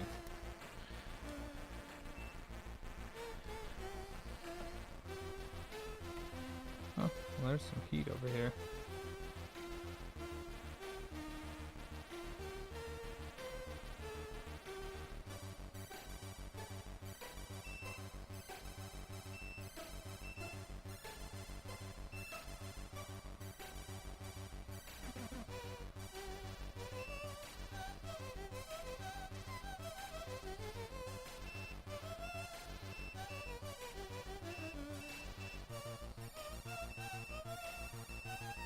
Yeah.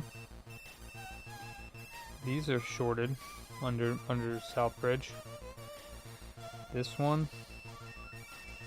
This one. But not across the cap. It must be low resistance.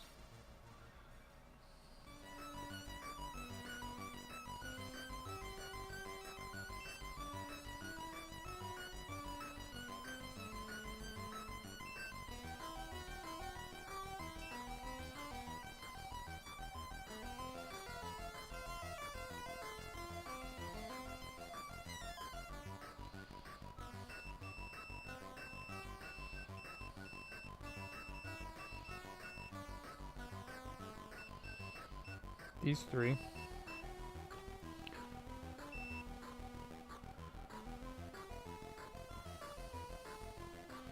Let's see my what this is the customer's board. This is the donor board.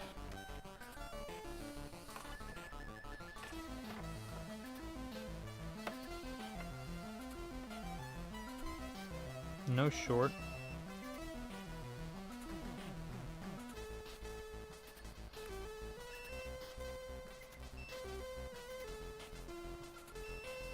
Yeah, there's no short on the bottom of this donor board. So, I don't know where those go to. They are on the opposite side of the Southbridge, but... Can we eject voltage into there? And see where it goes? I mean, it definitely could go to the Southbridge. I mean, it's right underneath it.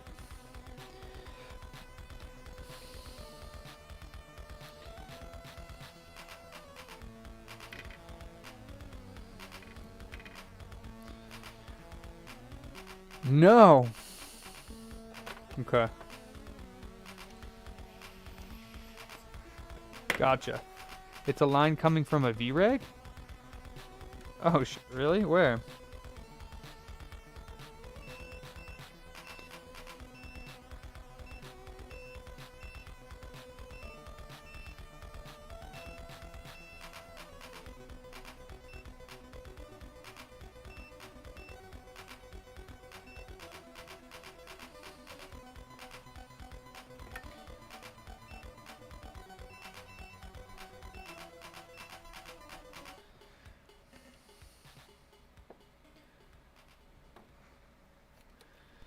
I don't think you can follow the trace. Hold on.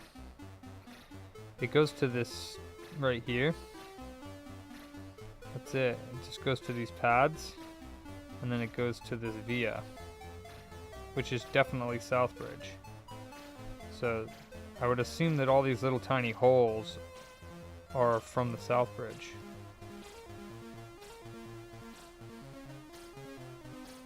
And there is a lot of heat damage over here.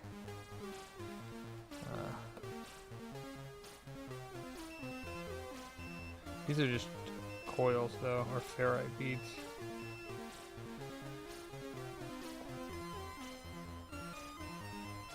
Oh, that shouldn't be short.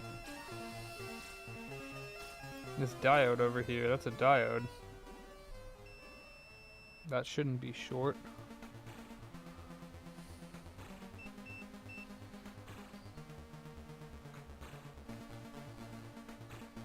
Well, it's not. It has continuity across it. It shouldn't.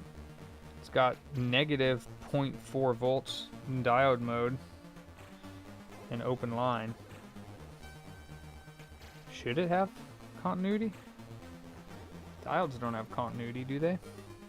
Yeah, I do have battery on board, yeah.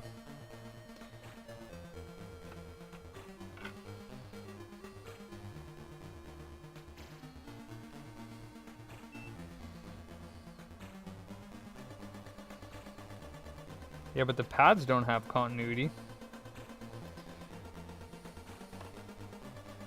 So if you take the battery off, it won't have continuity?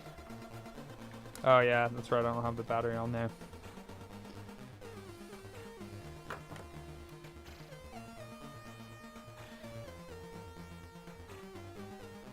Yeah, because that's nowhere near the battery. But it could be for sure.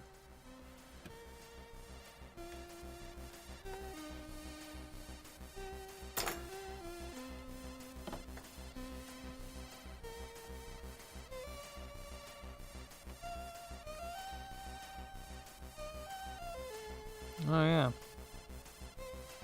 Not shorted anymore. So that is carrying the voltage to the Southbridge from the battery.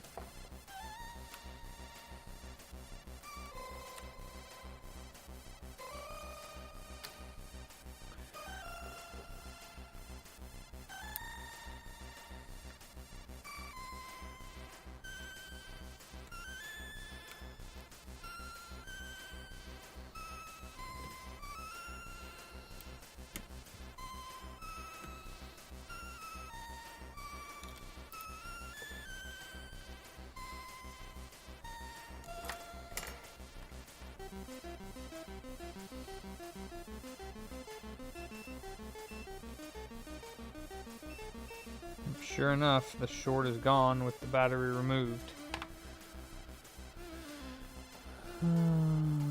Yeah, there was a negative 0.4 voltage drop, which probably means because 3.3 in the battery is going across.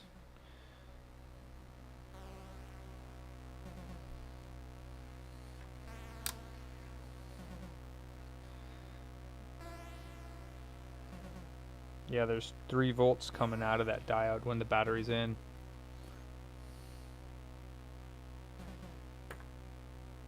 Yeah, that's true, yep. So these 3 caps are short to ground, or appear to be short to ground, when the battery is plugged in. So yeah, that wasn't it. That was a false alarm. This is all. So yeah, I don't know. Other than it being, I haven't found anything wrong. Other than it being the Renaissance chip, or something else that nobody's been able to find yet. I have no idea what it is.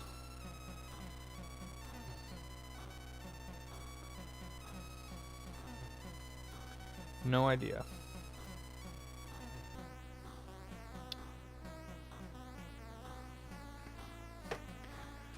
That's it. I'm done.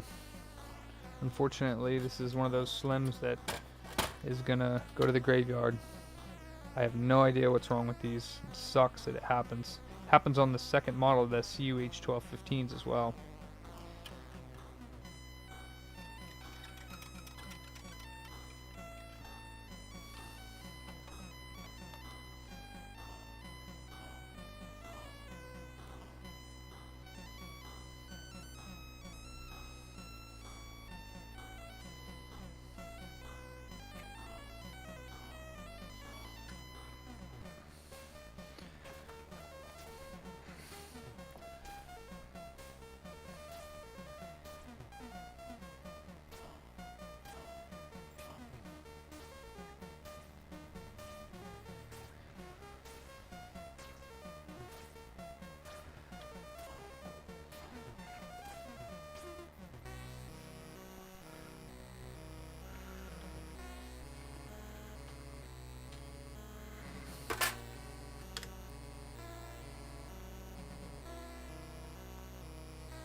Whew.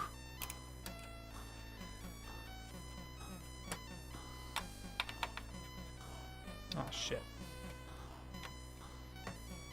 Alright, that goes on the bottom. Oh, poor Slim.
What'd you learn, Glenn?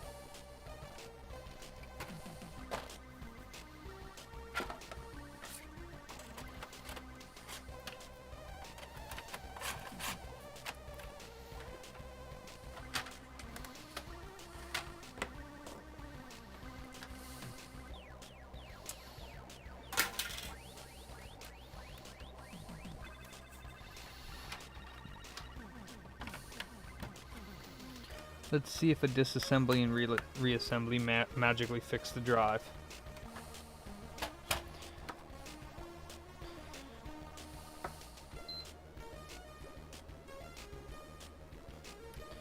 Fortunately not.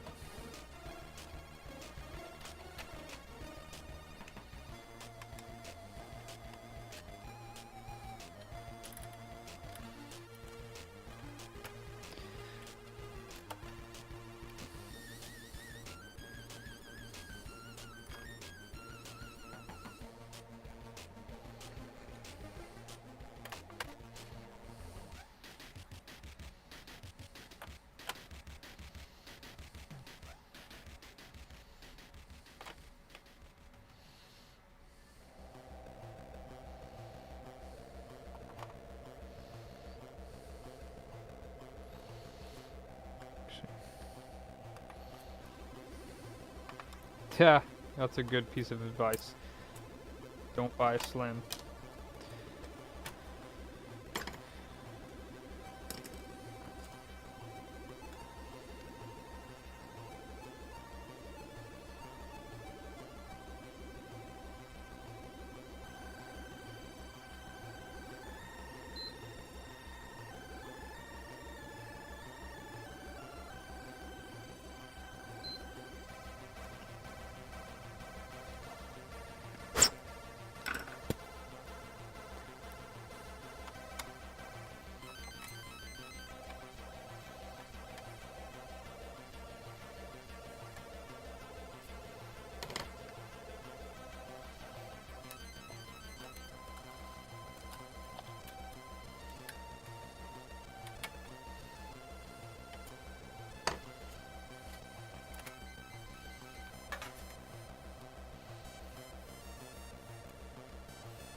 Hmm.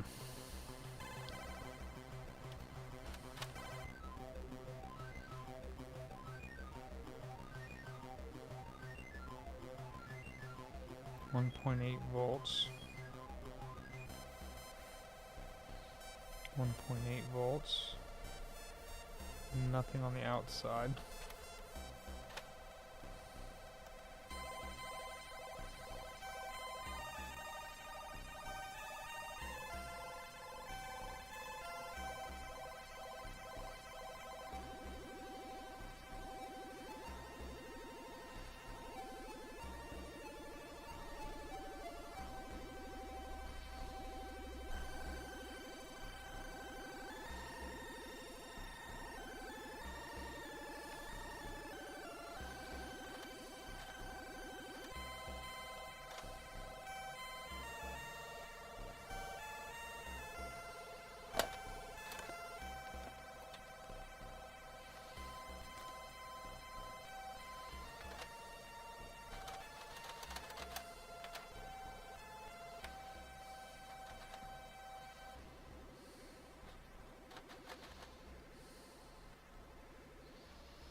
I wonder how many volts are supposed to be to the left of this, like, laser thingy.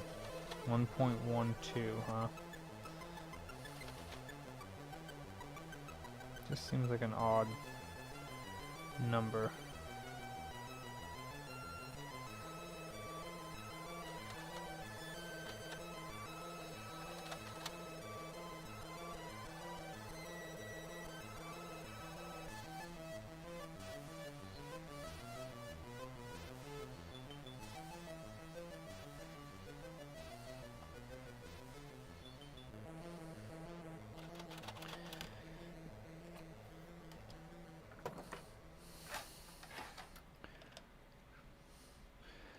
Two volt or 2.4? Yeah, it's only got 1.2 on the left side of this. There's a capacitor and like an inductor looking thing to the left of that chip, and to the left side of the capacitor it's only got 1.1 volts.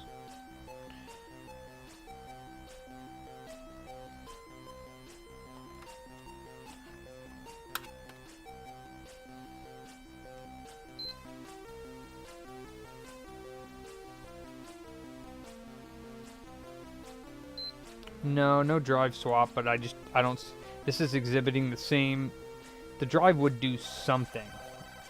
It's got, the motor works and everything, so it should totally do something.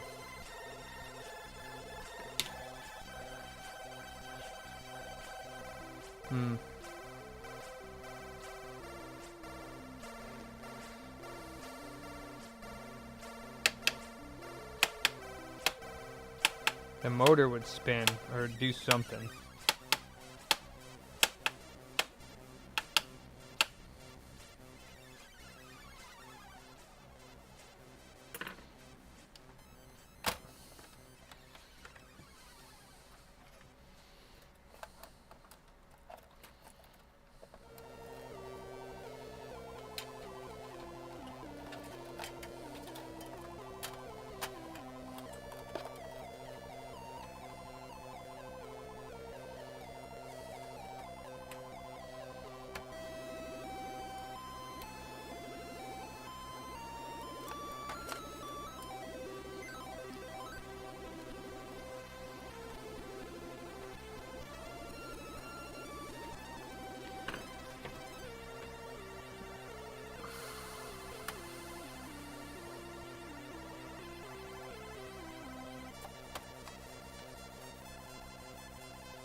Worth a shot, I guess. Put another hard drive in real quick and doubt it. Like I said, I don't even think it'll allow me to install a hard drive and do that.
Oh.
Fuck.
Oh shit, that's right.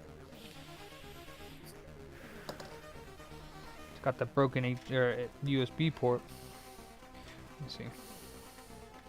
Is it actually broken now?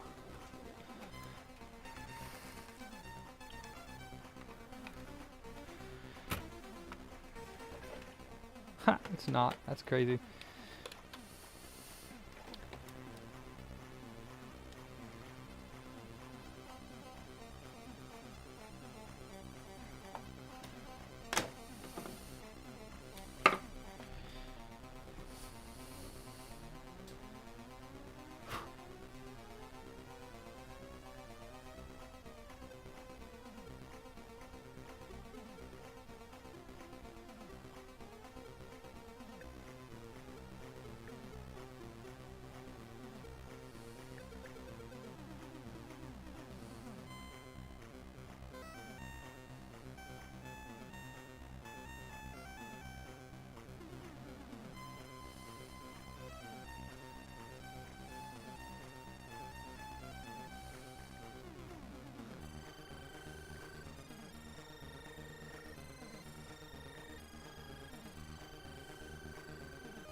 As I said, if it doesn't take discs in, it won't let you install.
Well, that sucks. We got the Xbox and this one both in a row.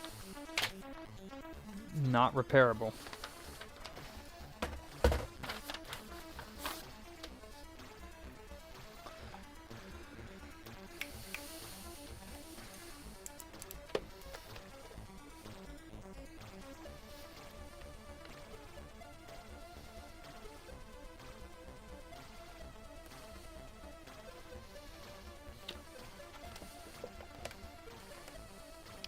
No, but I can't save any of those, the Slims that go bad. So I don't know what to say.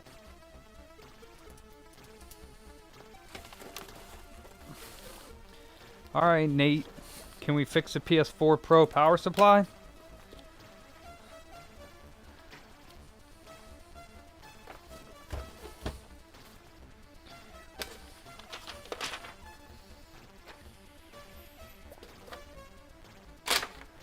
A cockroach-infested PS4 with a bad power supply?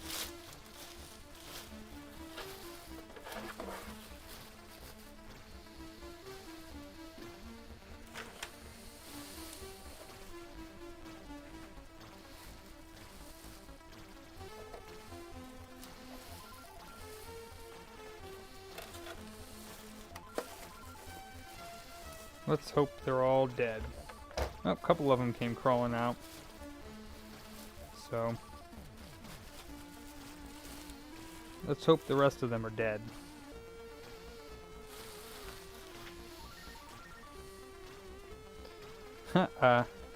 This is a one that was dropped off this weekend, or this Friday, for dead. It's dead. So, well, that's nice. It takes off the stickers easily too. What do you know? Hopefully all the bugs are dead in here. Oh, there's another one that's dead. Yeah, soaking them overnight works pretty well. Oh, I dropped them.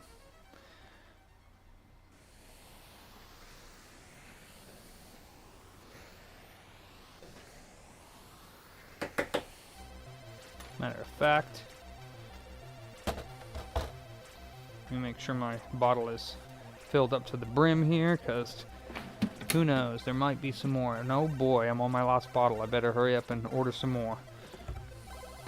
Let me do that right now.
$26 for a gallon.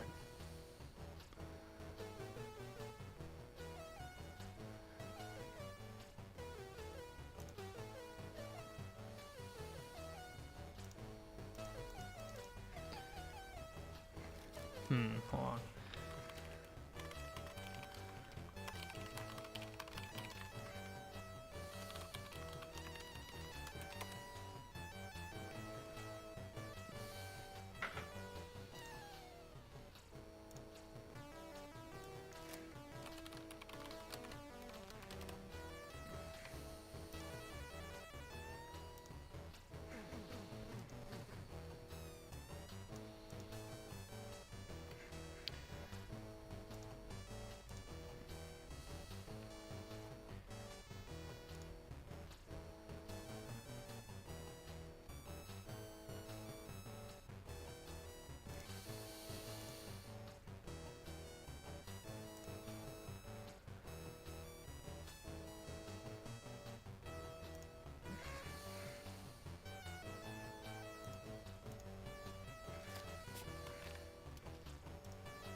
Okay, cool. Ordered.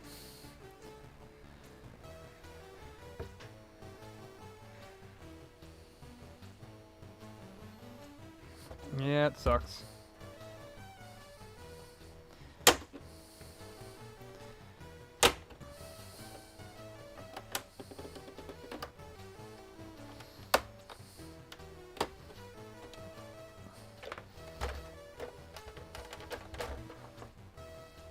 Oh, shit.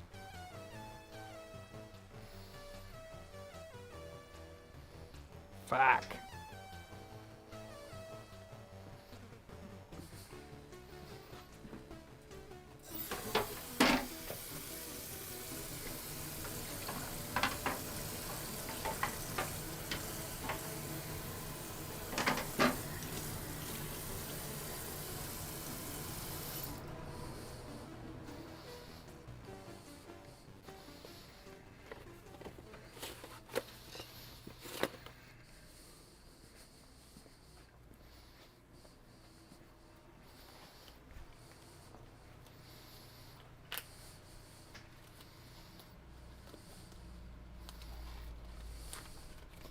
Maybe they did, Jason. Maybe they did.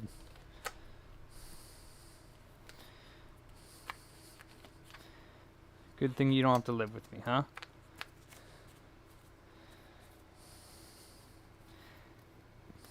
It's because I was over at Jason's house last night.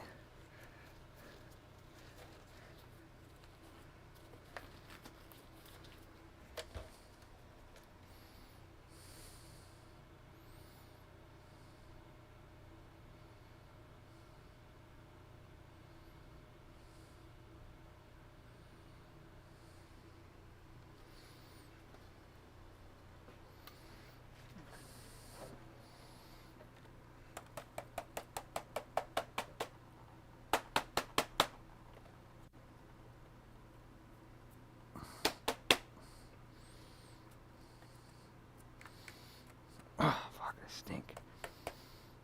Fuck, they stink.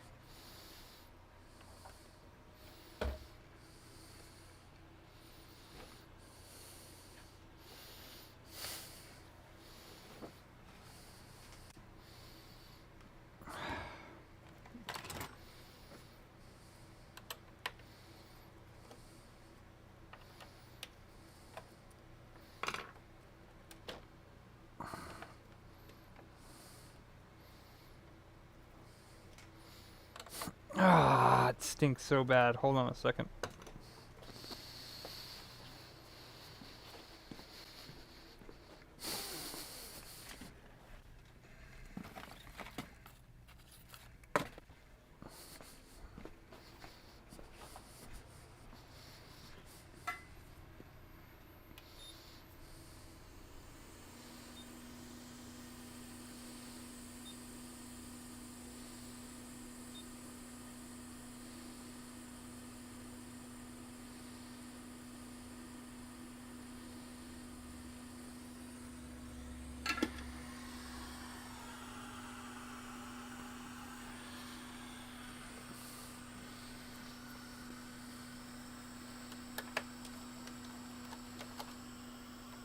That smells nice.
Come here, dang it.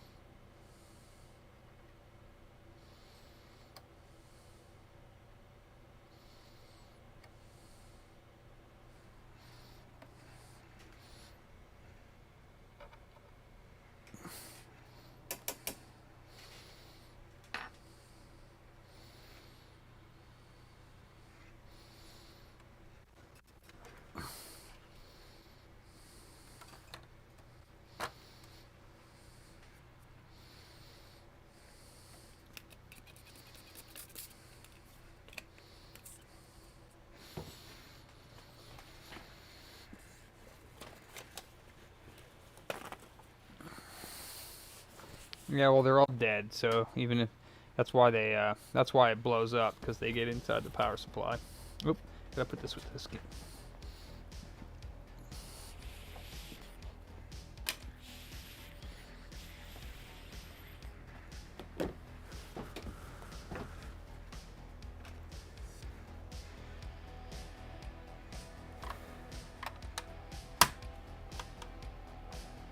Haha, beeps, okay.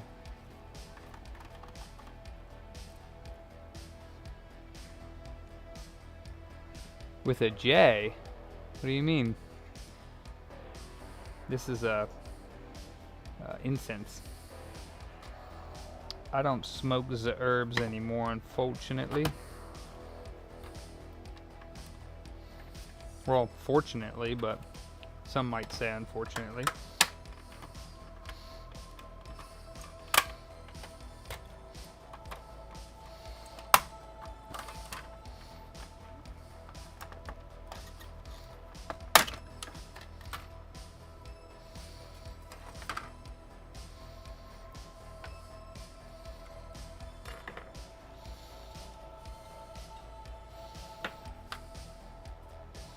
Ah, that's why you said roach. Gotcha.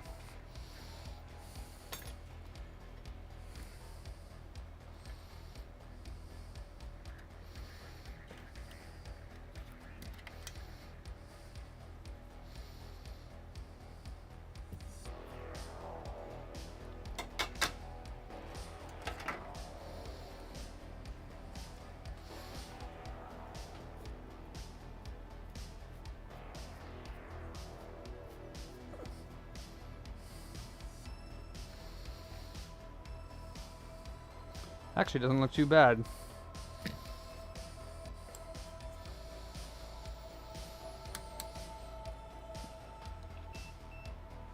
Alright, let's check. Well, let's discharge it first. Alright, here for the explosions. Come on, don't hurt me, don't shock me. Don't freak me out either. Alright, so... Wait, is this the one? Might be this one. Is it both of them, or is it just the one? Okay, no charge. Alright. R5, blown. What about these MOSFETs here? I don't know exactly how these are supposed to be, but... Is this also a fuse? Yeah, it looks like that one's good. Ground. Ground on the right pin. This one doesn't have ground. Okay, cool. This one here. No ground. Ground on the right pin on this one. So this one's got ground on the right pin. This one has no ground. I'm not sure how these are supposed to be. No ground. No ground. Fuse is good.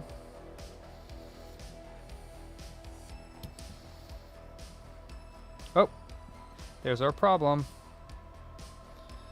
Right here.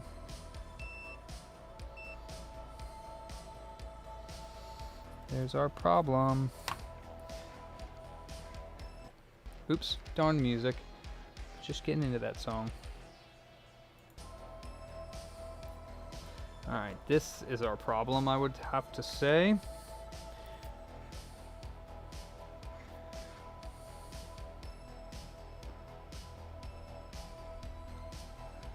Big ol' chunky hole in that one.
I think this is the one that's supposed to have continuity. This one here. This one's got 1.1 voltage drop one way, and yeah, 0.5 the other way.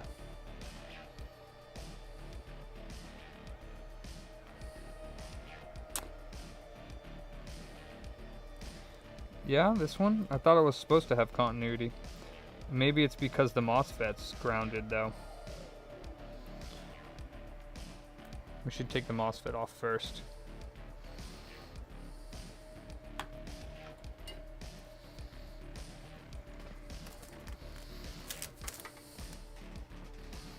Because that MOSFET's definitely already bad, obviously.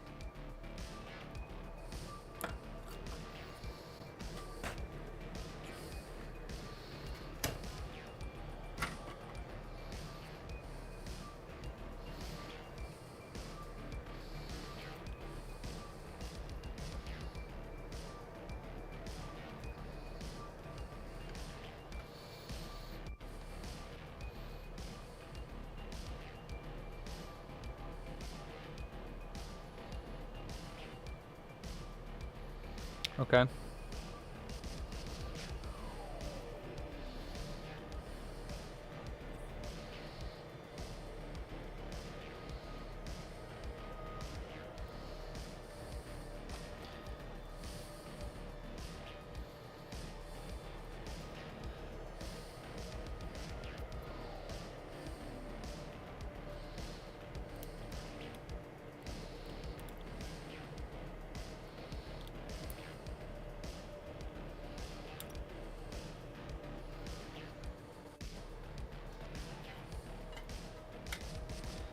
Check that Zener now.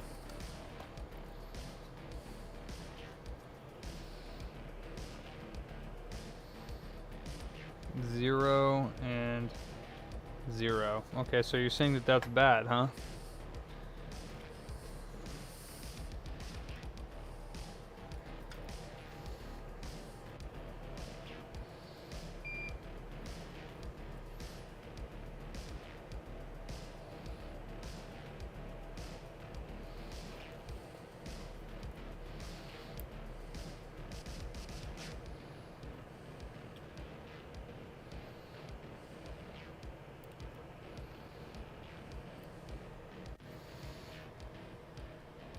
Hey Robert, doing great. Doing great. Fixed that Turbo Duo with the audio hell, and that was fantastic.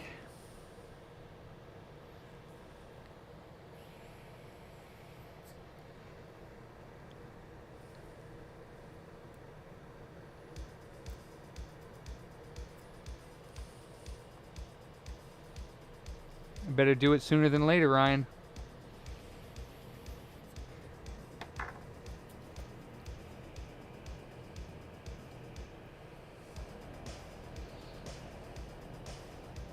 No, it's definitely shorted.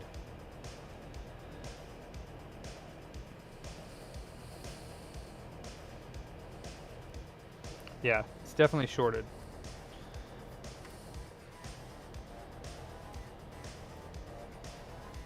Oh no, Ryan. That's no fun.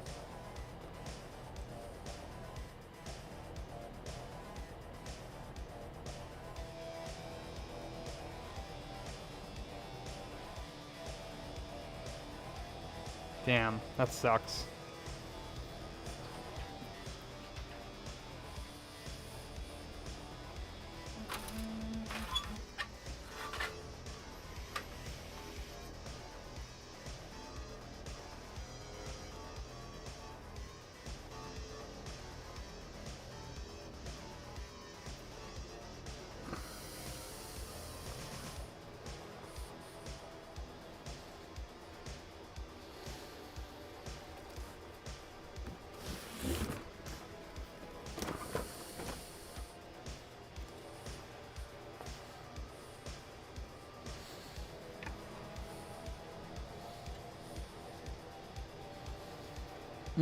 Yeah, I really was. Yeah, I went home and like passed out instantly. No joke. I don't even remember trying to fall asleep.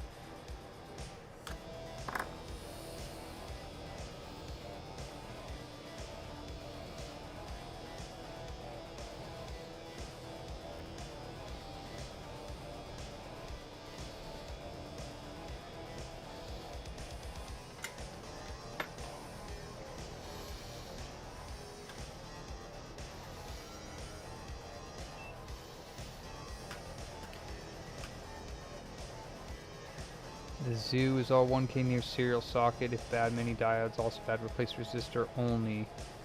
Then plug if pop IC or diode or vertical FET. If resistor lives, replace everything else on one go and test. Alright, let me read that again in a second here. Connect to my multimeter.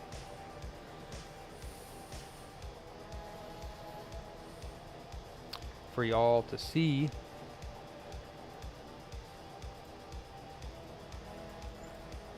Okay, so this Zener here. Yeah, 0.7 one way. And open line the other way. So that Zener's good. So let's take this one off this part slim. Alright, so let's see what Nate says. Nate is the master at power supplies in my life. Nate says, verify the 3-leg zoo is all 1K near the serial socket. And the zoo's on the top, right? Is that what it is?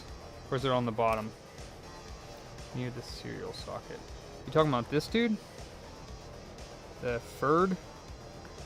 Or something on the top of the board? One of these dudes? No.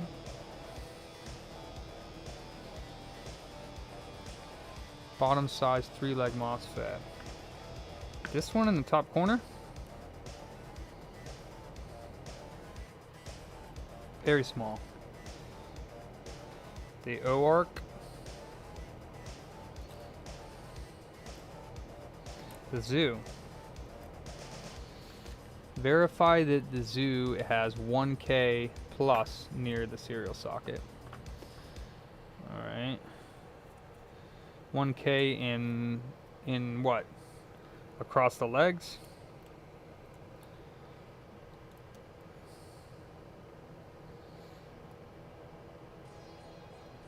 That is 0.7 ohms across those two legs. And across here is 5.8 ohms. And across these two legs is 5.7 ohms. This is, and that's in checking the ohms rating. Like, not resistance.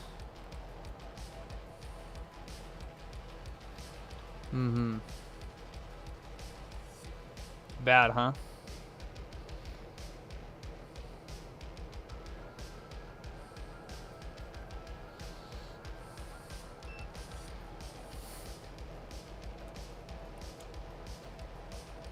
Open line and 0.587. Yeah, I'm down. Let's check these MOSFETs or these diodes. 0.049 and 0.049. So this one's probably bad. 0.062. 0.062. So this one's probably bad. Yeah, this one's 0.062 resistance. Yeah.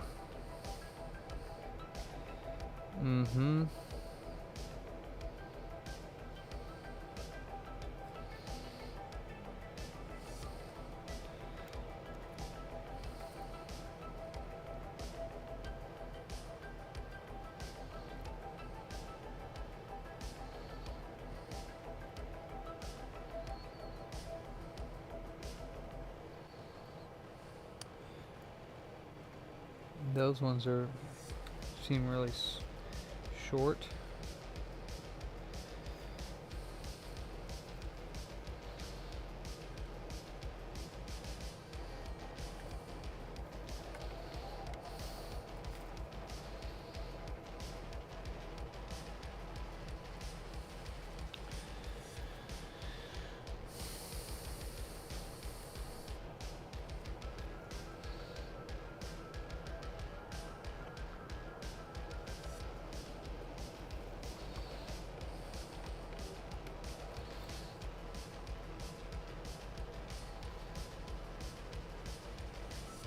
That's good.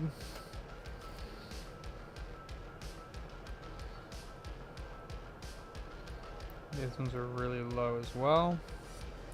And this one's also really low.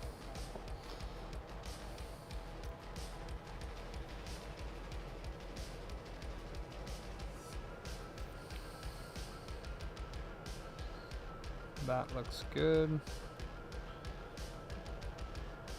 That looks good.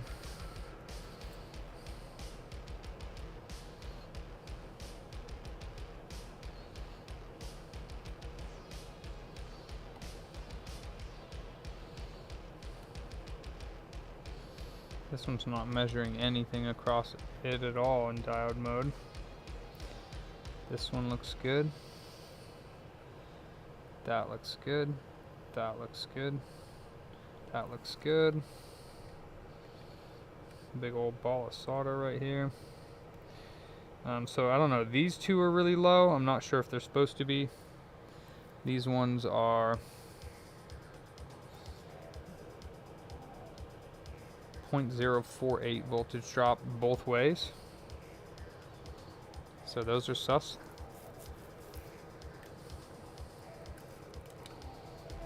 Oh, look at that.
ZD31 and 32 cannot be tested while both are present in circuit. Remove one to test both.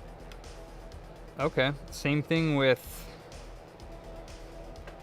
these ones here.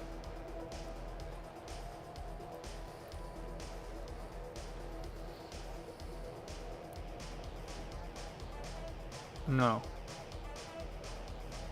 Here?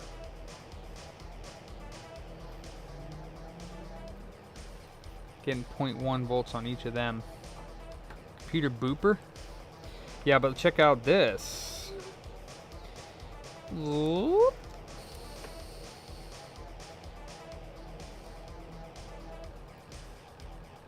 Hi there. You have a hole in you.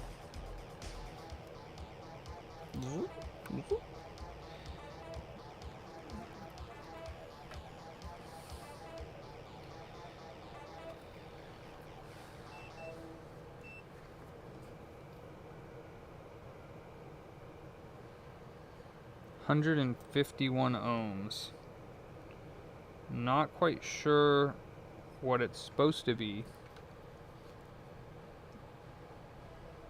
5R1 bias should also be bad. This 5R1 or this FERD? Or are you talking about the one I removed that had the hole in it?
Holding hands with Sue. Let me take a look.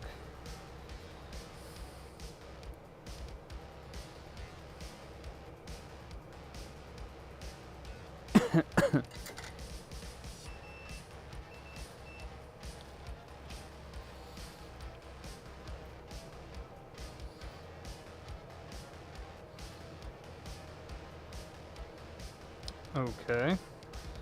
Is that the wrong one? I don't think so.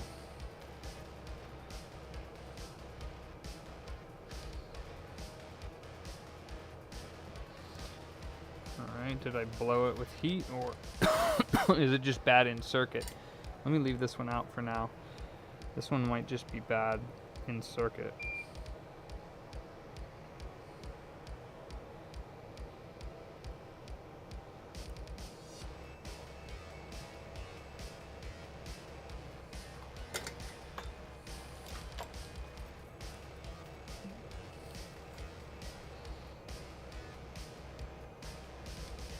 Yeah, this one's just shorted in circuit.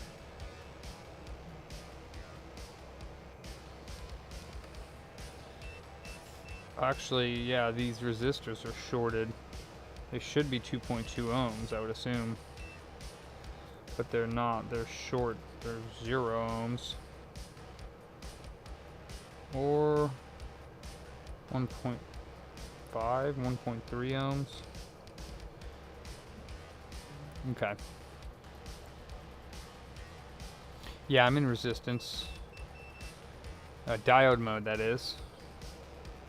Diode mode is open line and it's 0.7 volts. But when it's in here, diode mode is it's short. See across this. See how I go across that? Diode mode is 0. So this is short. It's might supposed to be that way. Okay, yeah, that makes sense. Yeah, that those are short though across it. So I don't know if it's supposed to be that way. But okay, so you're saying the zoo is bad for sure, right? So take it off, right? Because that's short across the leg. Where do you find the zoos? Are they on all boards?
Okay, yeah, that zoo is for sure bad. Alright. Are they on slim power supplies?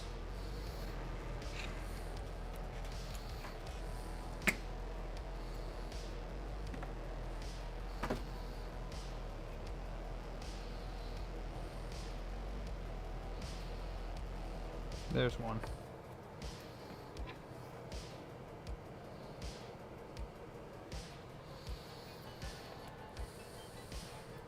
This is a slim.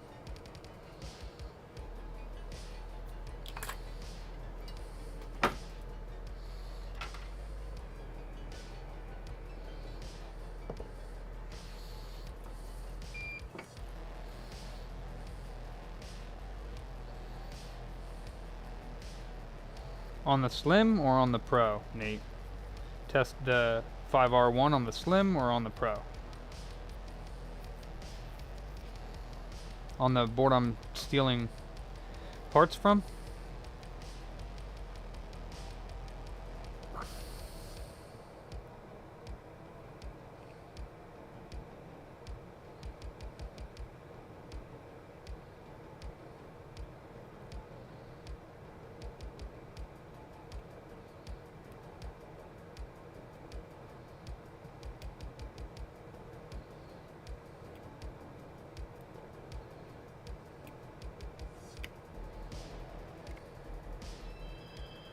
Well, shit. Thought I lost it. But I didn't. On the pro.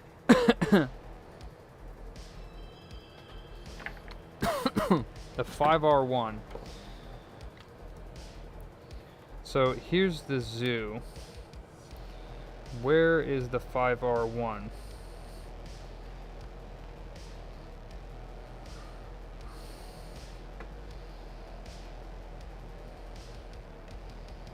Are you talking about this MOSFET? I don't know what the 5R1 is. I thought 5R1s were the large MOSFETs. Are you talking about...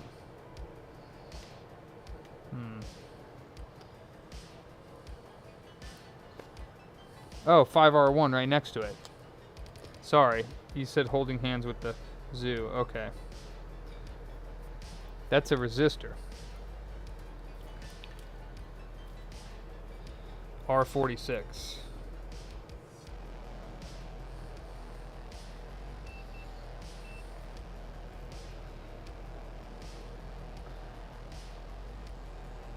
5.3 ohms. 5 ohms. What is 5R1 supposed to be?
Good.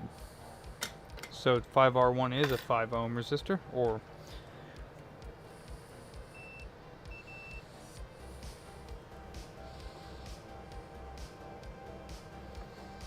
okay. Now the zoo has open line across instead of short to ground. And let's see.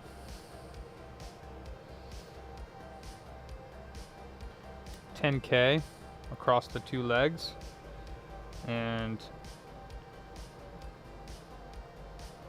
I don't know, 56K, 356K across those two legs, and okay, so I think the zoo is good now.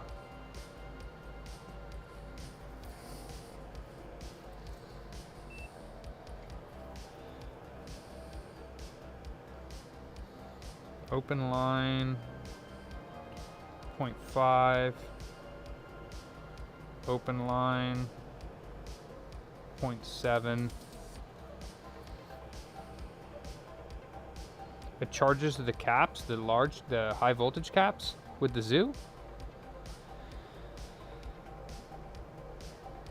0.556, 1.1, open line 0.566.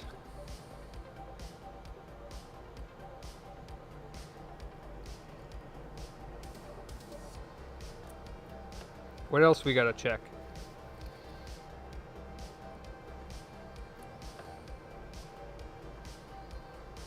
That's short across, and that's short across, so I'm not sure if that's supposed to be 0 volts drop across both ways. Yeah, I know that too. This guy here is also short both ways. So that one and that one are bad. That one and that one. This one seems good up here. 0.57 and open line. Where do I get all of those? So a K2808 and a 5D.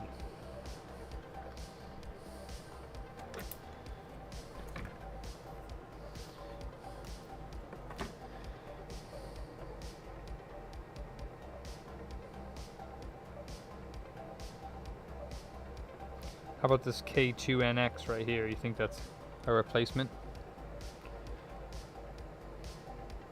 And it was what, a 48 is what I said, or 5D? Whatever that means.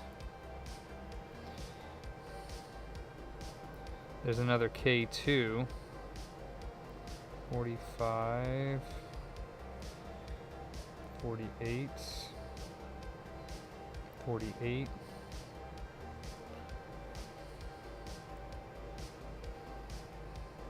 J3A6, J3, the ZM, A6, A6, So yeah.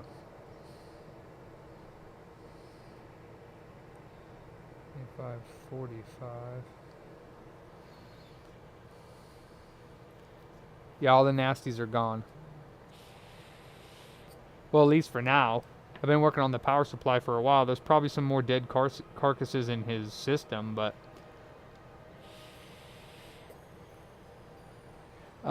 this is a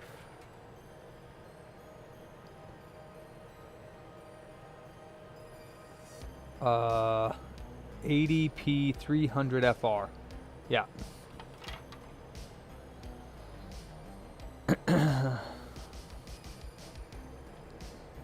I wonder if this K2NX is the same.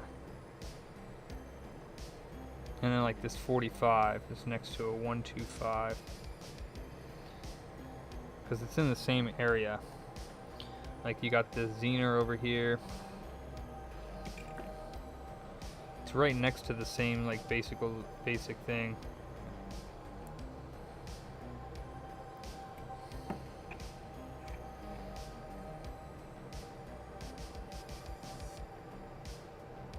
It's even the same two MOSFETs in a 0102. It's right next to ZC, right next to a 0 ohm bridge. So close.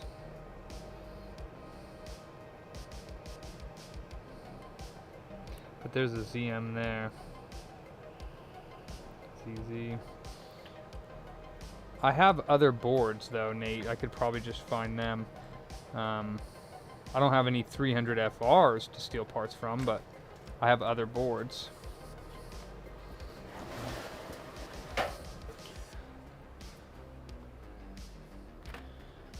Actually,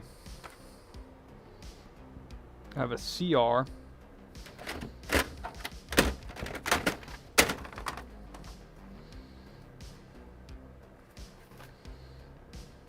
Here's the ER, 300ER, and here's a CR, and last but not least, a CR.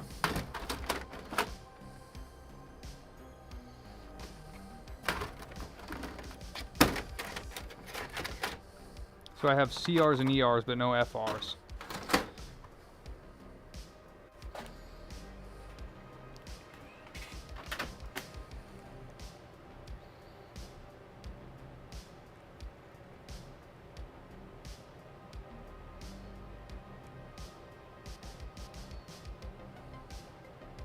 Okay, ZD31 and 32 combo.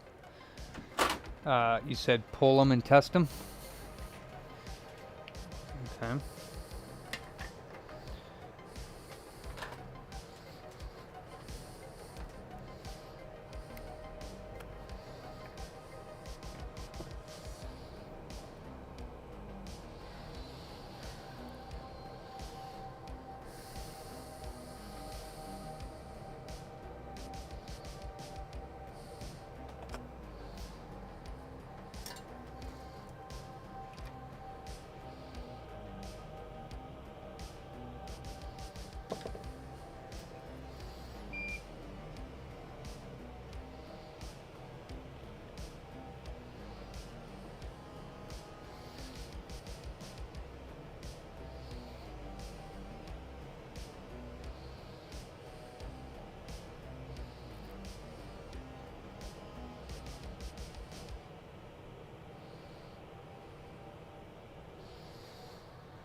.7 and open line. This one's still measuring .048 on both.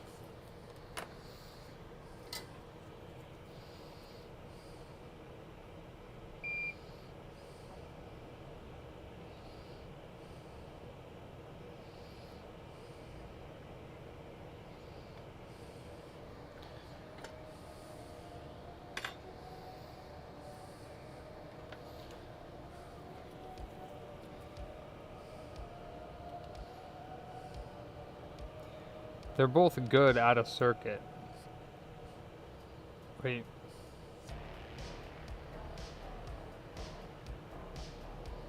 This one's measuring open line both ways. That's weird.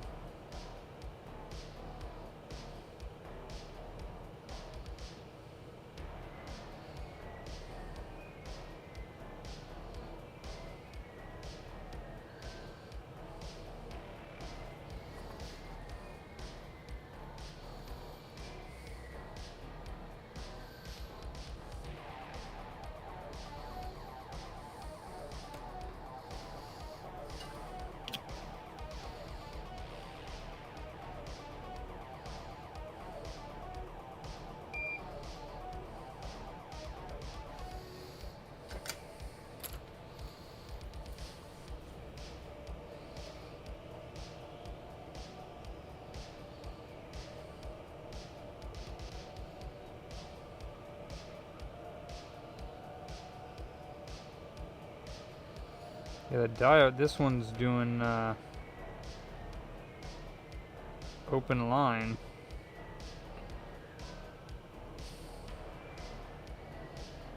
Yep, 0.048 across the, or only one way though. I don't know, 0.048 across this. In diode mode. In ground.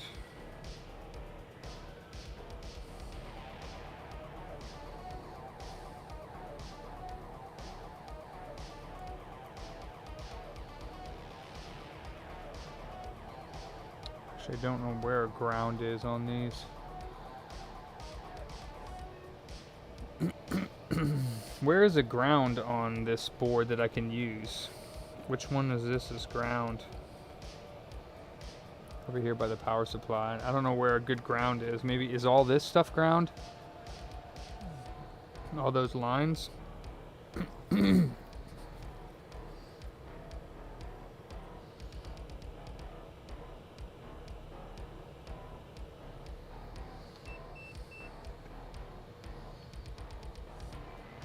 4 pins before the gap, are they shorted together?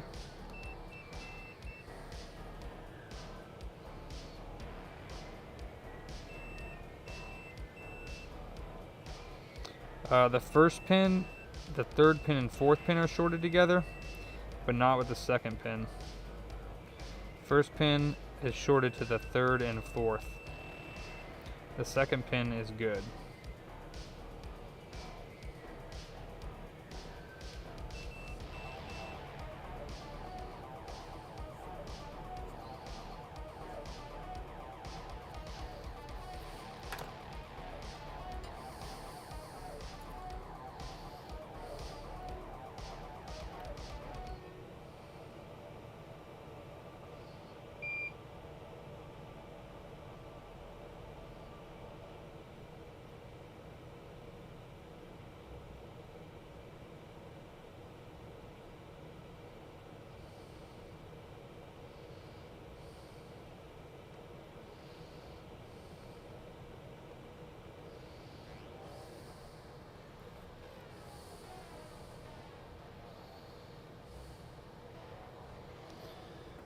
Yeah. Was it a DAP 049?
Yeah, no short.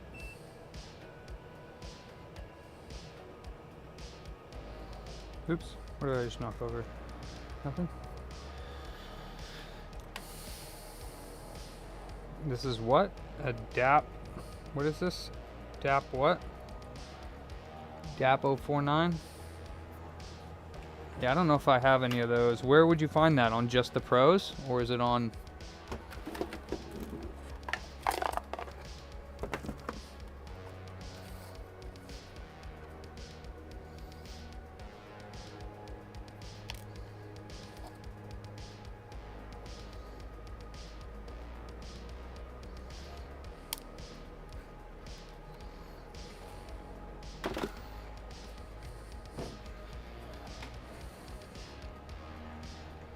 It's not on the...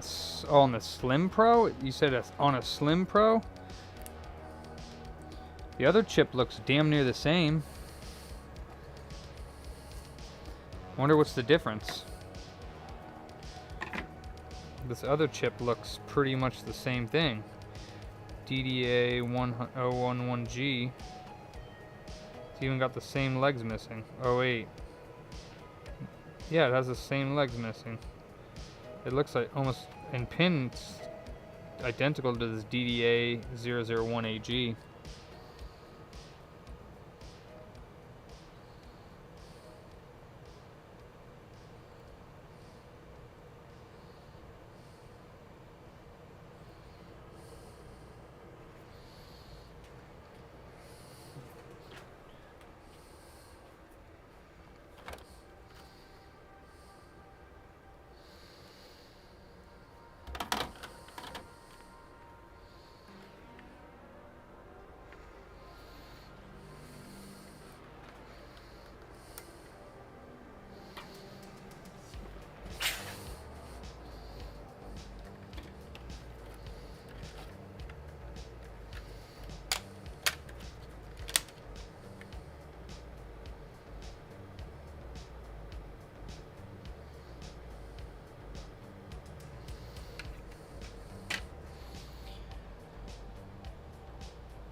Well, this one's DDA-P049B. That's the same one, right?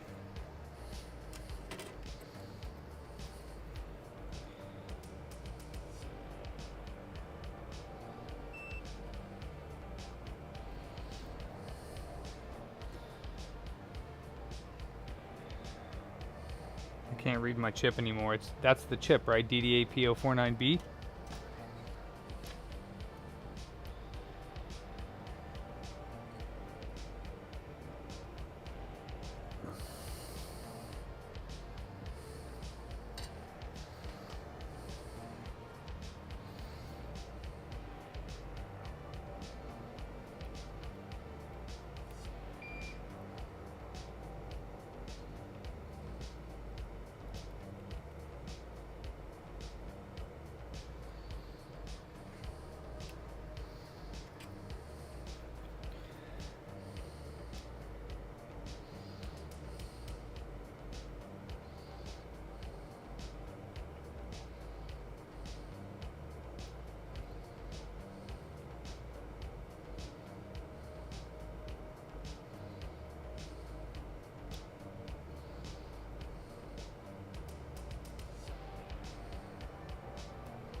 Hello, Jessica. How is thee doing on this fine day?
Did I?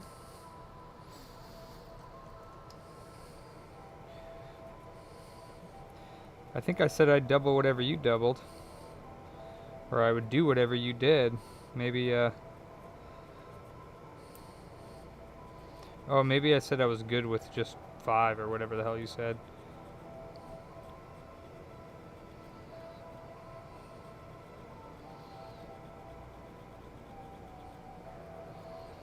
Okay, so is this Zener here still bad?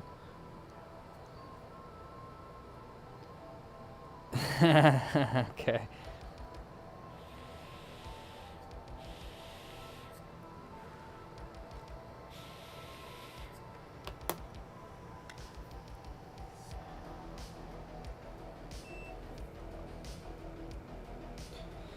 Okay, short is gone.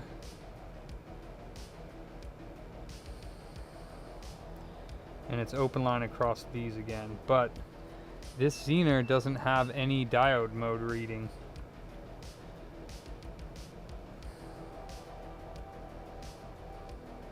So this Zener, I would say, is bad, yeah?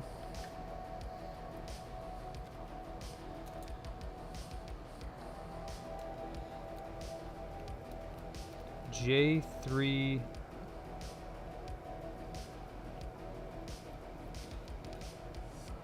J3ON.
Oh, there's the 5D that I'm missing.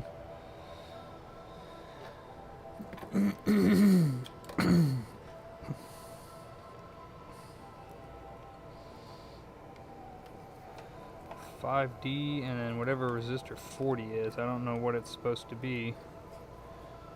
This one is short. Short. I don't know what that's supposed to be, but it's definitely blown. Something something 200 2 something. I don't know if you have an FR board and you can find that resistor. I'd like to know what it is.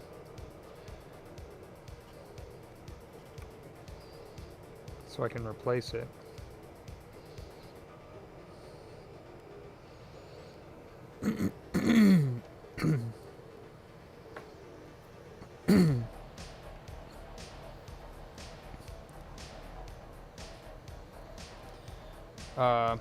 It's the bottom right of the board. Like here's the right hand side of the board, bottom right, and it's right here, right by the edge of the board.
20 ohm.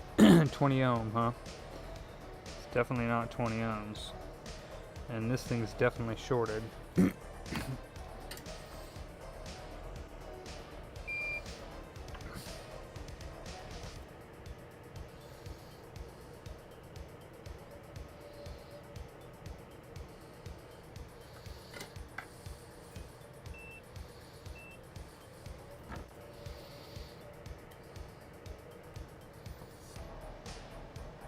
Five kilo ohms. They're not shorted, but yeah, it says 5 kilo ohms. I don't think it's supposed to be 5 kilo ohms.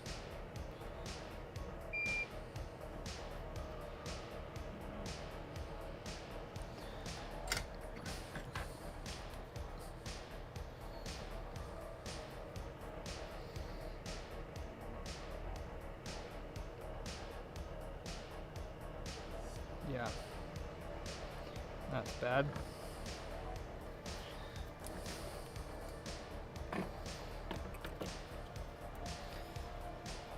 Glue. It's glue.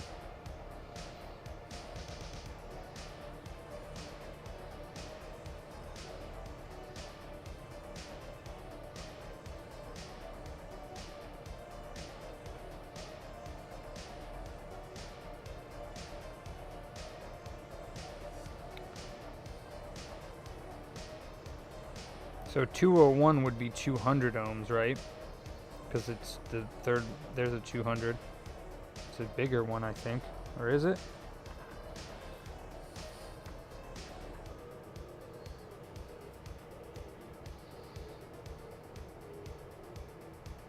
No.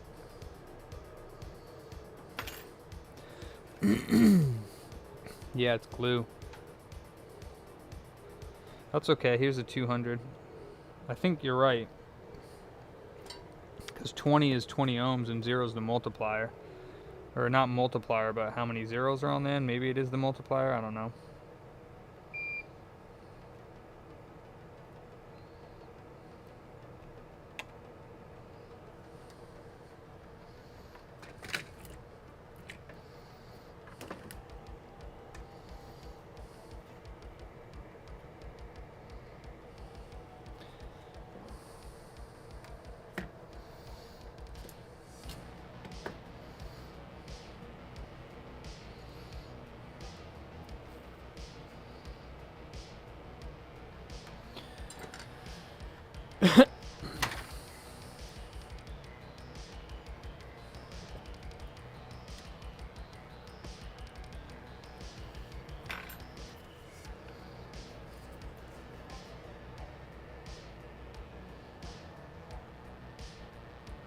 $20 ohms.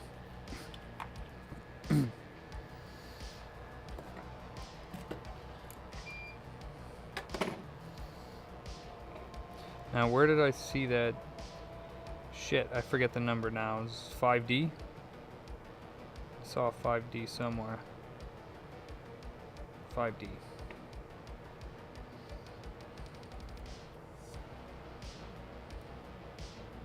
Don't know if it's the same or not, but we'll go ahead and take it.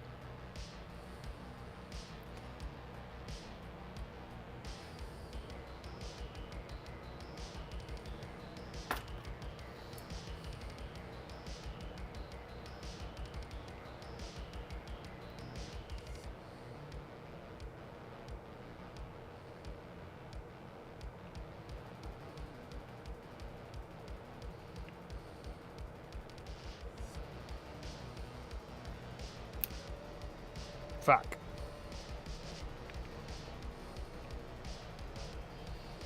Fuck.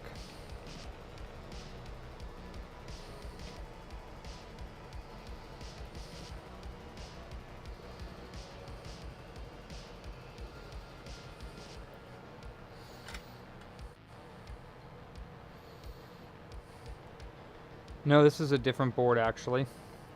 I mean, yeah, it is a different board. This is the one that I took the DAP from. The first board didn't have the DAP.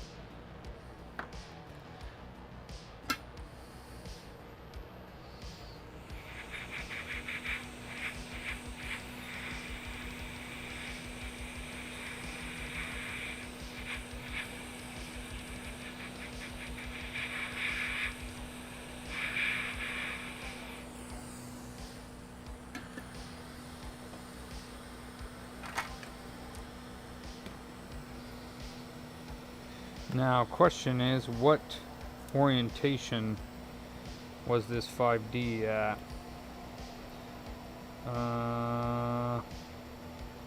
Because it doesn't show you on the board, I don't think.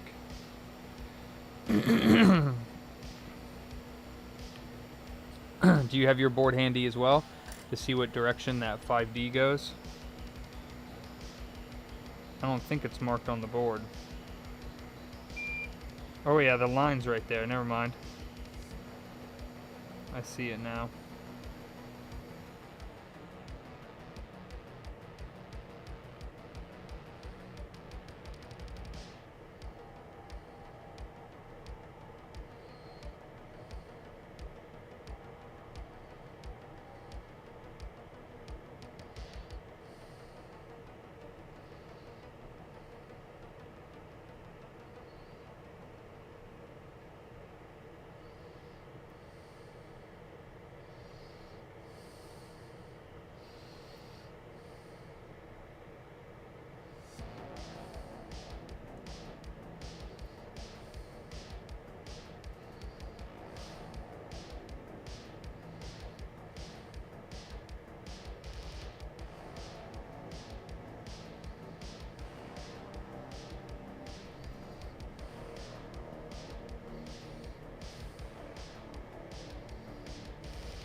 Okay. What's up, Oz? Where did my water go? There it is.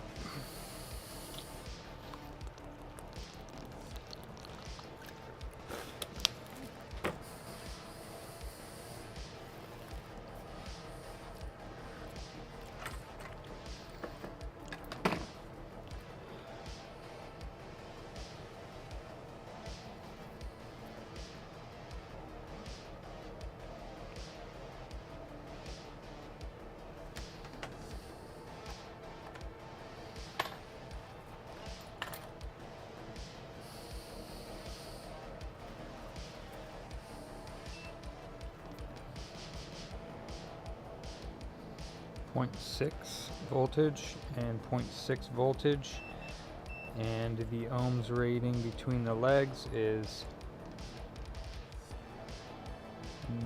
1K and 21K and 120K, so probably okay. Alright, what else is wrong with this fucking board? Q31, what's that? Oh, and I just now seen this.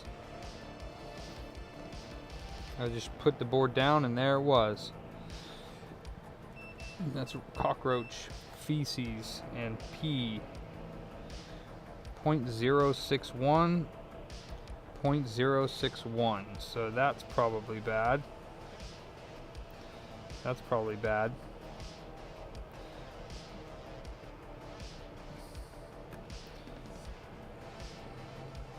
.072 Q31 by the 20 ohm resistor. What are we talking about now?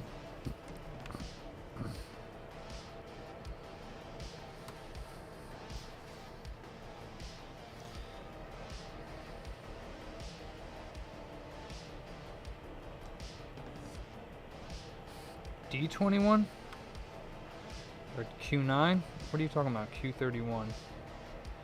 What are we looking at here? Oh, this one.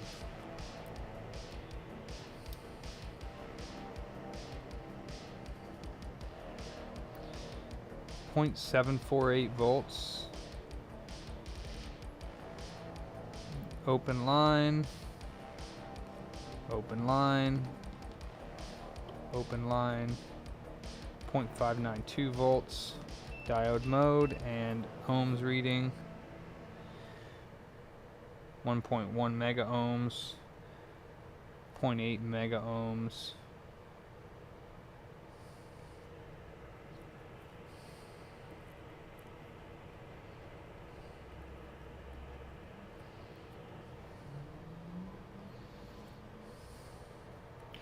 Okay, but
all three of these little mucks have open line between all of the legs. So I don't know what that means, but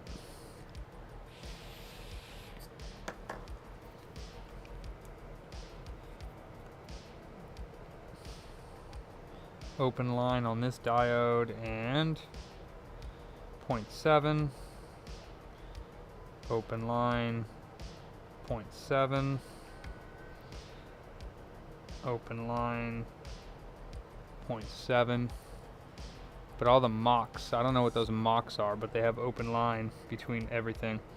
This guy here is another 5D, open line 0.6.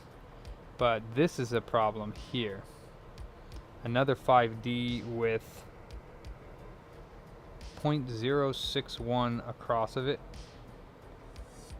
CD41 next to 161.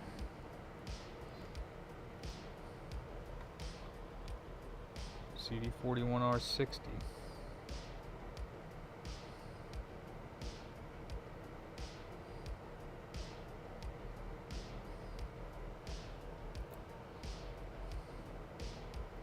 Yeah, that one's good. That one's good. ZD41 is 0.6 voltage drop, open line.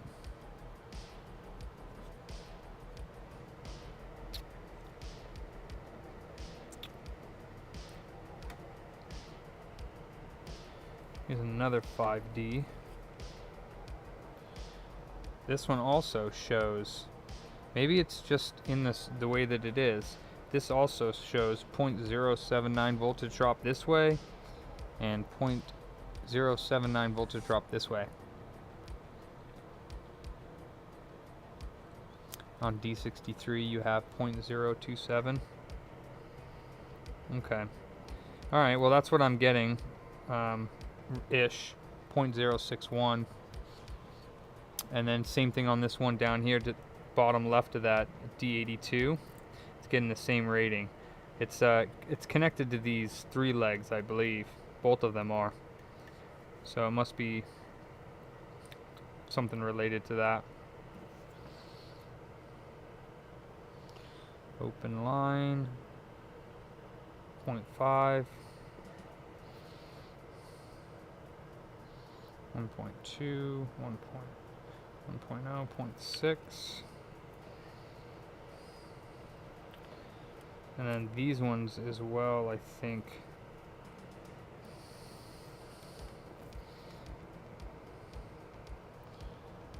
Nope. These ones I believe are good. And these ones are good too. Or not. Well, maybe.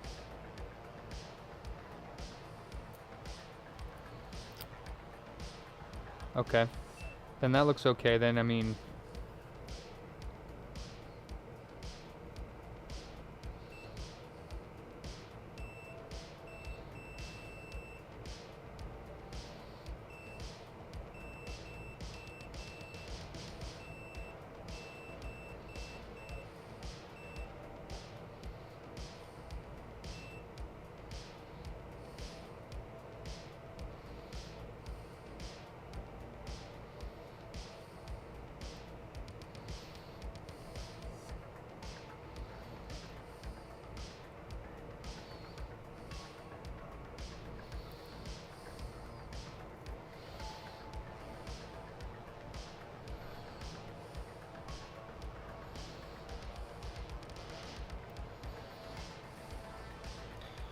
and this dude's open line as well across all the legs.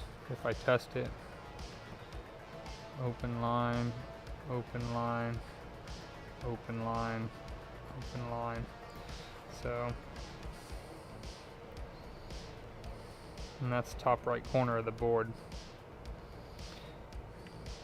These ones are really low voltage diode reading, and then they charge both of these, the sets, and they're right next to DNP up in the top right corner. I believe this one's good, yeah. So the only thing that wasn't good was this. This is, you get continuity, I think it's supposed to get continuity across here, but I don't know.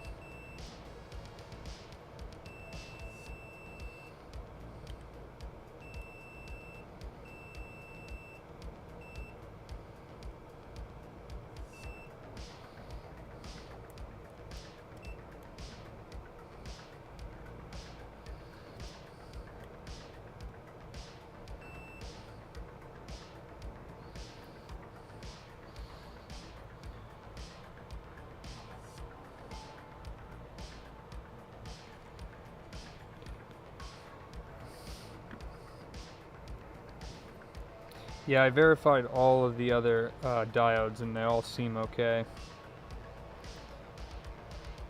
Minus this one's not getting a reading at all. ZD37, not getting a reading. Oh wait, this is ohms, my bad. Open line and 0.5. Yeah, I've already checked all of these. Oh, that's short. That's short. That's good. That's good. So this one is reading short. No, 0 voltage drop. But it is connected to 0 ohm. I don't think that makes a difference. This one's probably bad here too then.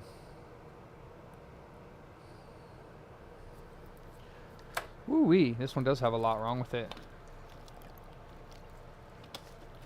Murdering a commencing. Damn, that one has a lot wrong with it.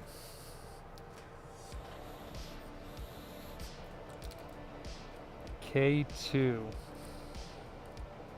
K208.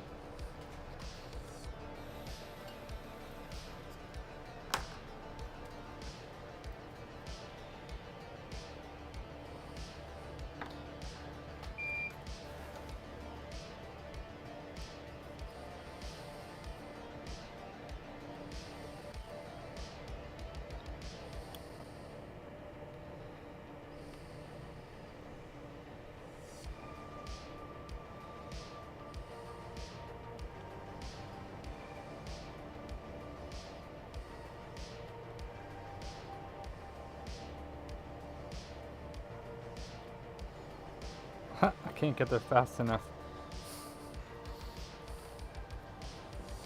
When Zu is woo. That's funny.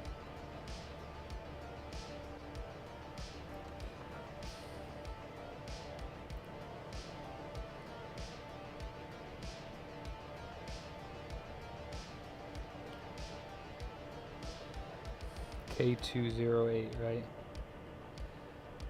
Those are already connected, right? I think those are connected. Maybe not.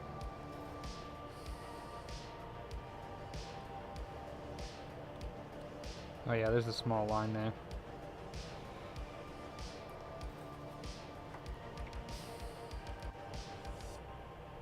Yeah, it looks like there's a small line there connecting them. Okay. K208 or K2.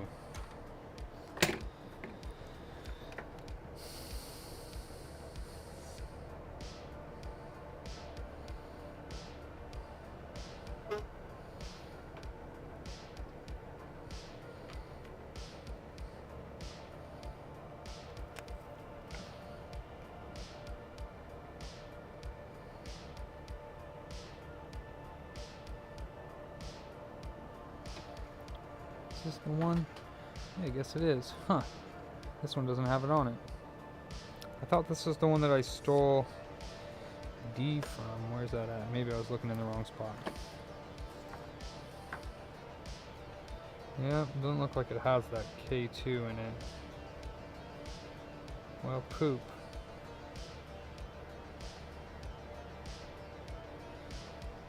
Oh, K217.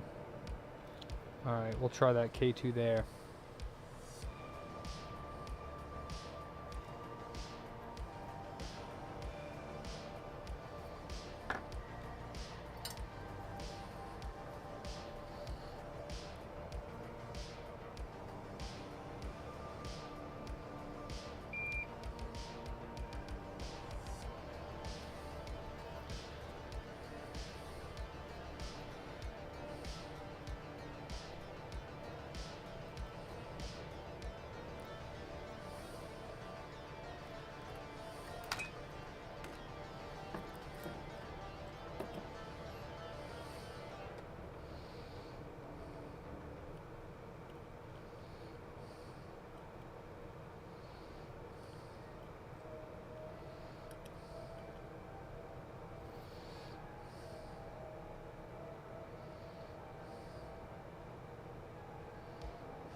Redacted.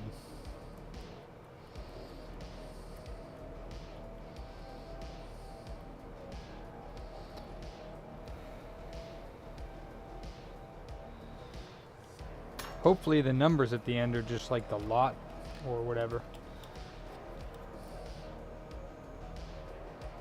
Oh, still shorted. I mean, it is connected to this one. It's good. It's still shorted.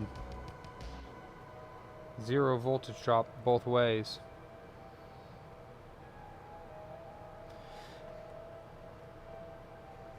Okay. Yeah, it's still shorted both ways on this.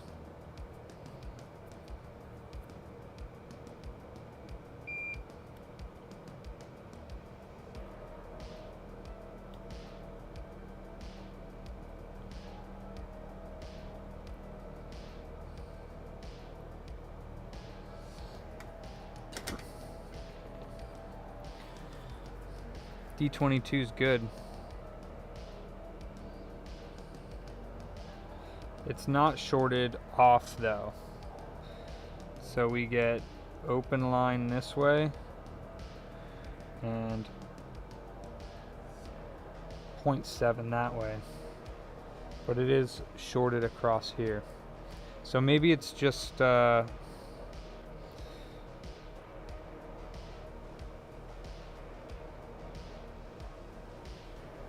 maybe it's supposed to be that way. Because it's good. It's just this line here is actually short, just like these guys.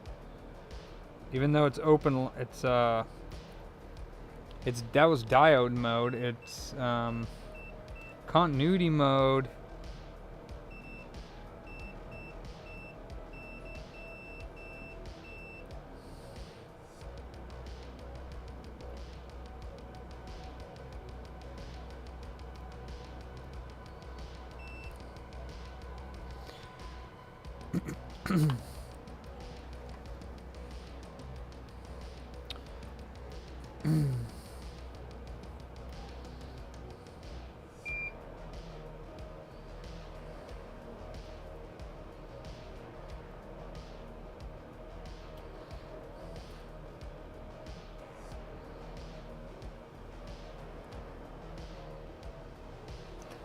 The diode's good. You saying this one might be bad? Or this one? DAP-46?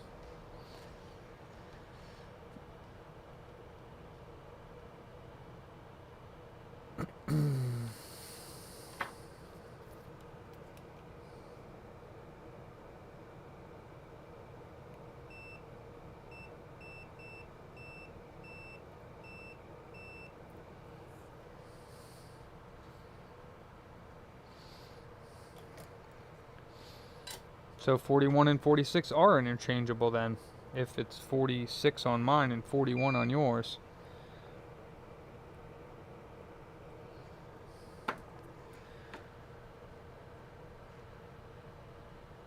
Yeah, that's pretty awesome.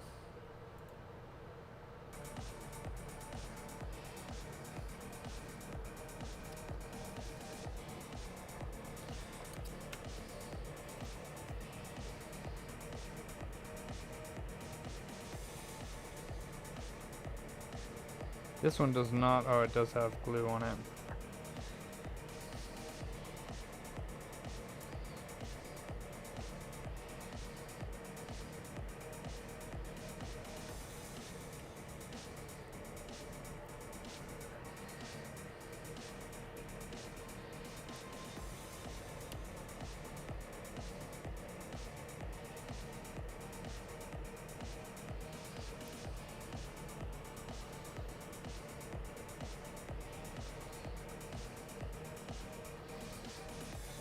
Those darn pesky cockroaches.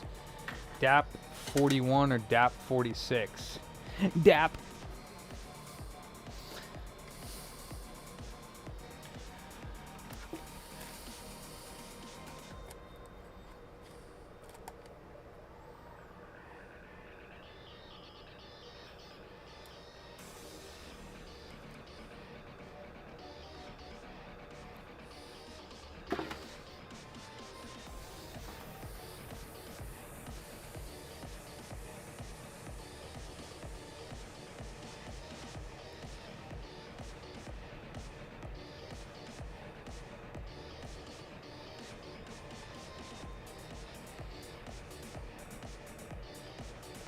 Wait, what?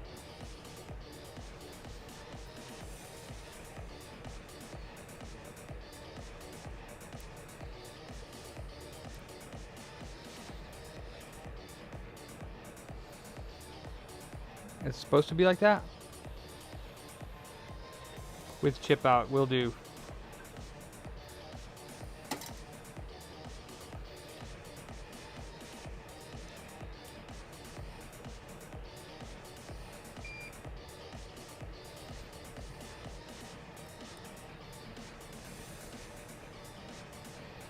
Yeah, I guess it is. Okay.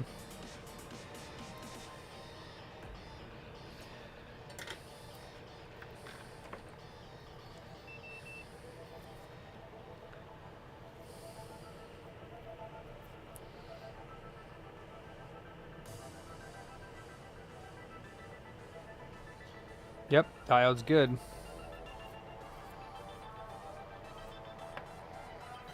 Damn. This motherfucker took this thing out. Boom shakalaka.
Craziness.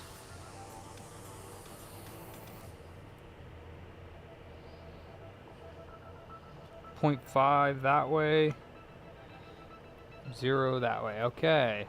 So we're back in action in this area. What about this? Did he get rid of the... Nope. Still 0 voltage drop and has continuity across here. What does that mean? So, because you said... I think this one's supposed to have continuity, but I could be wrong. Because the diode's good. The diode has open line and 0.7 voltage drop, but when you put it in, I believe it has continuity across. I think that's everything. What else is wrong with this thing, you think? What else do we need to check?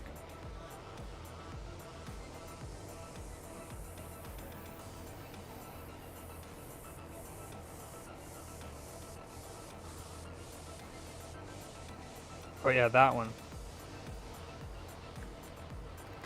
I think this one's still bad.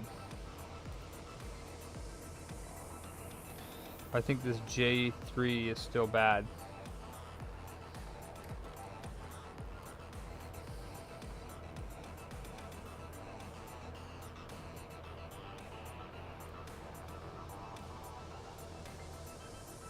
Open line both ways. So J3.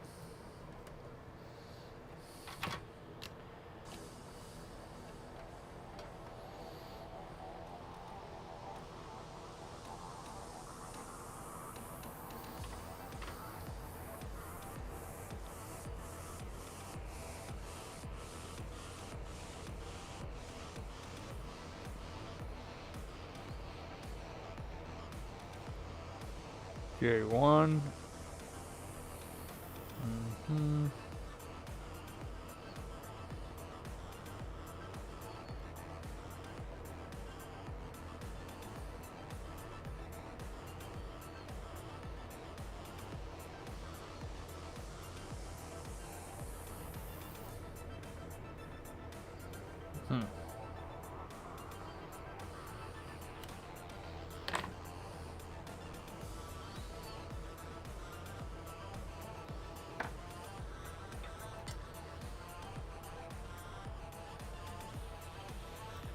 So are you saying it's not failed or it is? Let me check these.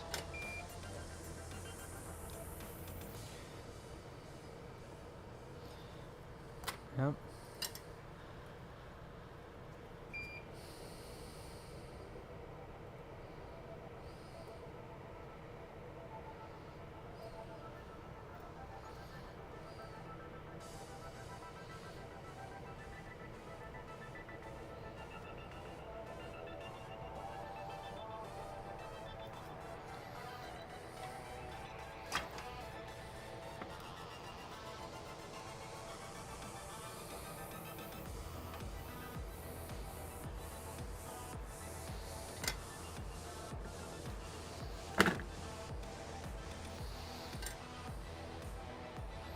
Nah, my meter doesn't have issues like that.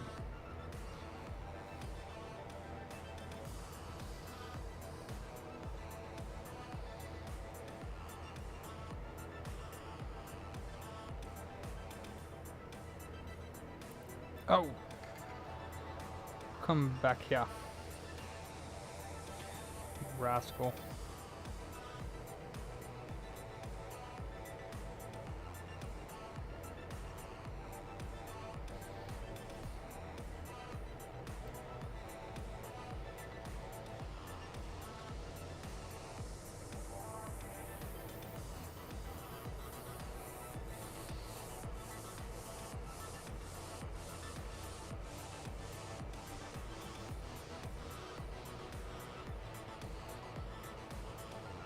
Wait, are they both supposed to be facing down? Shoot, they look like they were inverted.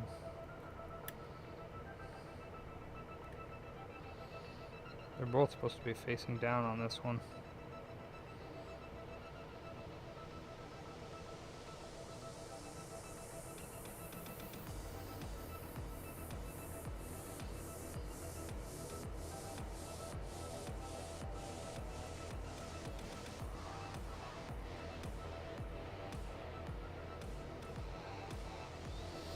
That's the line on the bottom, right? So both of them face down? Yeah, both down, okay.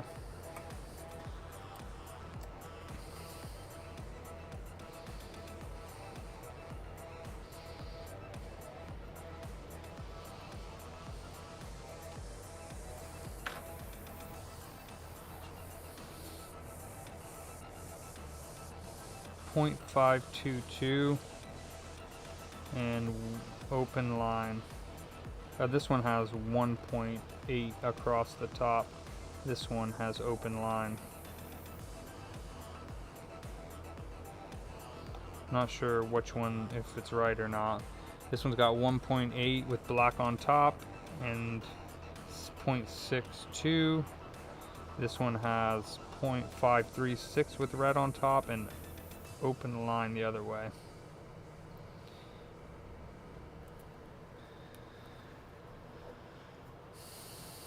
Yeah, this is a PS4 Pro 160FR.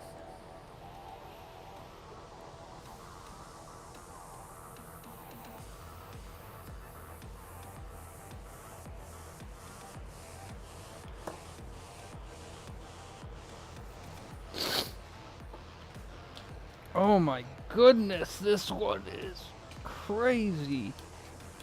Ugh. Oh, I'm so stoked I got that Turbo Duo working.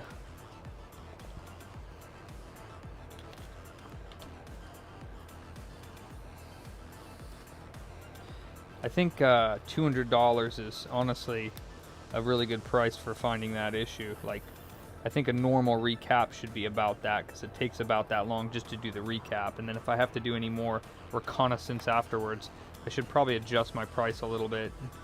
Like I said, time is the big thing. I spent an entire night on it, or pretty much an entire day on it, and then a couple hours today. So 46.1.55 on 32.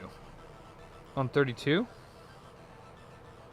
32 I have 1.8 volts one way and 0.6 the other way. 31 I have open line one way and 0.5 the other way. You have open line reverse on both of them? So maybe this J3 is bad too?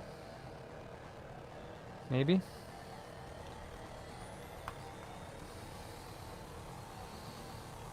Or maybe the one that I transferred is bad, or maybe it's not a compatible part. Which one are you thinking?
No, I want to know what you think. You have a good working board, so you're getting open line in reverse on both of the diodes?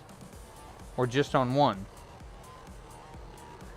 I don't want to freaking blow anything up. I want it to work.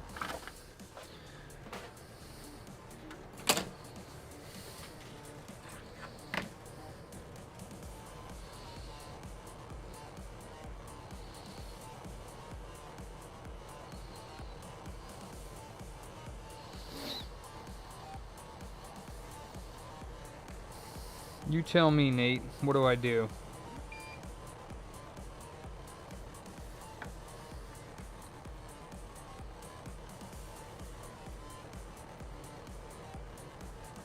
I don't want to have fire, because that would be horrible. That DAP-46 has a hole in it? What DAP-46? The one I just put on? Or the one I took off? Doesn't have a hole in it. The one I took off?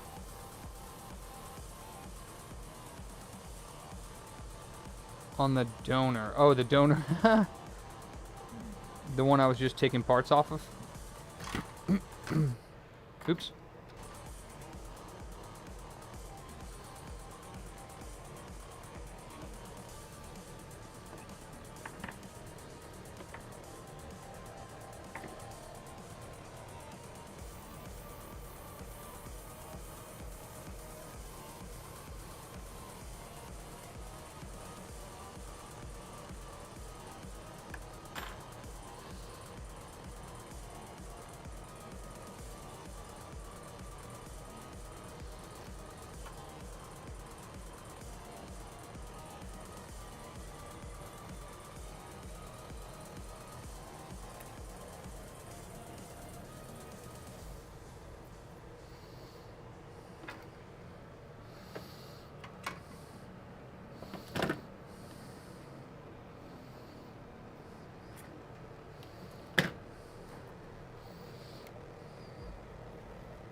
Yeah, I took the J3s off. J3, but some have numbers and some have letters. J3 OK, J3 ON, J3 2 1. So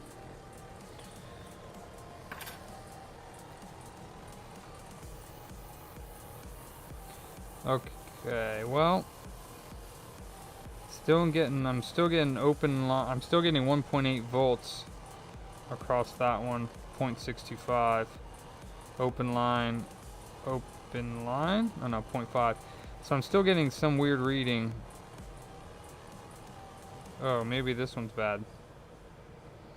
This 5D here might be bad.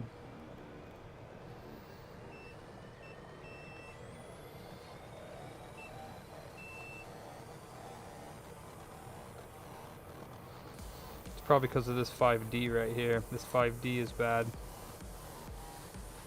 God dang.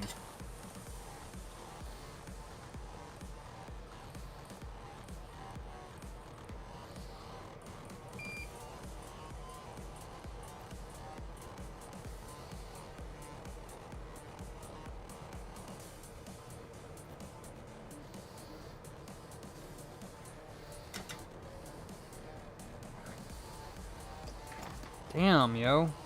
This one was toasted.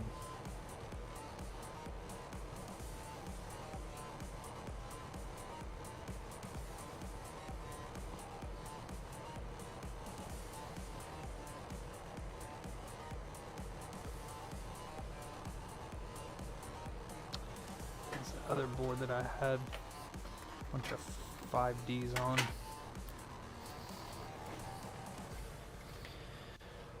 Oh. So you're saying that it was good? 0.035 both ways was good?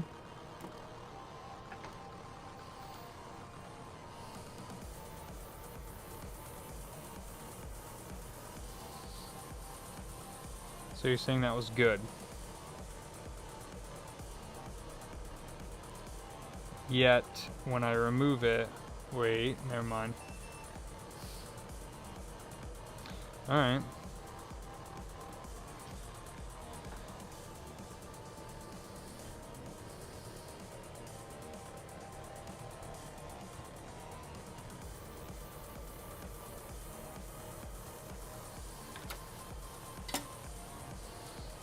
I'm still getting a weird reading on the J3.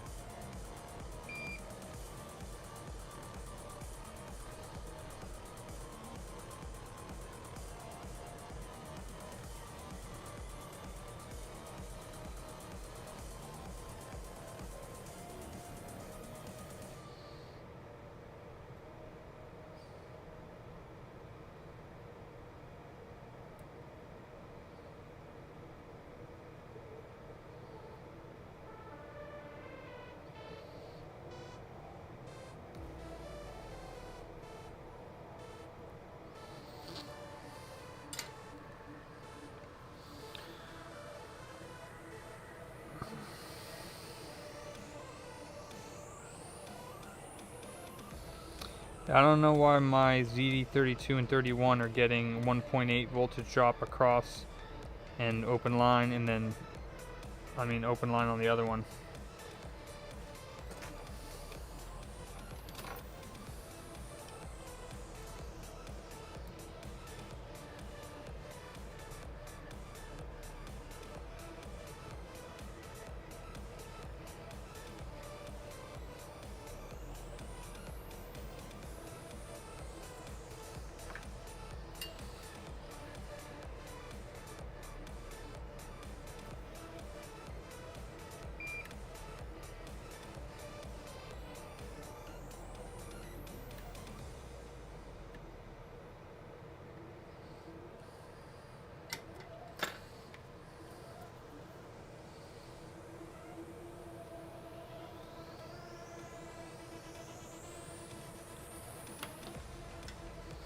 Yeah, I don't know.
My board's not really hot.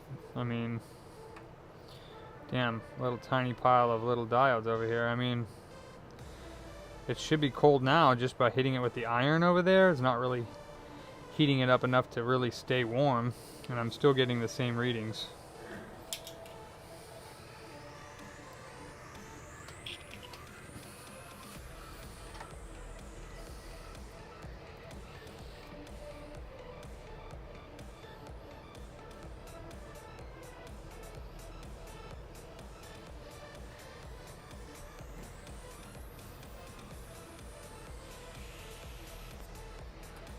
Check ZD and neighbor diode in line with zoo.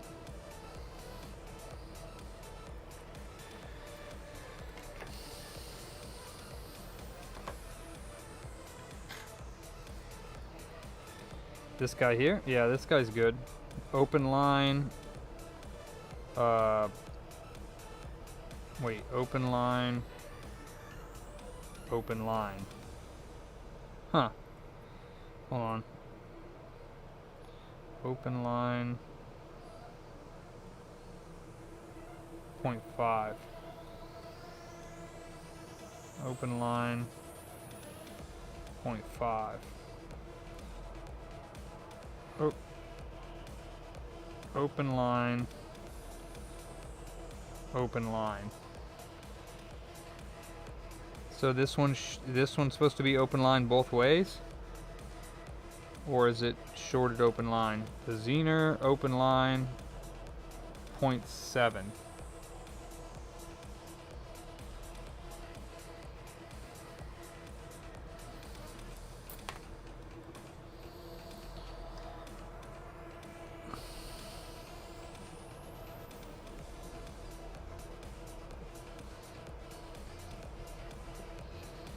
Is that J1 there bad?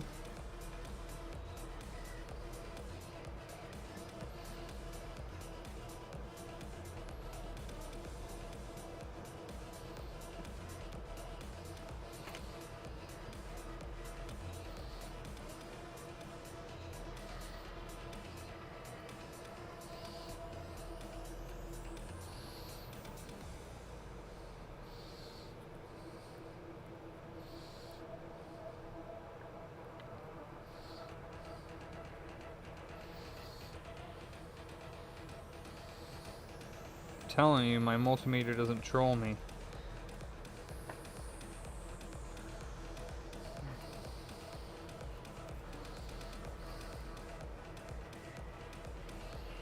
Open line.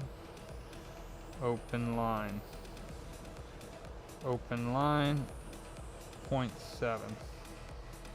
The diode tests fine. The Zener tests fine. The other diode doesn't. Okay, well then that's probably bad. Jesus. I need a J1.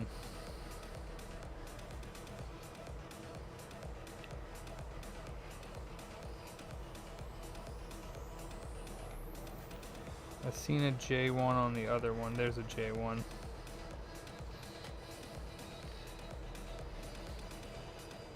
Next to a zoo.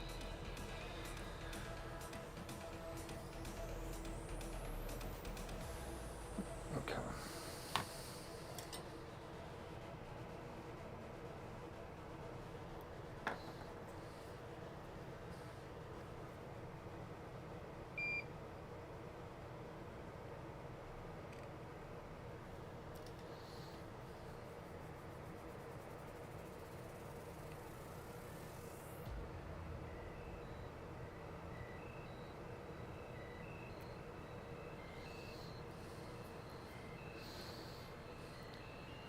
No, I don't, ever.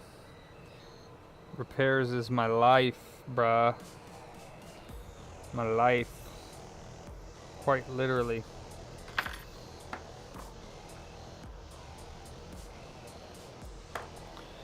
Who needs a day off when you enjoy repairing more than having a day off?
Hmm. 0.7 open line. All right. So we test it now. We stand back before things blow up. Holy smoke-arinos, that was something else.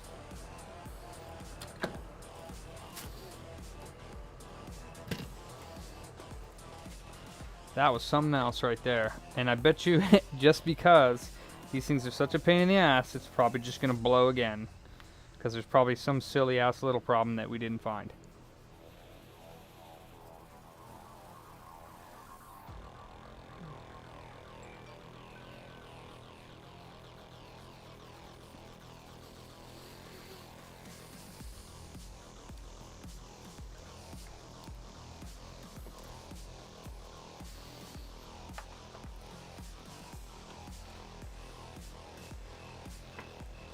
All right, Nate, is it, do I have the thumbs up to plug it in and give it a shot?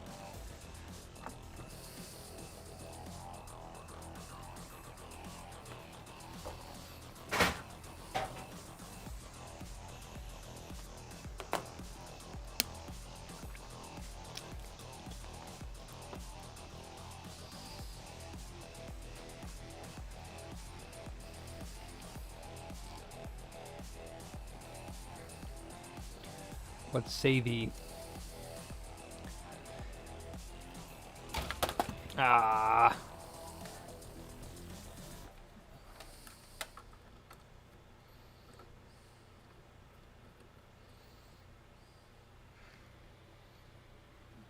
Oh, sorry. It's on silent mode, so... Oh. Check FET. Oh, I don't even have that FET on. Yeah, that FET I took off. Are you talking about the FET on... Let me see. What FET can I put on here to replace? I forgot I took that one off. I need to replace... I need to replace this one. That got a hole blown in it. So, which one can I use?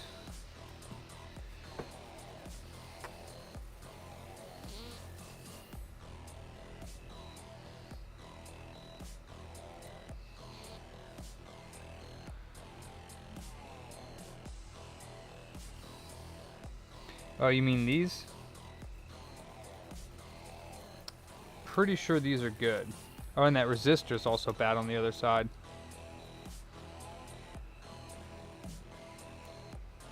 Yeah, that is charging. No short. Short here because those two legs are connected.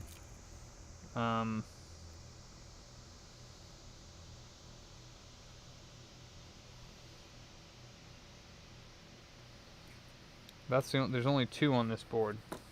There's one there and one here, and this one was blown.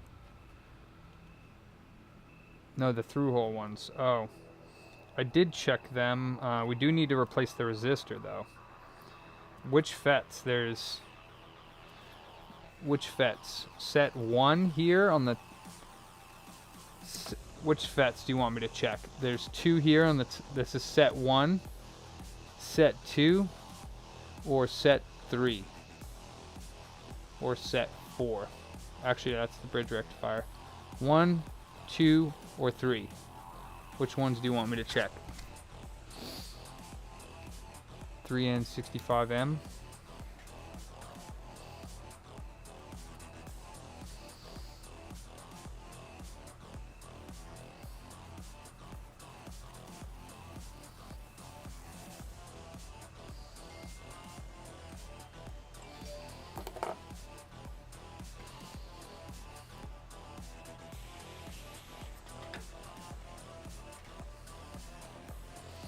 Q6, short for ground. Q6 is ground on the right pin, closest to the edge of the board. Range is between legs. Between legs is 84 kiloohms.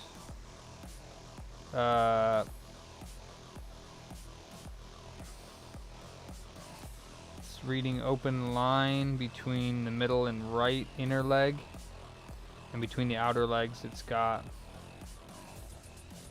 61 ohms, 60 ohms. So Q6 ohms reading on the outer legs is 61 ohms. Between the outer leg and and middle leg is 84 kilo ohms. Q3, 4, and 6. Q4 is reading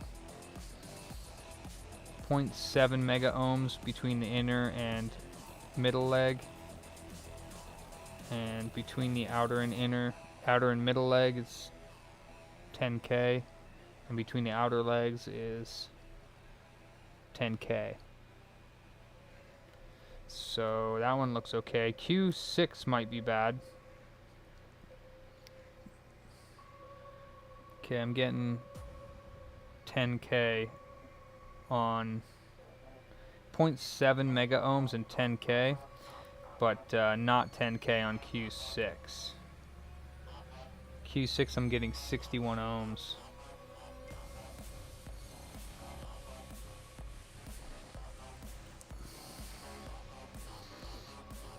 So on the outer edge of the board, this is the edge of the board, Q6.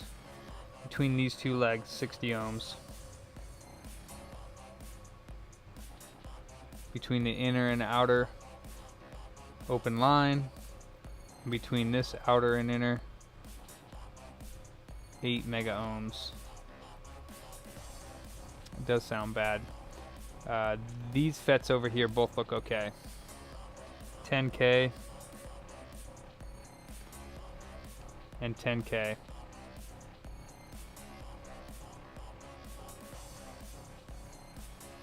Okay.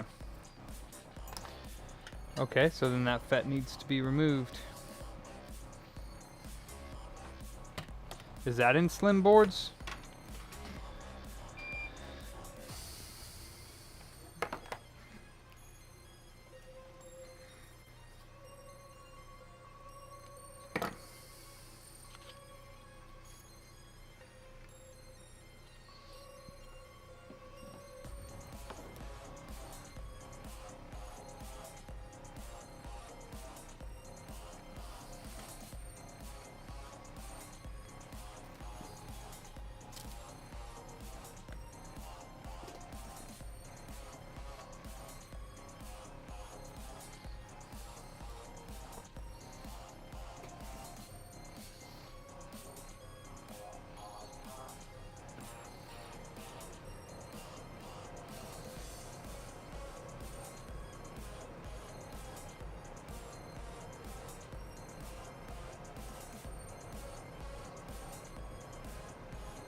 Hmm.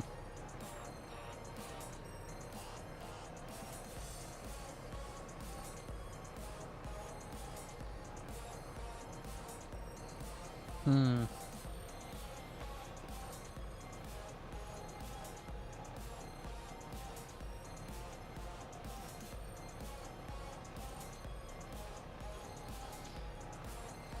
There's no ohms reading between the legs on the FET.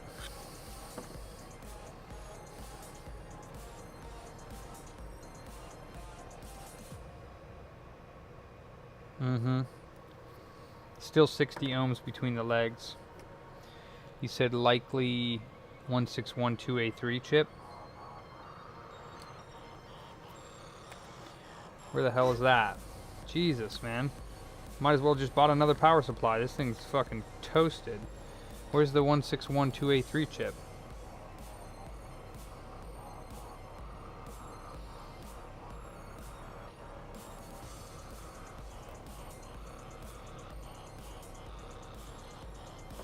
So remove 161.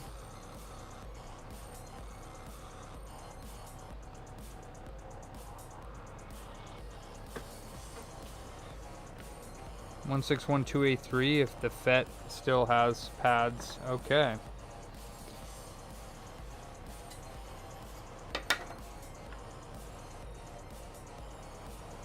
So remove this chip, eh?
$10K. Wow, Nate. Wow. Little master over here. Master fucking repairer of these. What the hell is that thing?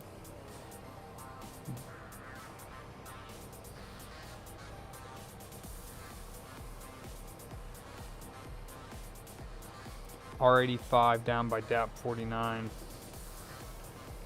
DAP 41? Or DAP 41?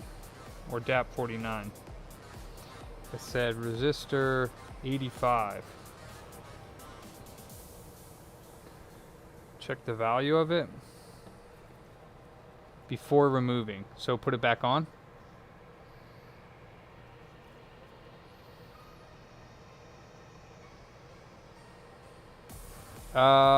You reflowed the unholy again, dude? Yeah, that's crazy to do that. Why would you want to, why wouldn't you check it? You can replace the Blu-ray connector while it's in the chassis. Well, I guess it depends on how you do it. I melted mine off, so leave it as is. Okay.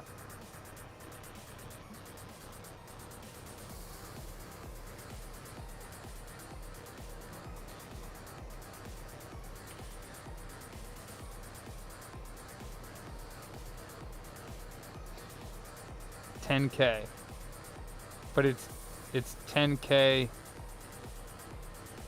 Yeah, it's $10K now because the pads on here are $10K as well. The pads on Q6 are $10K now as well.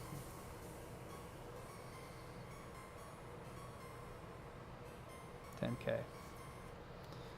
So we need another. What the hell is that chip? A D what? 1, 2, 3, 4, 4, 5, 6. D DAP 46.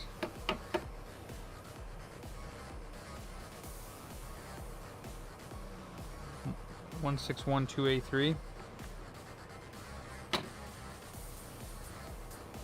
1612A3. That's what it is.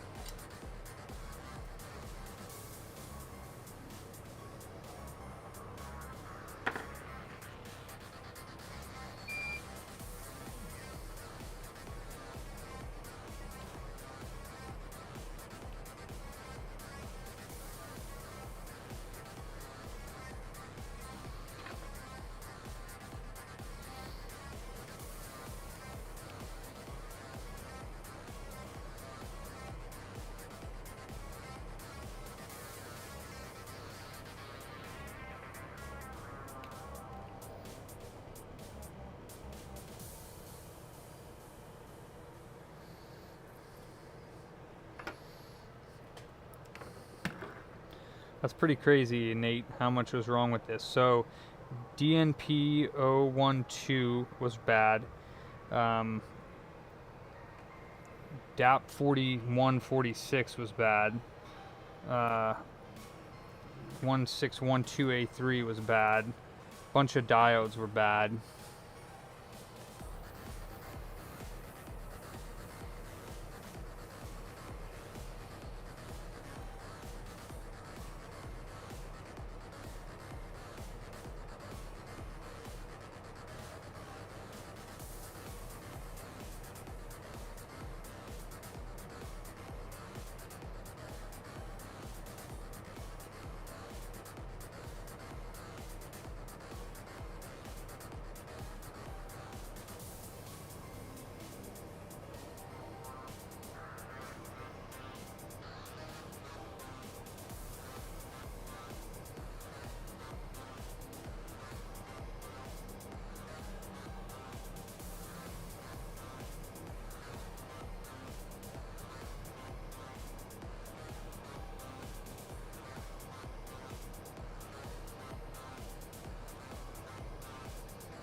I missed that last part. You said, still uncomfortable at that FET even though it tests good out. If it's going to fail, it will fail immediately when plugged and turned on.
Okay, and then this guy too, right?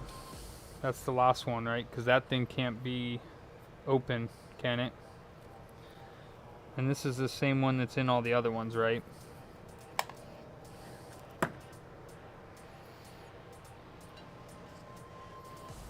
That's that 0.16.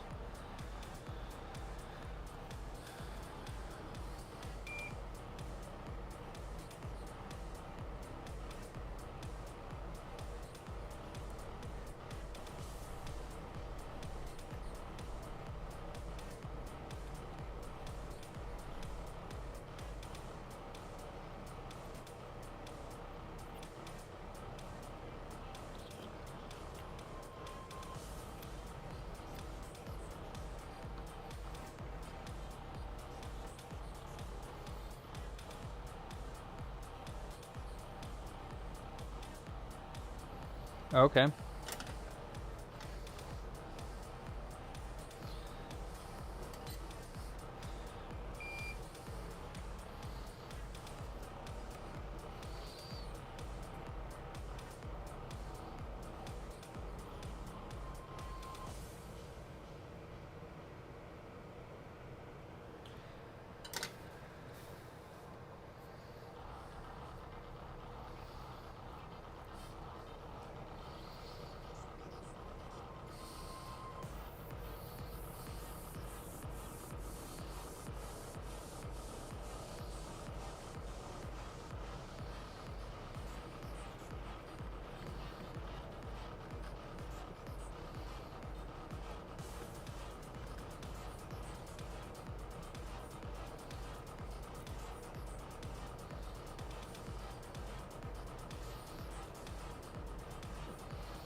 That freaking unholy is just gonna like fall apart when you reflow it, bro.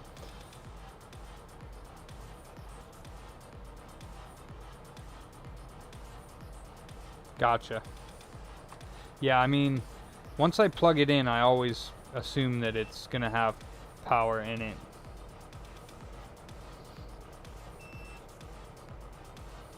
Wait, what?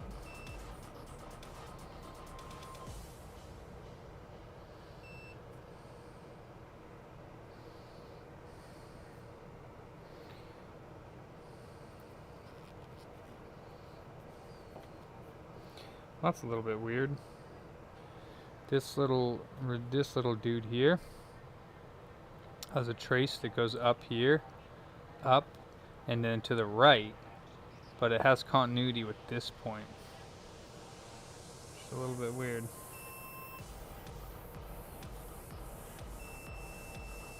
Alright, whatever. Don't know what that means.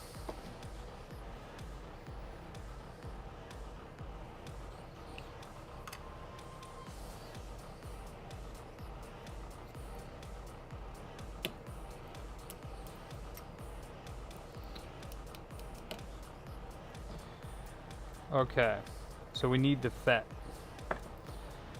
And you said this was what again?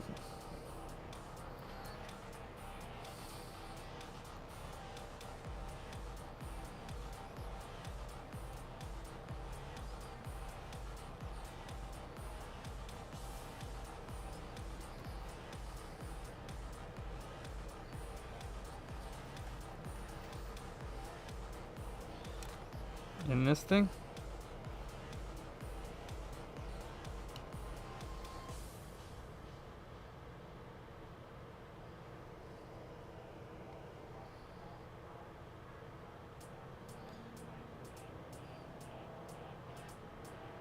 Focus, you fucking turd.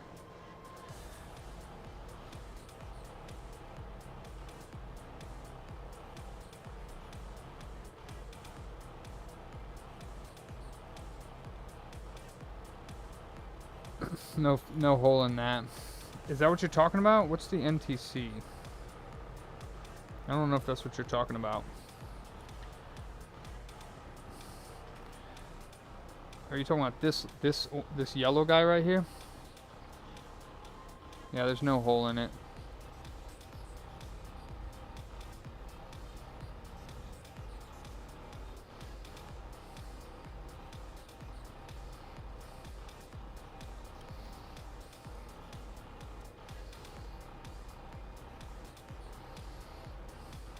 3N65M.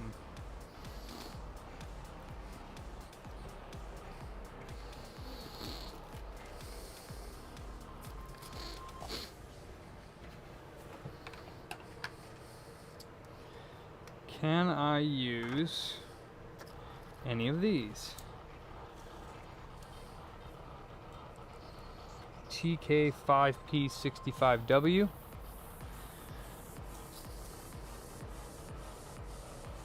or KA78RM33.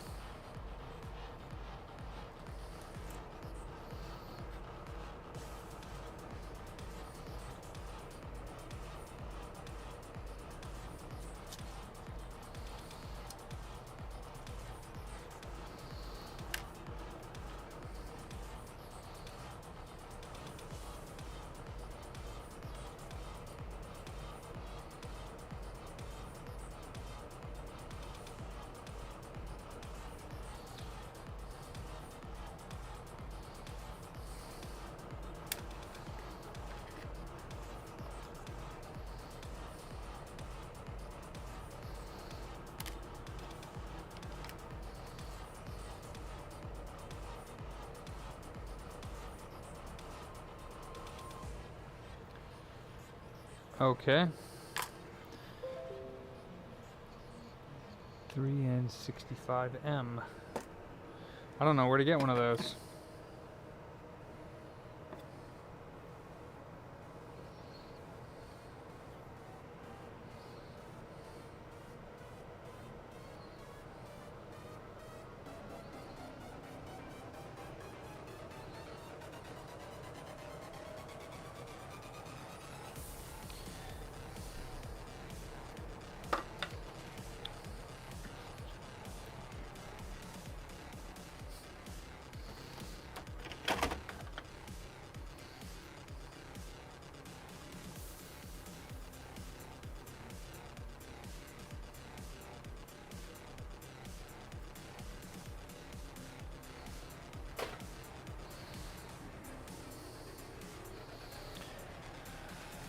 Yeah, I'm about to power it on, but I need to find a FET that's compatible with the 3N65M. They're all these things, but I don't have any 3 Nancy 65 Michaels. So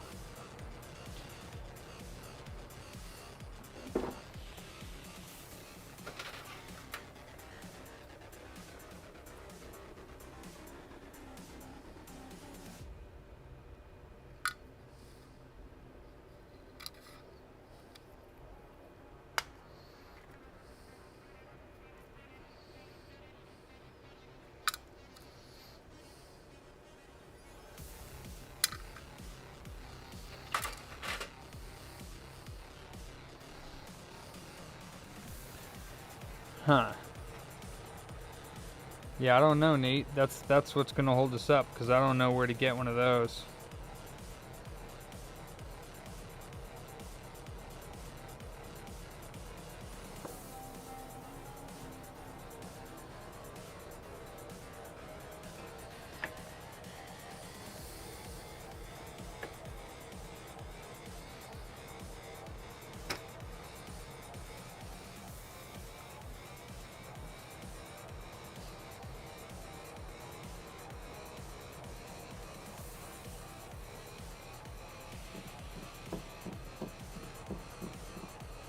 Minus from one of my Pro boards. Do you have those on order? Oh.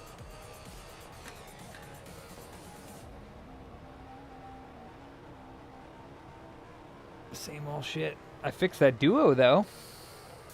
Oh, I want to power this on. I want to sacrifice a Pro.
This is a 3N62P. Does that one work? Oh, wow. 3N62R.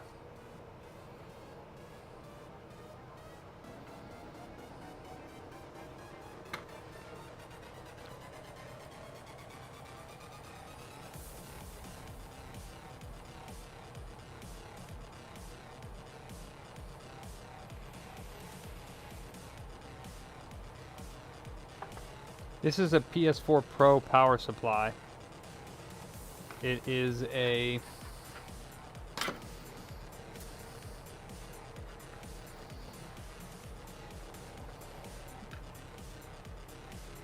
ADP-300FR.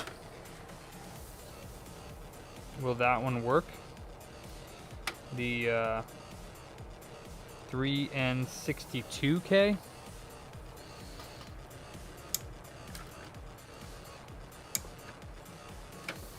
Or nah?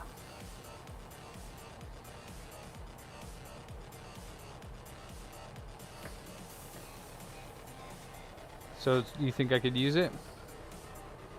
Or should I crack open one of my other boards?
Okay, yeah, it looks like I popcorned to this board and put the wrong, or put a different MOSFET on them. Okay. I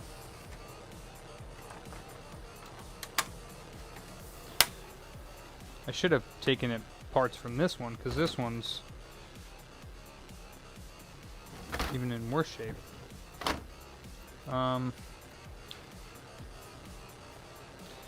Let me see what these are here.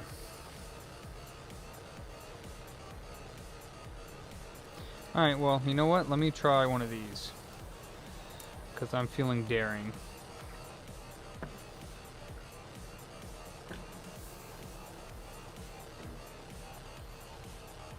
Oops. Let me see what the parts list says here.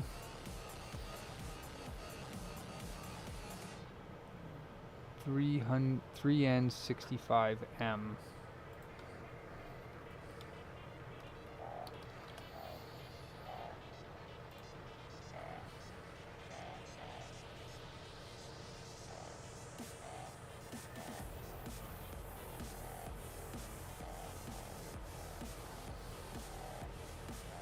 Okay.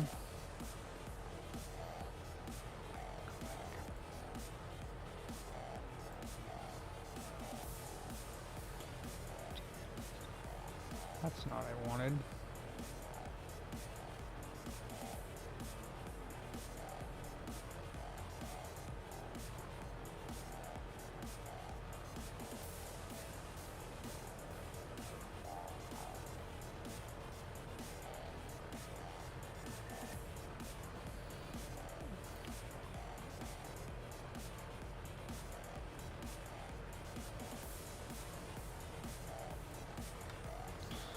So Mauser.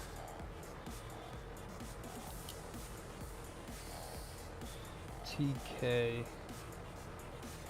5P 65W.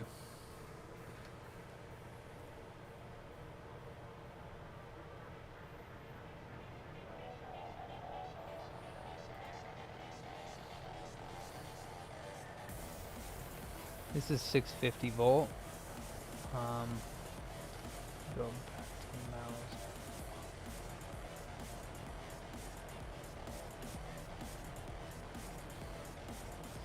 So this one is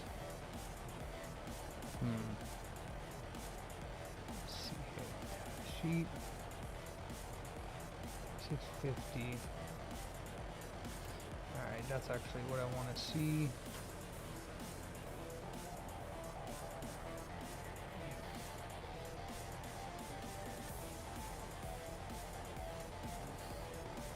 The TK5 is a N-channel MOS, and it has, let's see, the drain source is 650 volts.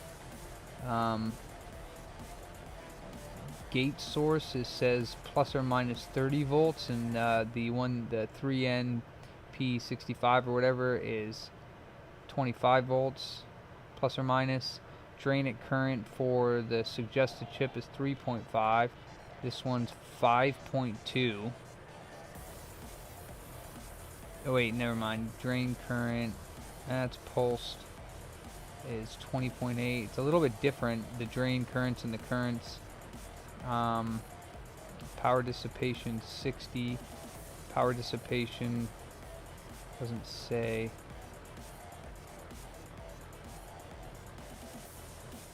Let's see.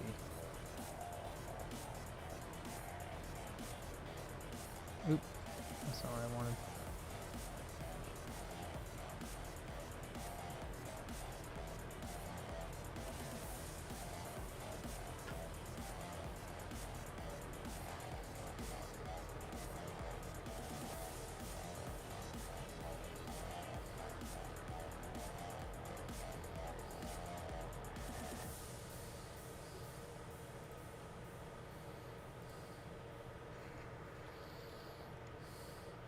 So this is the differences, if I'm looking at the right one. Let's see here, scope. So the one on the left here is the STD-3N65M, and then one on the right is this TK5P65. Gain source is 25 on this, it's 30 on this. Drain current continuous at TC 3.5 amps. This one's 5 amps, so more. Drain current pulsed is 20.8, and on the one is 14. Total power dissipation is 45. This one's 60. Peak diode recovery voltage is 5. That doesn't have it on here. Maybe avalanche current, I don't know. No, it's not on there.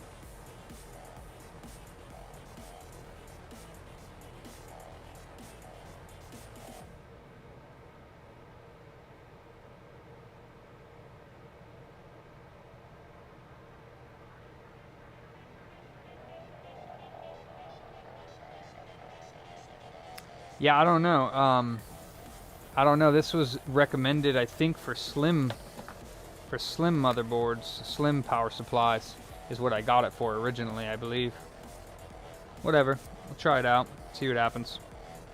I mean, it's like we're this far into it already. Might as well just get it done.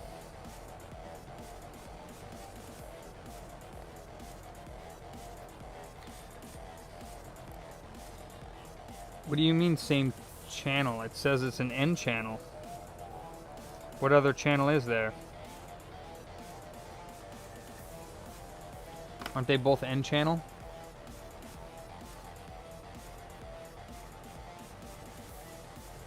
Yeah, N channel 650 volt. They're both N channel.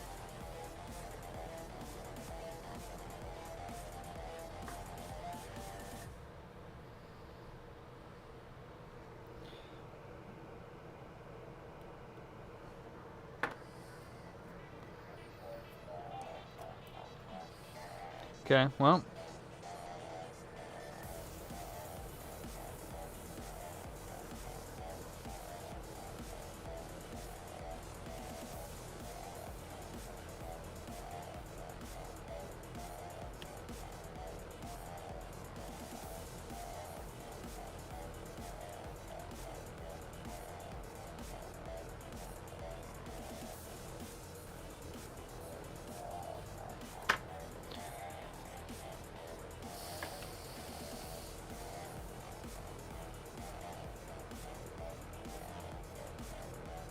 Well, here's to finding out.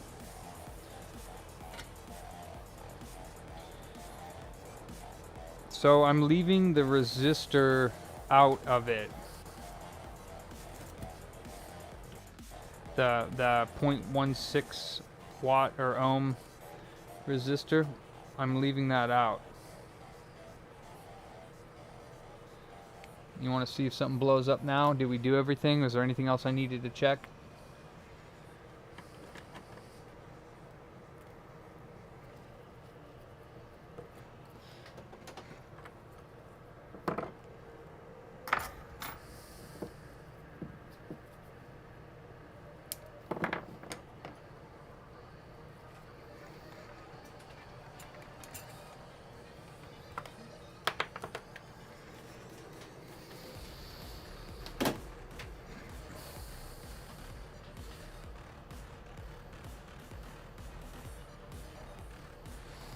Not bad, yeah. I had fun.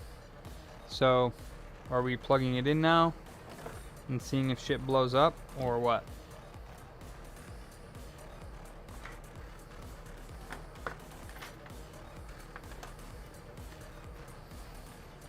I got my cord. I'm ready to plug it in. I'm ready if you are.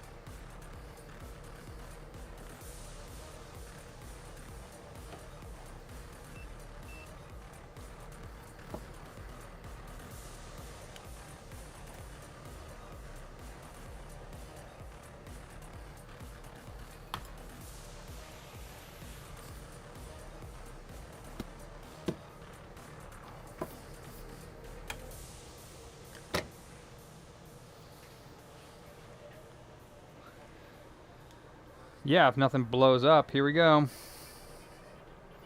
See what happens. Plugging in 3, 2, 1.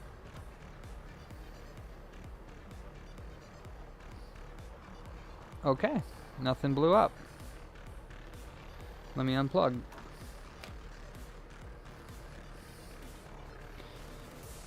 I unplugged it. What am I checking? Do I need to discharge it before I check? What is it, AC or DC that's on that? What kind of voltage? Is it AC on those caps?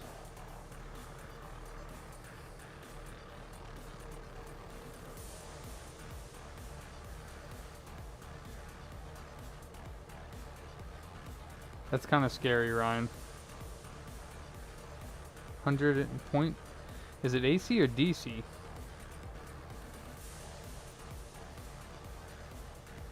I know, sorry. I don't know electronics as well as you might think. It doesn't look like there's any voltage on those high voltage caps.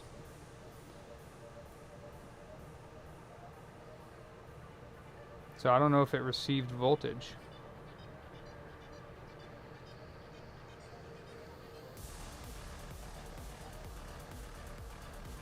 Oh, we don't have it in the, we don't have the resistor in.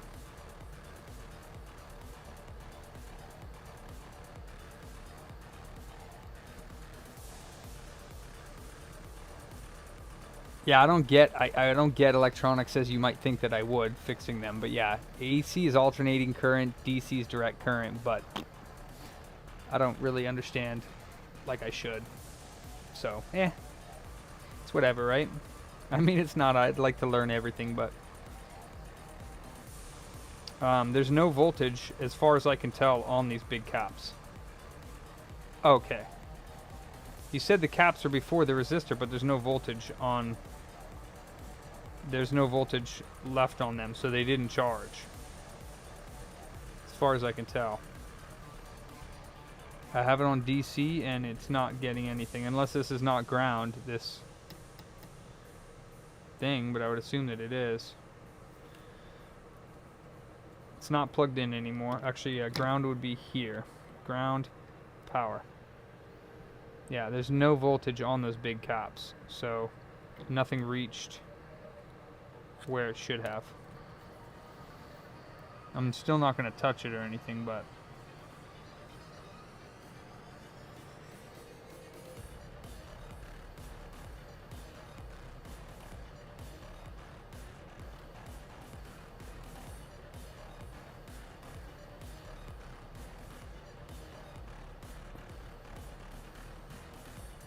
what, the resistor?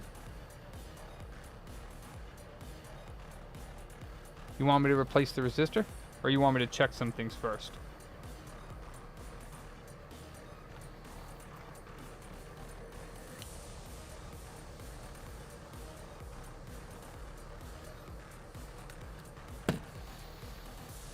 Check while there's power in it?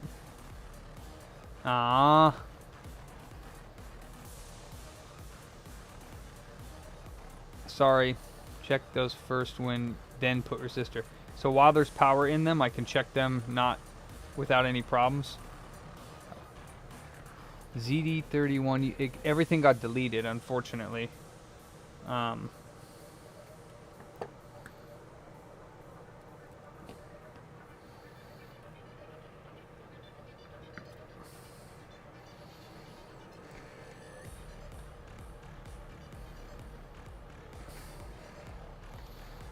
I'm good, Jason. I don't want to die today. CD31. You want me to check to see if it's...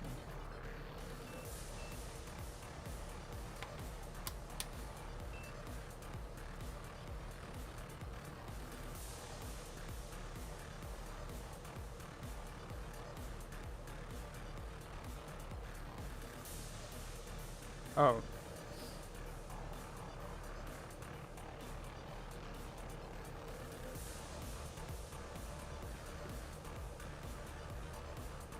ZD31 is good. What else am I checking? And it's okay if I check this with power in it.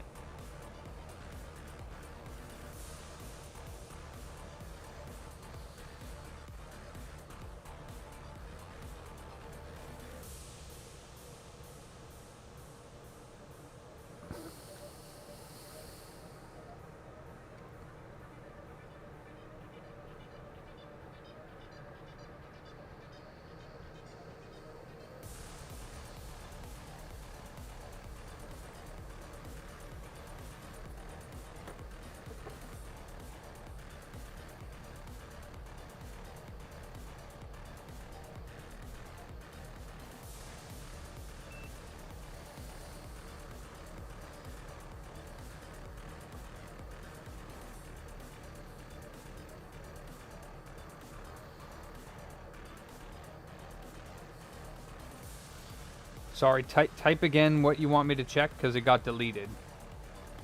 So I checked ZD31. I don't know yet, Ryan. I did plug it in without the resistor in it, and it didn't seem to charge the caps. I'm still playing it safe as if it did charge the caps, but yeah, it looks like it didn't charge the caps. I do have a different SMD FET on here. I have what was recommended as a PS4 Slim one. It's the TR3K65W, so it's a different FET.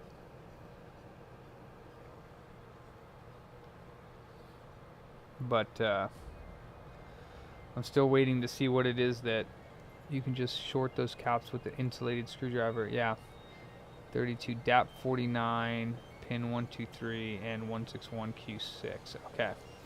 So ZD32 is here. And in diode mode, it's getting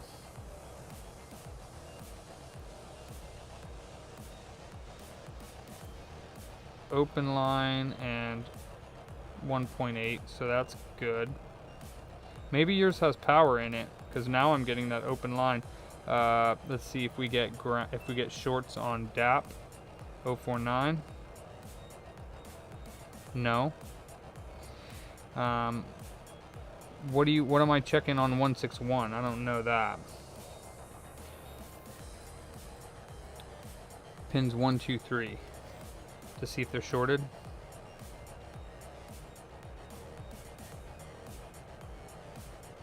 They are not. And Q6. Am I just checking ohms rating through there?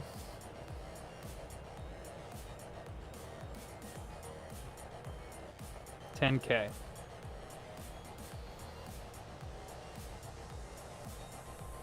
So we got 10K from the outer legs on the Q6. ZD31 and 32 seem good. ADP-49 pins are not shorted, but it's not charging, or it didn't seem to charge the caps unless my multimeter's not reading the voltage. I didn't see any voltage on those caps.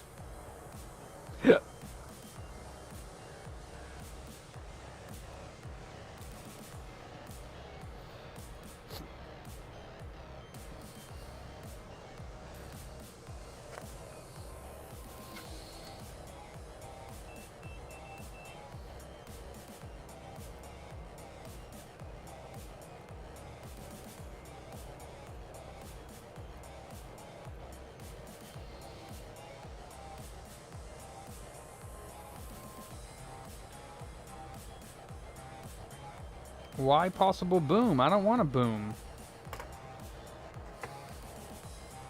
I don't want a possible boom. What the flart?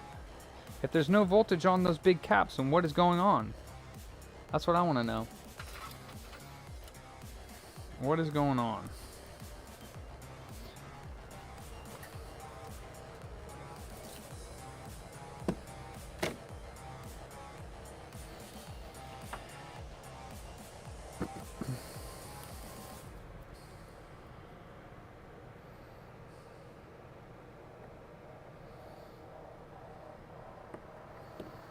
So you want me to put these in with pliers? Pliers, not fingers. Are these pliers okay?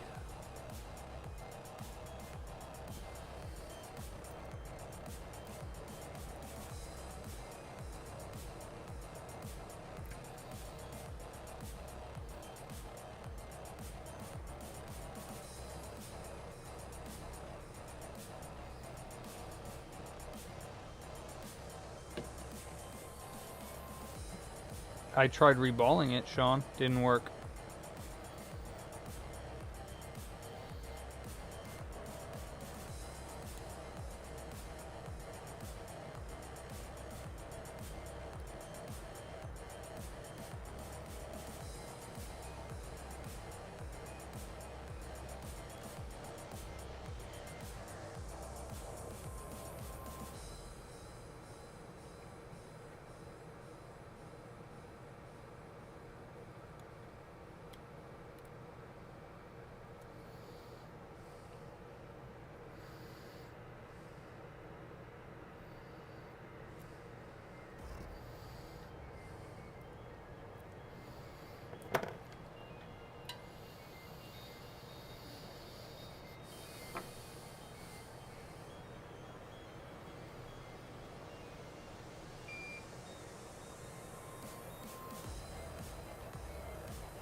Okay, so it is unplugged yet again. We got, should be pin 2 to pin 4 to test. Yippee. Alright, we got unplugged again. We're gonna flip her over. We're gonna plug it in. We're gonna plug it in again with this resistor. Hopefully nothing blows up. Ready? 3, 2, 1. I heard the click this time, so, and nothing blew up, and I'm standing away just in case. Okay. Alright.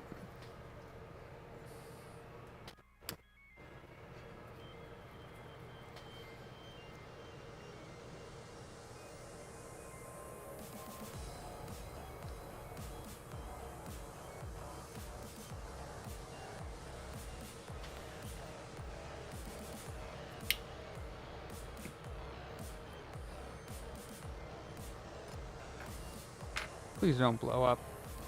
Pins 2 and 4, huh? Left to right from this angle should be 1 and 3. Alright.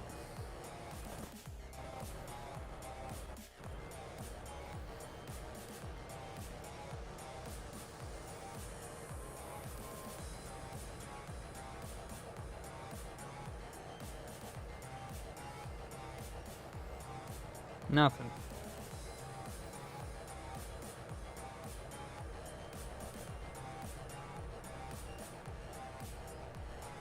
Nothing. And this is DC still. Right?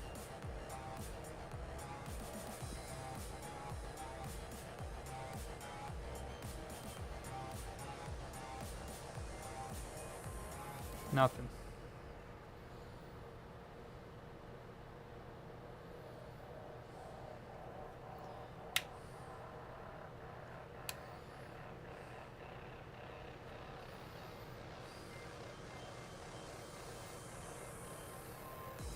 Yeah, plus my probes are hella dirty, so let me grab these.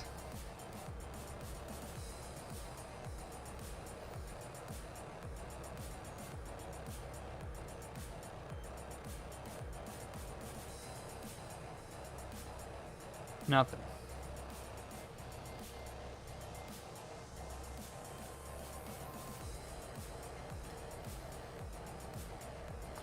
Shouldn't I just check? I'll just check the caps, right, and see if there's any voltage on them.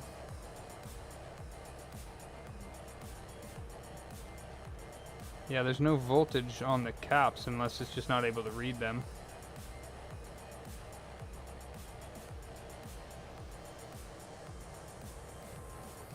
What about at the fuse?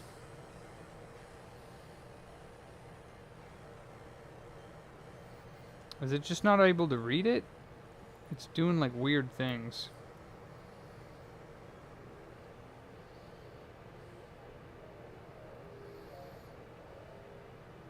Huh.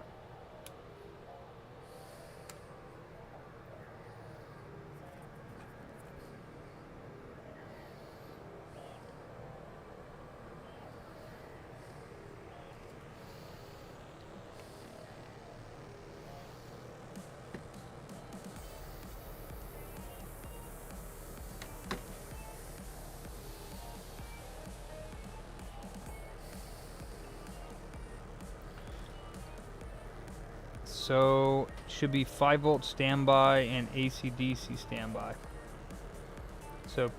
So now that it's facing this way, it's going to be the right set of, well, second and fourth pins.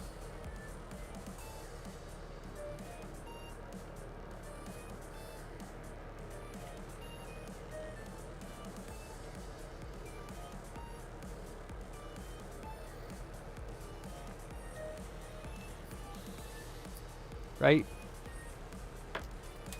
Wonderful. Second and fourth pins, though, right?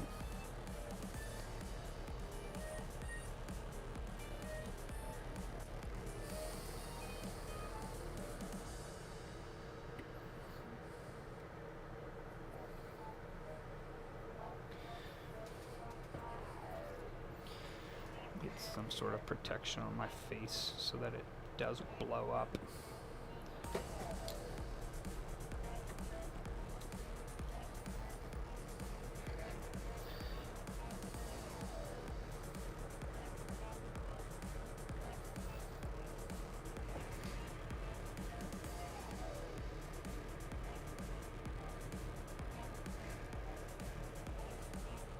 Nothing. 2 and 4.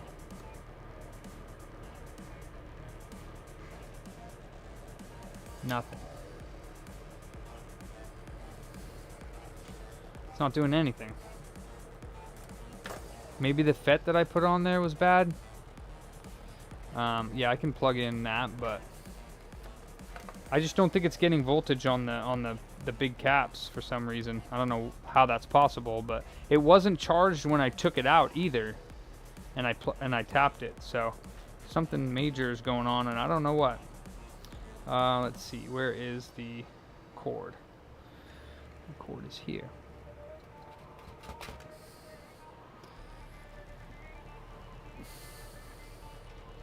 Oh, is it AC? Oh. So I was checking DC on the in part.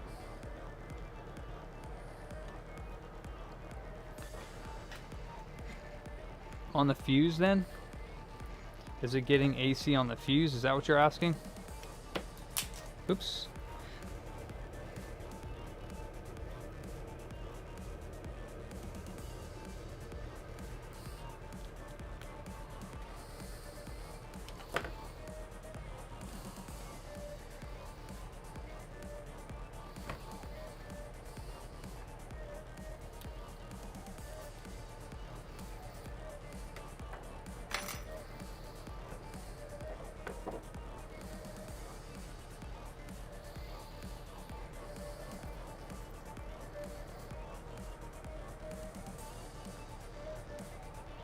I'm getting 66 volts.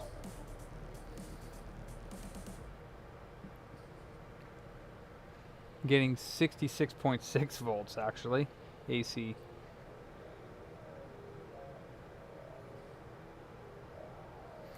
So yeah, I should be getting, it doesn't make any sense. At the actual plug, I'm only getting 66 volts.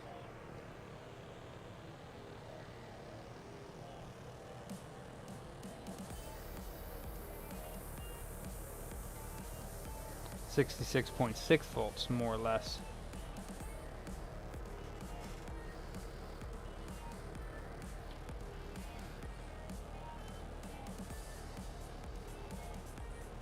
Yeah, that's what Nate said earlier.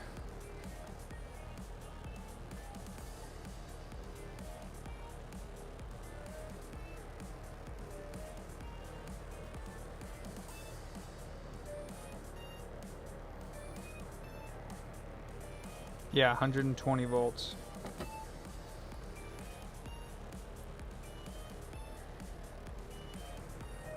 Alright, well, let's try it again. So it's DC 12 volts that'll be coming out.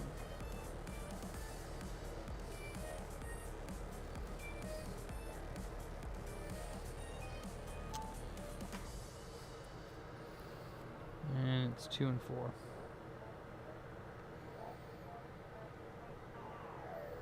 Nothing.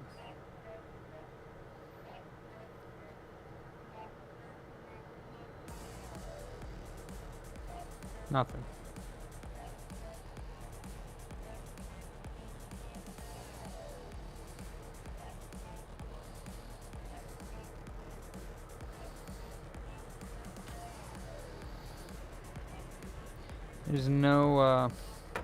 There's no holes in the second NTC.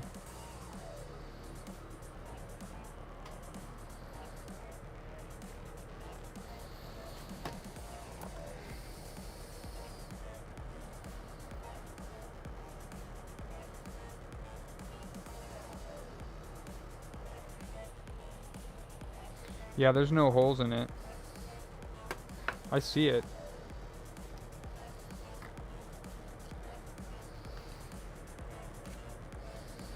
Looks good.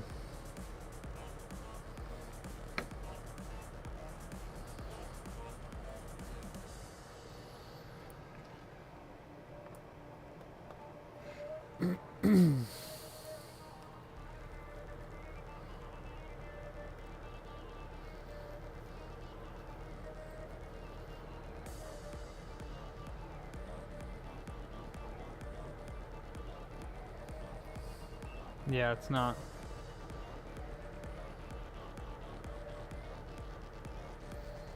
It's not doing it. It's not turning on.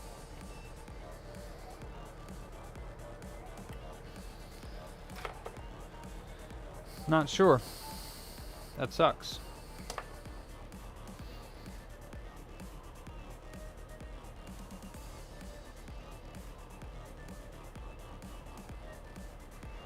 And I doubt that it charged the caps.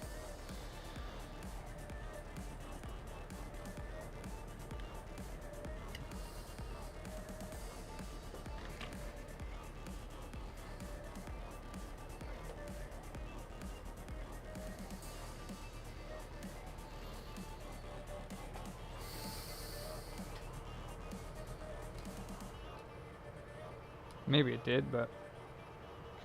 Oh, it did charge the caps. Woo! Okay, so it did charge the caps. Always scares the shit out of me, even when I know it's coming.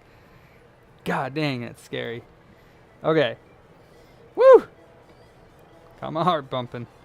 So it is charging the big caps, but it's not flipping on. Whew! So what do we check now?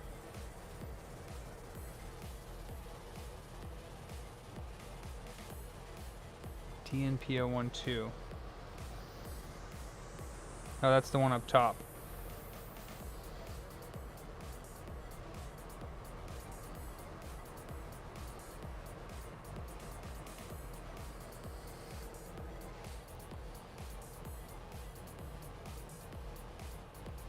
Wow, dude. Yeah, as long as it's safe there, and they're not like actually working on a live board and you do that and they slip and zap themselves to death. Wouldn't be very funny then. But,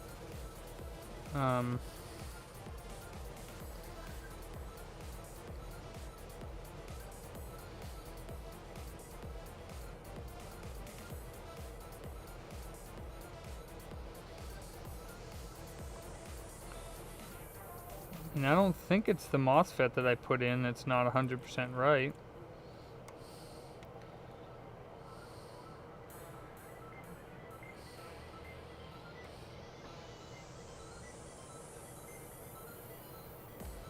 Do you know what the voltages on DNP012 are supposed to be?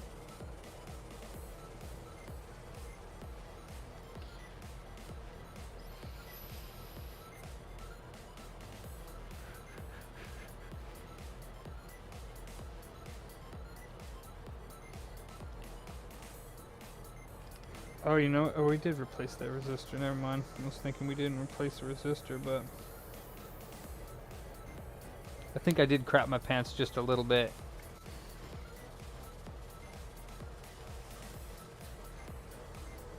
I did not try them instead, no.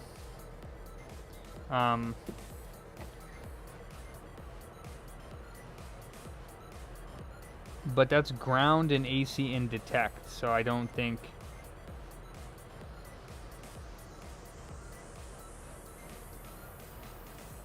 I think 2 and 4 is correct. AC, DC standby, and 5 volt standby. I guess I could check for 5 volt standby.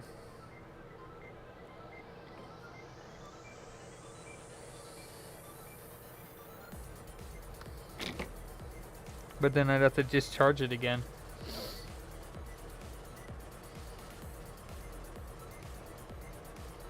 Maybe it's supposed to be AC in detect in 5 volts, so the outer pins, 1 and 4. Okay, cool.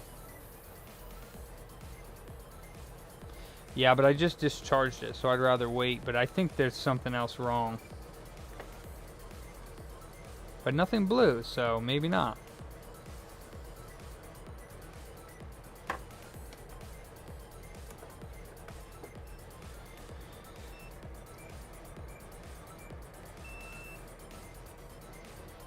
Everything's good still. I'm waiting for Nate to report back. He's going to test which pins it is. Let me get some water.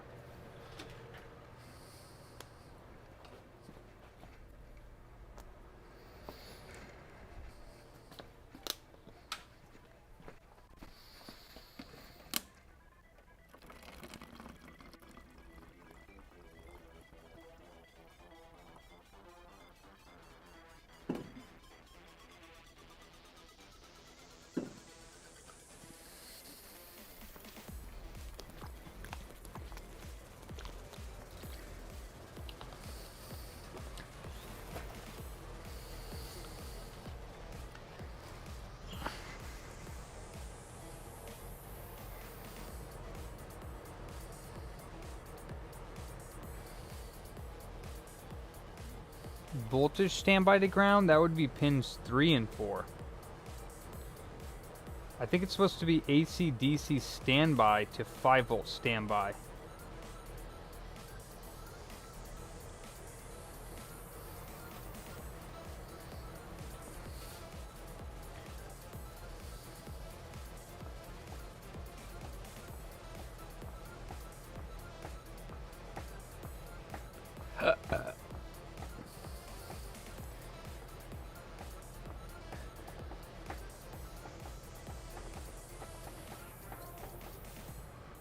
Nate, did you die?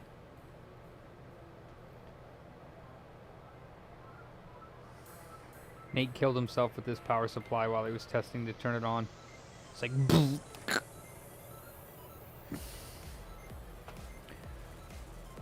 Nate?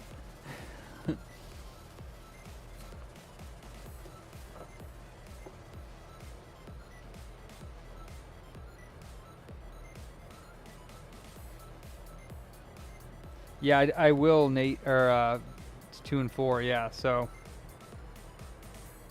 Yeah, I mean, I am testing it. I was testing it here on the plug where you can see the metal. That's where I was testing it. But yeah, I don't know what's going on, why it's not turning on.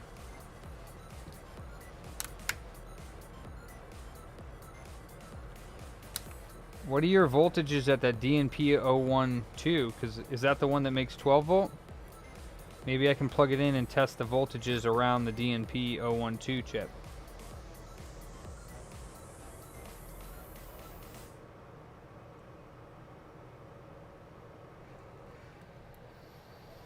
I don't really know what to do next. It's like we already replaced like the entire effing motherboard. Every damn chip we freaking replaced. So I don't know what to say.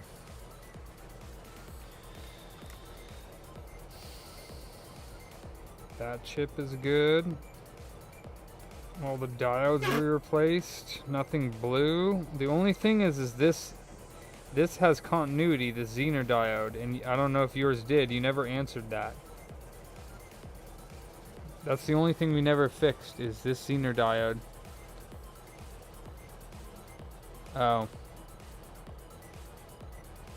Yeah, this is the only Zener diode that I wasn't able to get whatever. It tests with continuity across it. Wait, yeah, test with continuity across that Zener. Oh, you mean ohms.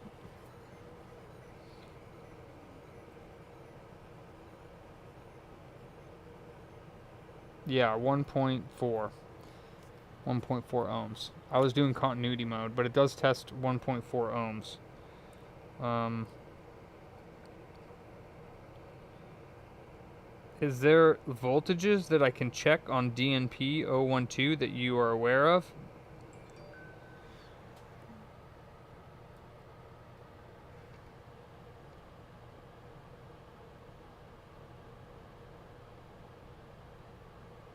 Yeah, that's what we're doing with the plug, Vic. We're shorting pins 2 and 4, and then it turns on. And it's not turning on. what is DNP012 responsible for? Is it responsible for... Oh no. Hopefully this one doesn't get me banned. Hopefully it didn't get me banned. Not banned, but... alright, let me plug it back in and we'll check voltages.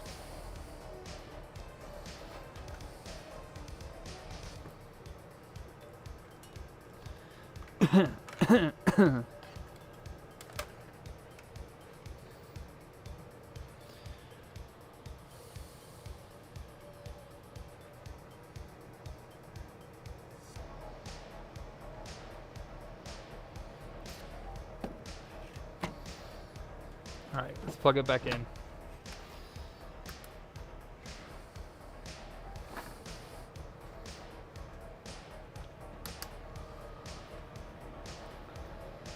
Ground and 5-volt standby. Oh. So we're not getting the 5 volts. So yeah, that would be it.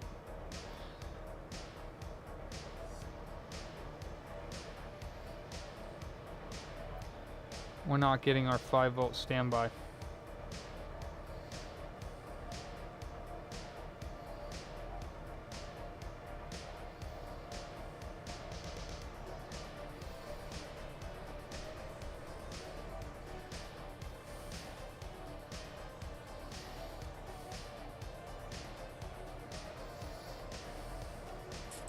Jesus.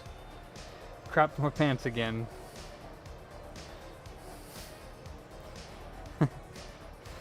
Gotta put my fucking phone on silent. Alright.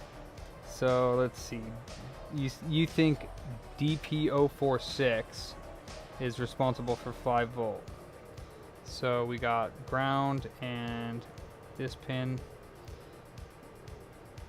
Ground and pin 1. Ground and pin 2. Ground and pin 3. Oh, we're in DC. Yeah, we want DC. Yeah. Okay, this chip isn't doing anything. Let's see.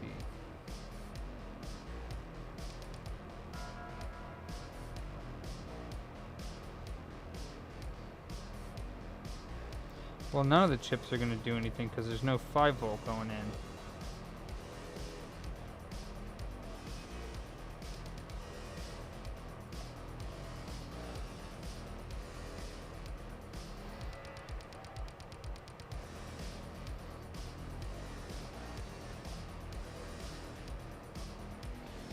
Oh.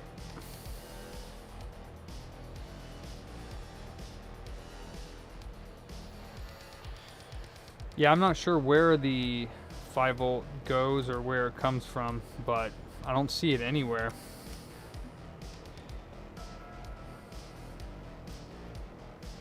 I'm assuming this is ground over here, this large area of lines on the chip.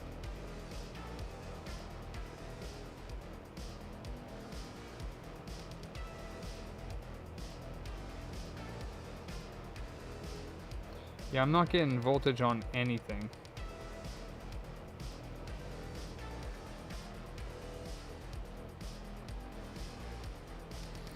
Yeah, I wouldn't do that.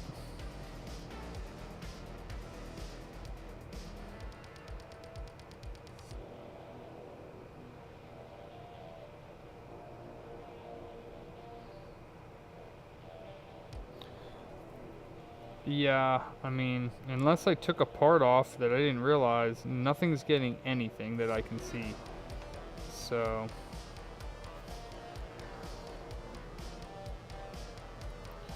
I need a ground on the bottom of the board.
Yeah, I have no idea.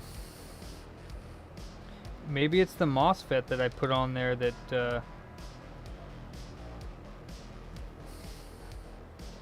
that's the wrong one. Oops. I don't know of any areas I can test.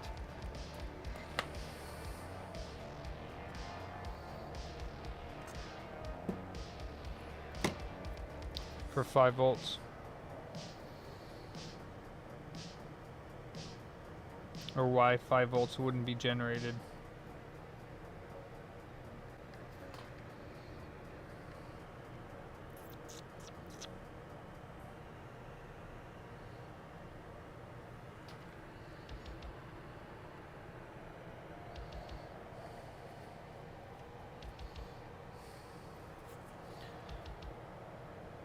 Ground. 5 volt standby. Oh yeah, that's right, I have it unplugged now. Well, I don't know, Nate, because I don't know what else to do. I can't find any voltage on the bottom of the board at all when it's plugged in DC.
No, I can't hear any sound when I try to turn it on.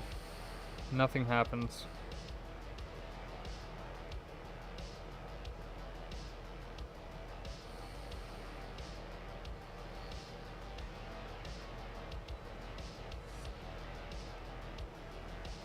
I'm assuming that, let's see, what is that? Oh, it's just a jumper. Jumper goes to there. Goes to that stuff.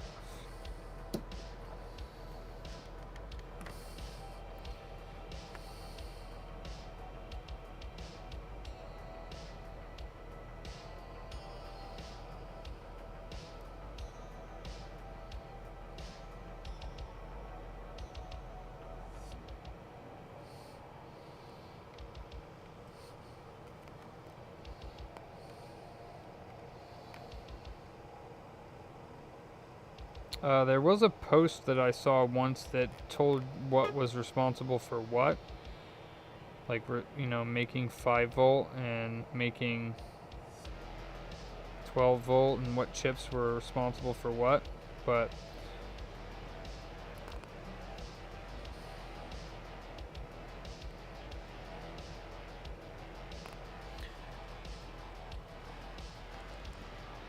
untraced by a MOSFET.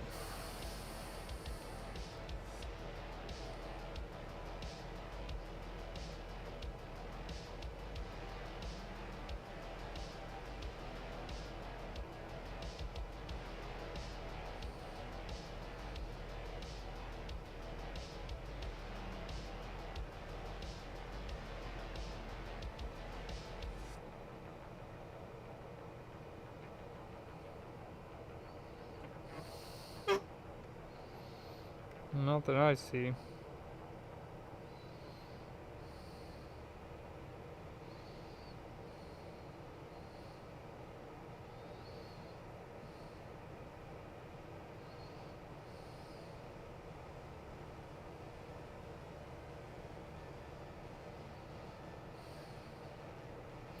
can I replace DNP012 when there's voltage in the board? Or should I discharge it?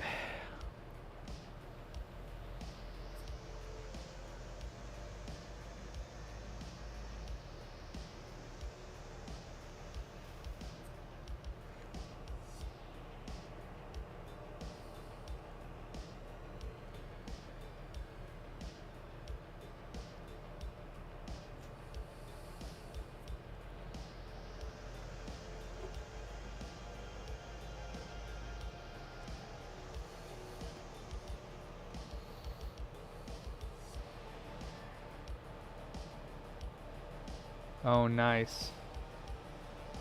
Oh boy.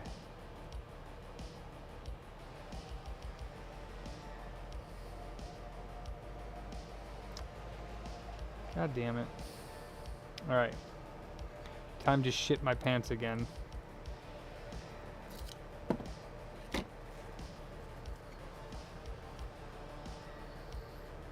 I hate doing this.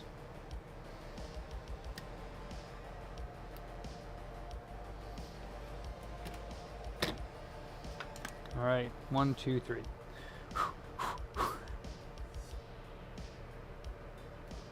Fuck, I hate doing this. It's like opening the damn...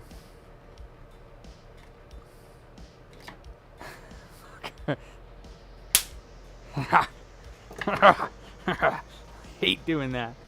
Alright. It's discharged.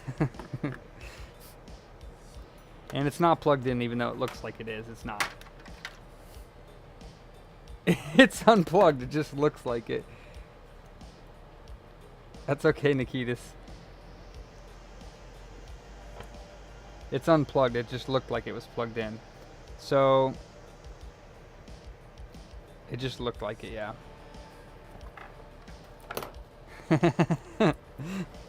Alright. Let's see what else we can find. Are any of these over here dead?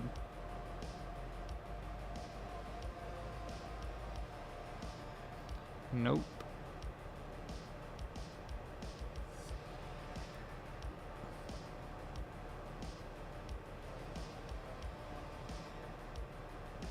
Those are good.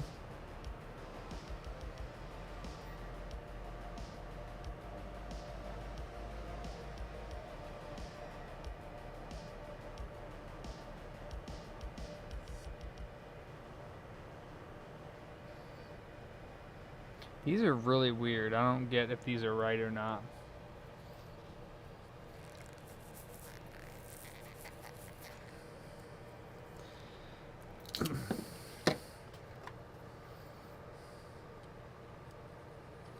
Yep, you were right about that, Nate. There's a tiny little spark that came off of them. Okay. So...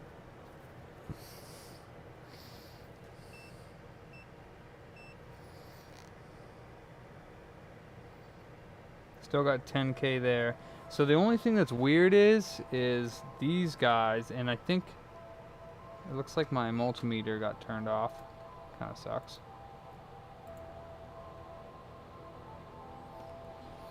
They're not fire anymore, man.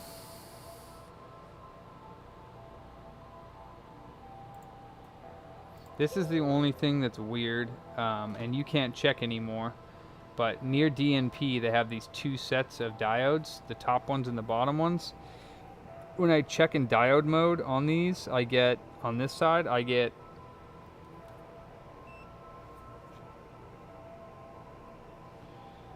.3, and then it rises.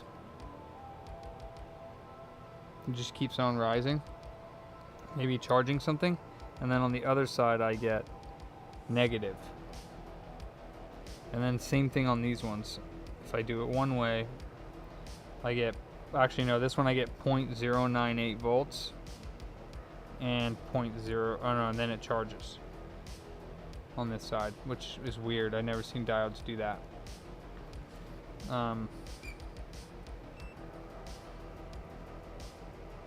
And I couldn't get any rating on this OAR8WK in diode mode. I couldn't get any rating or anything. It was just open line.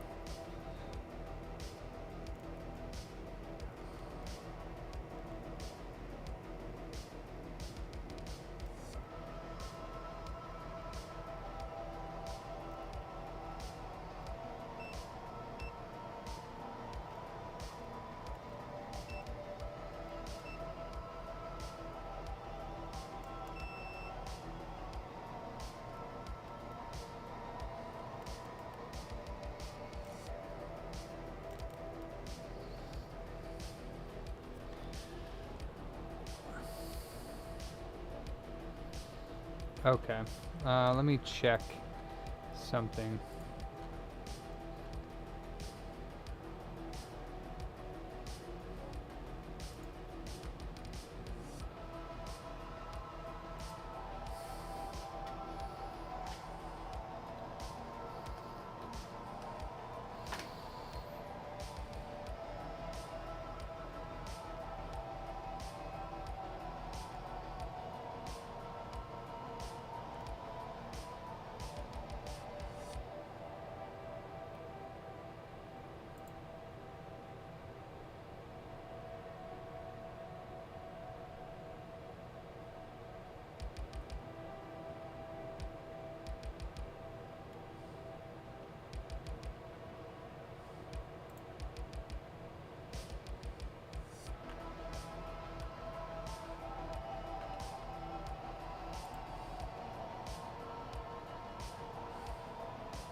Oh, wow.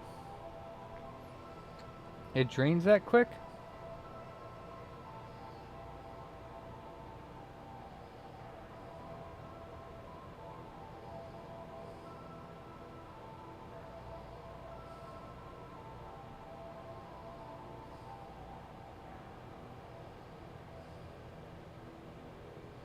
So DAP-49 is like 12 volt. Replacing MOSFETs and the fusible resistor, he got us 5 volts back. We replaced DAP-46 to get it to work under load. So maybe it's just the MOSFET. Or,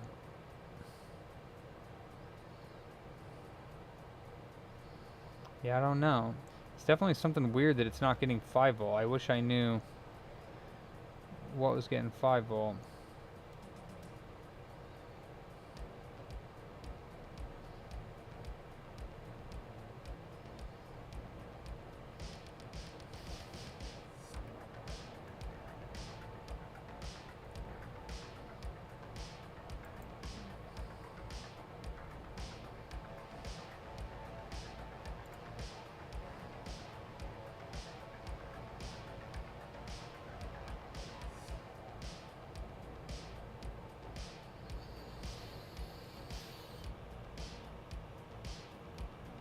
Yeah, there's a DAP-41, but that one was supposed to be 12 volts, is what they said. I actually replaced that DAP-41.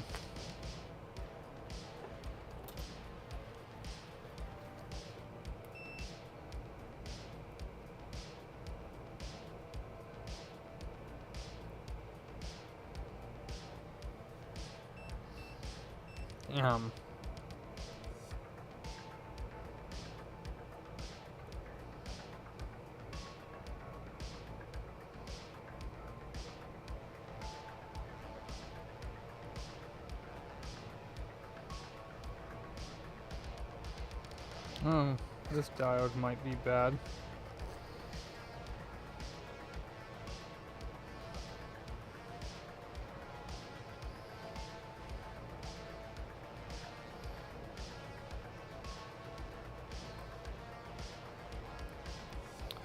That diode might be bad.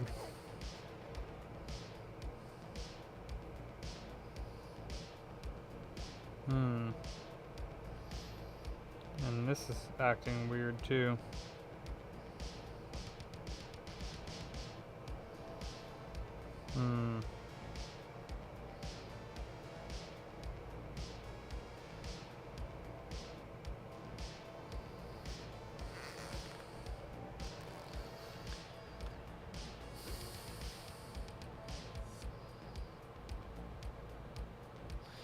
Well, this diode here is getting open line both ways.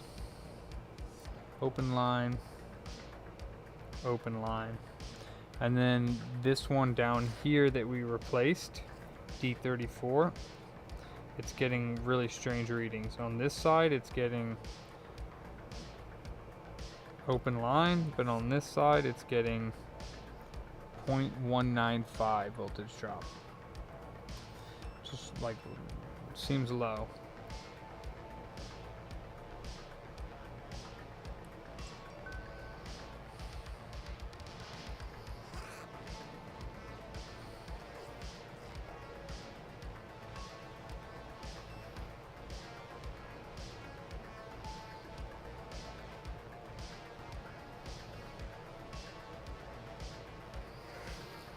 I don't think I replaced this one at all. D34.8 both ways. 0.195.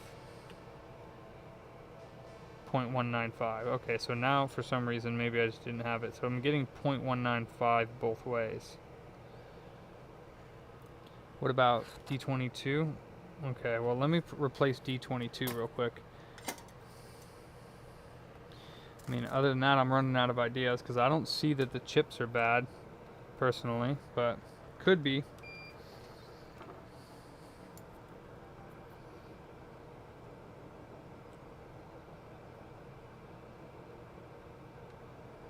Or we just missed this.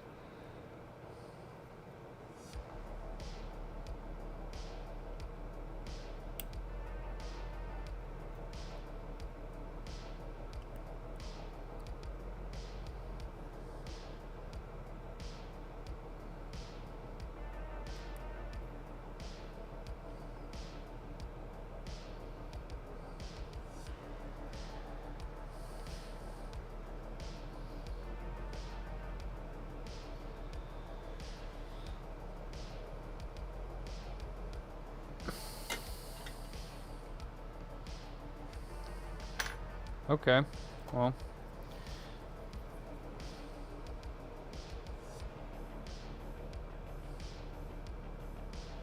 Yeah, this diode's bad.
Yeah.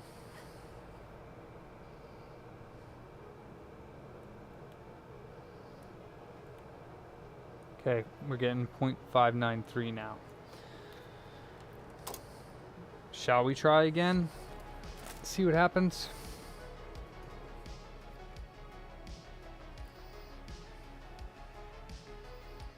I don't know what else to try other than that. I don't know, but it goes to DAP41 or DAP46, whatever you want to say. Alright, so we might get explosions now because 5 volts going through. Who knows? Let's see.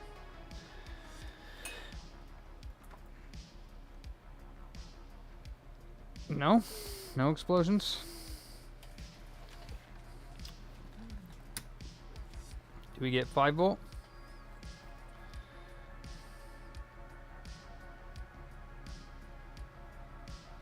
We don't. We get negative 1 volt. Well, I have it backwards.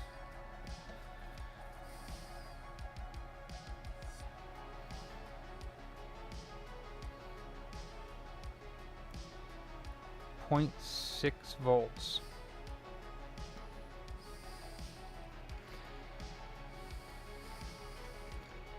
No. That sucks, dude. You broke my unholy. The hell, bro.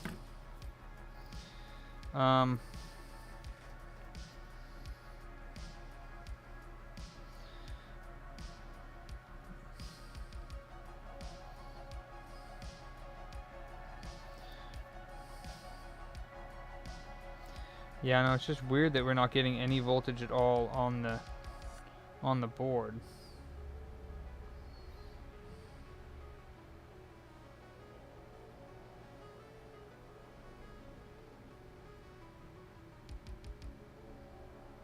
I'd expect to get something.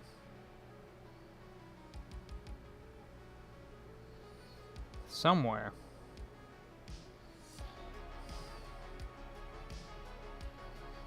But we're not getting anything anywhere.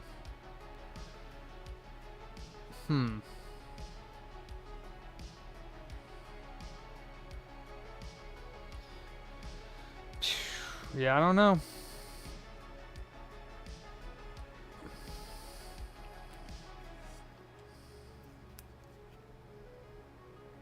I have a DAP46 on this slim board. So, if you want me to replace DAP41 with DAP46, I can. But this slim also has a DAP46 on it. So, I would say that they are interchangeable. I don't know where to look for any voltages on this board. So,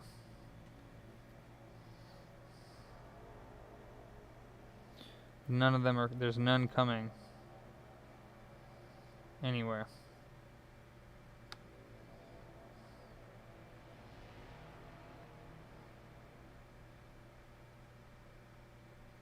Yeah, I don't see any voltages on anything.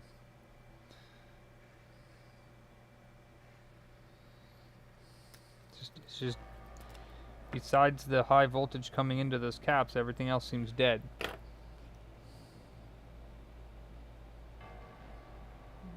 What do you mean? Oh. DAP hole? Oh. No, there's no hole in it.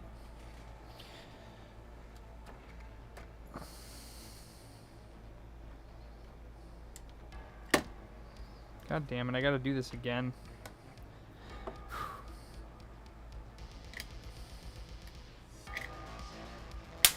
Ah.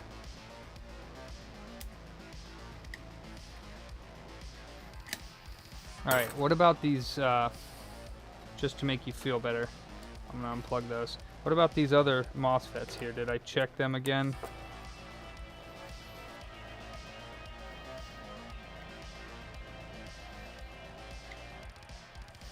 $10K between legs. 10K between legs. Well, it had a 46 on it. That's the thing. And I put a 41 on it.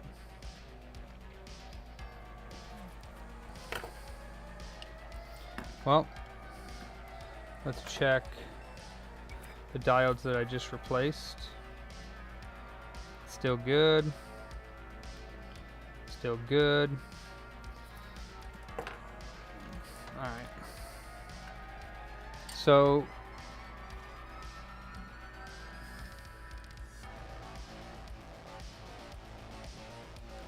okay, well then I'll take the DAP-41 off and put it on. I'll put a 46 on. Put the hack? You mean put back the 46?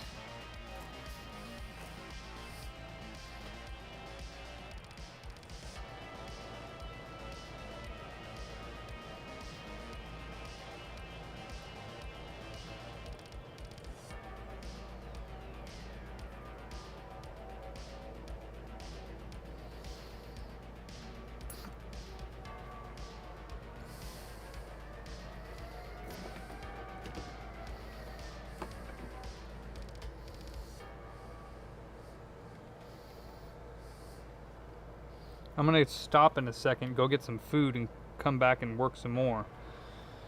But if I don't stop, then I won't eat. So, if this replacing the DAP-46 doesn't work, then I'm gonna go get some food. And if it does work, then I'm gonna go get some food.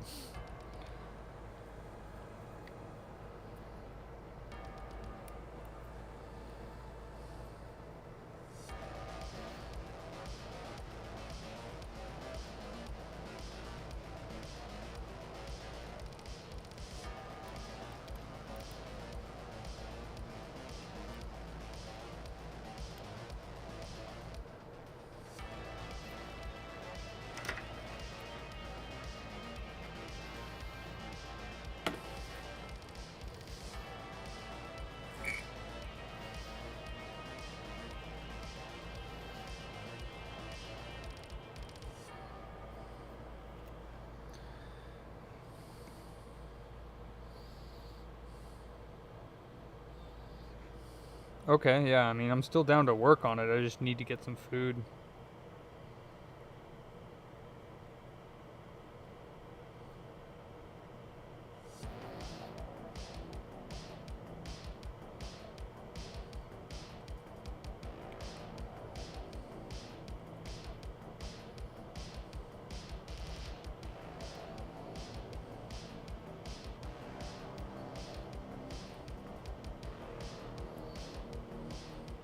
One thing I am happy about is not a bunch of shit blue after I plugged it in, so.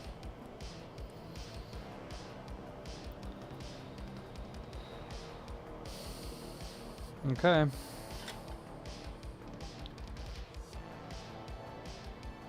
What's up, Christian? Alright. Okay. Let's see what happens. Do we get an explosion this time? It's not plugged in. Let's plug this in. And let's plug it in. See if it explodes. 3, 2, 1. Okay. Still no explosion.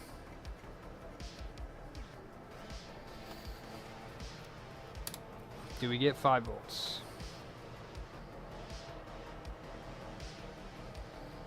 We do not.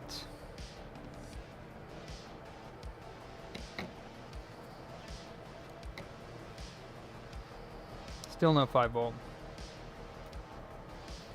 Yeah, beats me.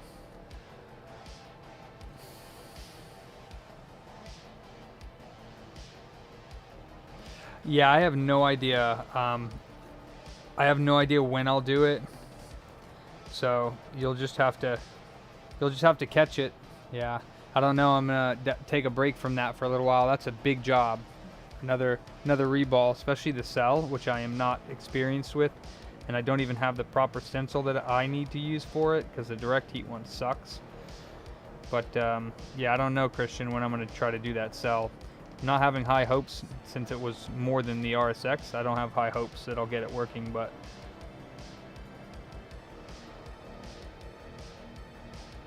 That's so weird that it goes negative.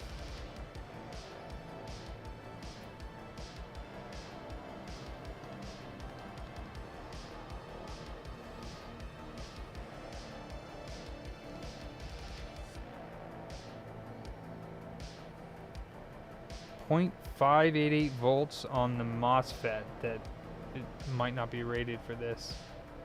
That's weird.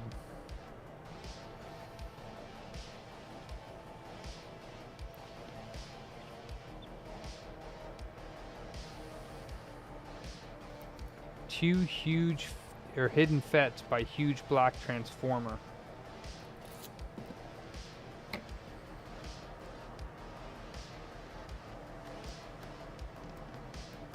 Oh, those guys.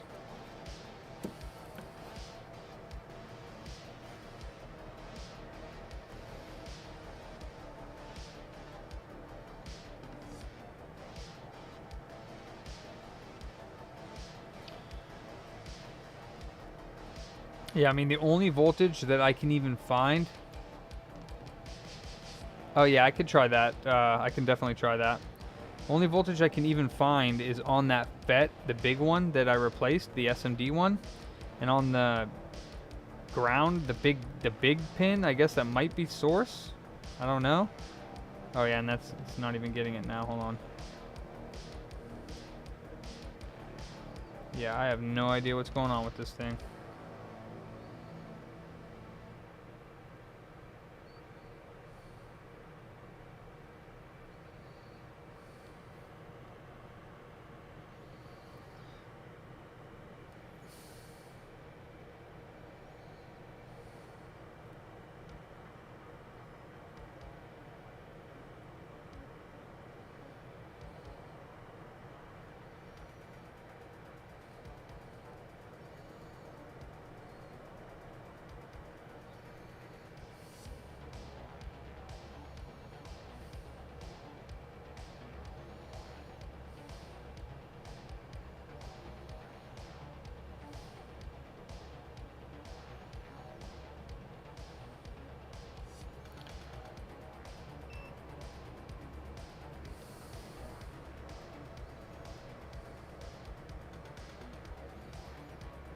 Oh.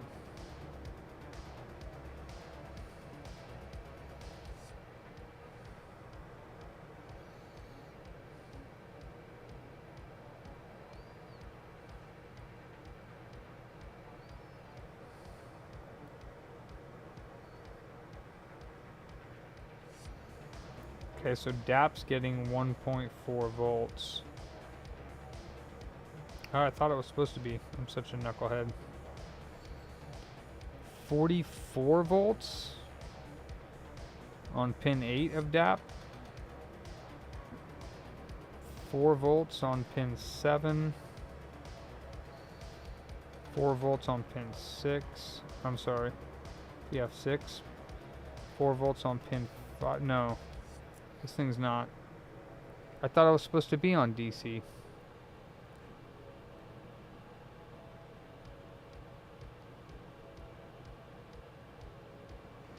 I'm supposed to be measuring like the chips on AC or DC? I always just turn my multimeter on. I never worry about what it's on. I turn it on and it goes to DC. Isn't that what I'm supposed to check stuff on?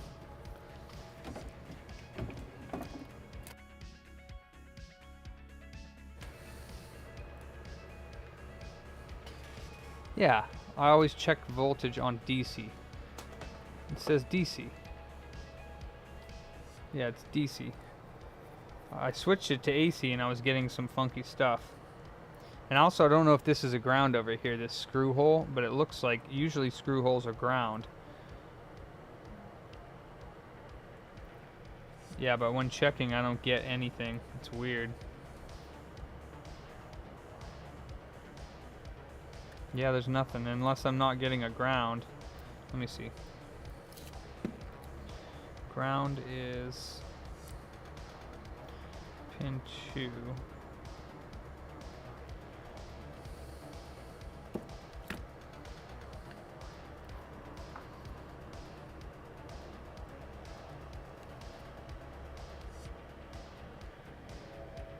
Wait, 4.7 volts?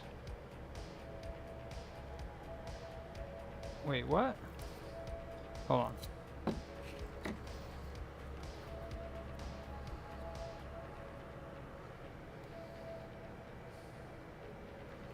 Wait, what?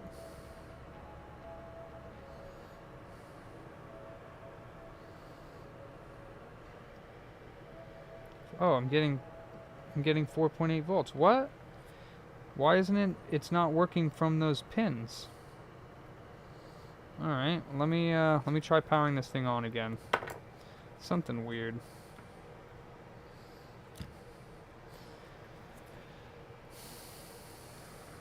Power. Ground. Wait, wrong way. Power, ground, and pins 2 and 4. 2 and 4. Okay, here we go.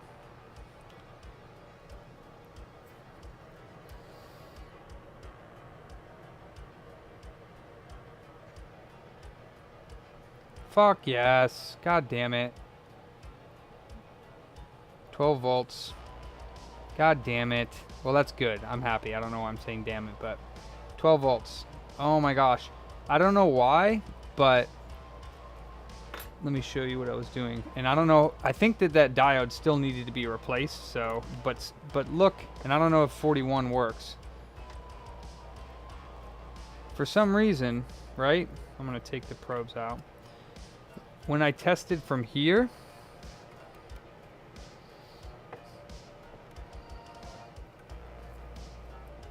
I couldn't get 5 volts.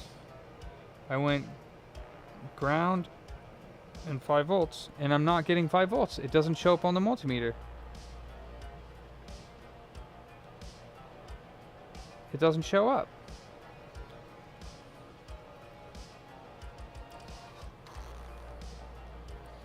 Yeah, you're good. You're good, Nate. Or I mean, Vic, I found it. But why aren't these pins here? Is that just ground? Is that the problem? That's just ground, huh? That's not even the pins. That's why. I see.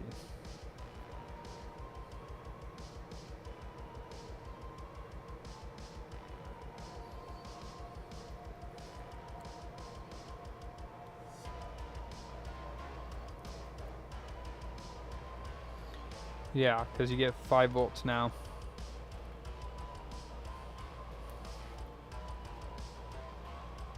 I guess this that you can see inside of here is just like the ground plane. I bet you it is. Let me put it in continuity mode.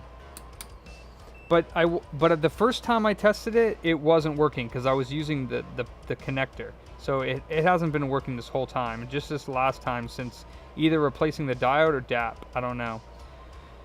Probably just the diode. But yeah, this and this. It's not it doesn't have continuity. So I don't know what these are. I don't know what these points here are. But you can't use them. Summary? Holy Jesus.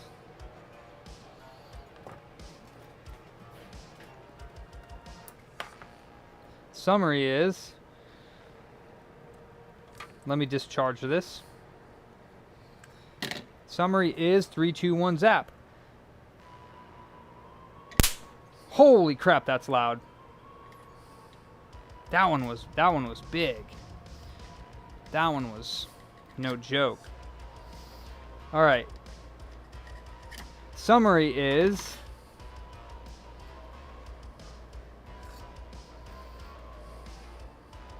summary for this board is a, what is it, a F300FR? What is this? Summary is we replaced this MOSFET, this Zener, no, I'm sorry, this MOSFET, this diode, this, what's it called? What's that thing called again? We replaced that little 3-legger dude right there. We replaced this diode right here. Alright, so let me just read them off. I guess that's 22, diode 22. We replaced this diode here, which is Zener diode 38. ZooFET. Yeah, we replaced ZooFET. Replaced D34 down here along with the 20 ohm resistor next to it. We replaced DAP-46 initially with the 41, and I didn't think it was working, but it might have been working. Come on now, focus, you fucking turd.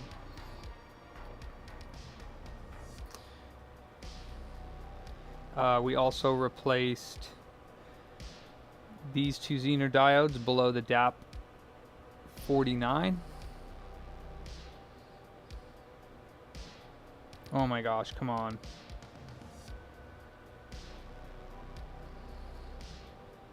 Really?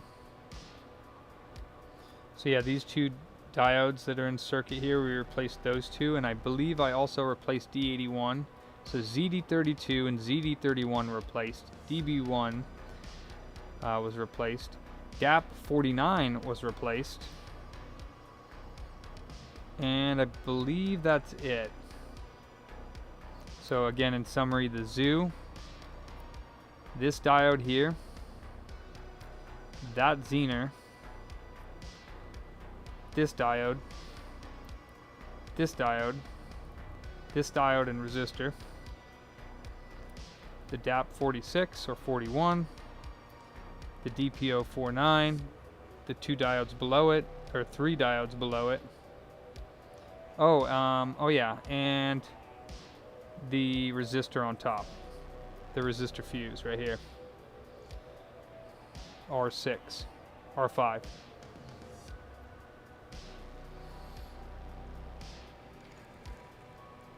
Yeah. Oh, interesting, Felix. Oh, yeah, and the 162A3 chip. Yeah, you're right.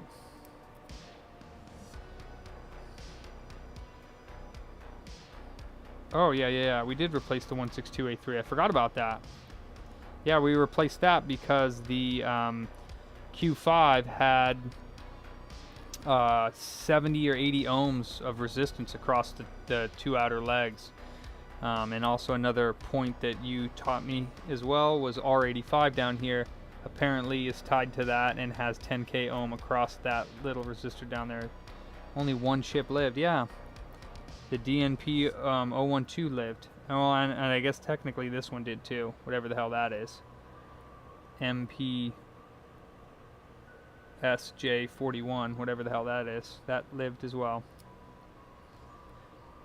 Damn. All right, well, so when I get back, I got to clean out this actual Pro and test the power supply under load.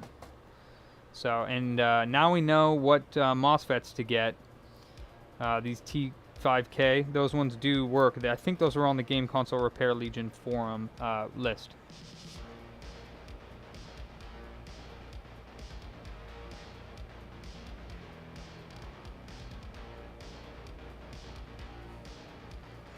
Now, I pulled parts from broken donor boards. And actually, I have another donor board that's all bubbled up and shit from a Pro that I had previously tried using hot air, which is why the entire time tonight you saw me doing it with my iron and leaded solder, was because the hot air just fucks these boards up. So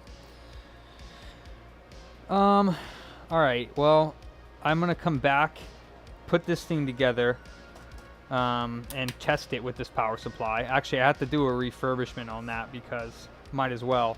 Because like I'm charging for these power supplies are pretty expensive. So with the bug fee that I charge, this is like $200 right here. So.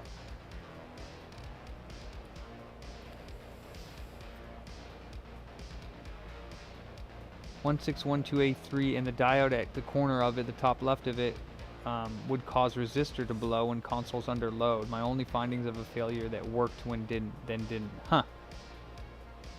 Okay. Alright, I'm just gonna leave it open, so if you guys feel like chatting in here, you can. It's not gonna take me very long. I'm just gonna go get some impossible action. Yeah. Oh, I'm sorry to hear that, Felix, but hey, at least you got it for free, right? And you had fun with it. Did you develop a fan profile at least? That was the reason I sent it to you. Nah, actually, I didn't give a darn what you did with it. But yeah, just so you know, Nate, that those chips will, if they do work, because you can get these. These are the T5 TK5P65Ws. Beef included. Fake beef for me, bruh. But yeah, I'm gonna put it into be right back mode. You guys are welcome to chill. Actually, you know what?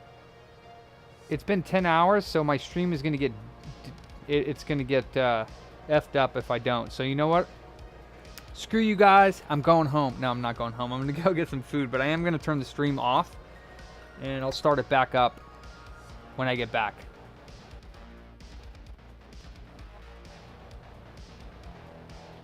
Yeah, the power supplies don't fail that often by themselves. This is roach damage. Yeah, I'm not gonna be very long, bro. I'll be back. I'll probably take like maybe half an hour or so at the most. Not to eat, just total. Like I'll probably be back by 8 o'clock. So, I don't really care about food, but I appreciate it. I'm just gonna go snarf something down to give my body some sustenance, and I'll be back at it. So I'll see you guys in a bit.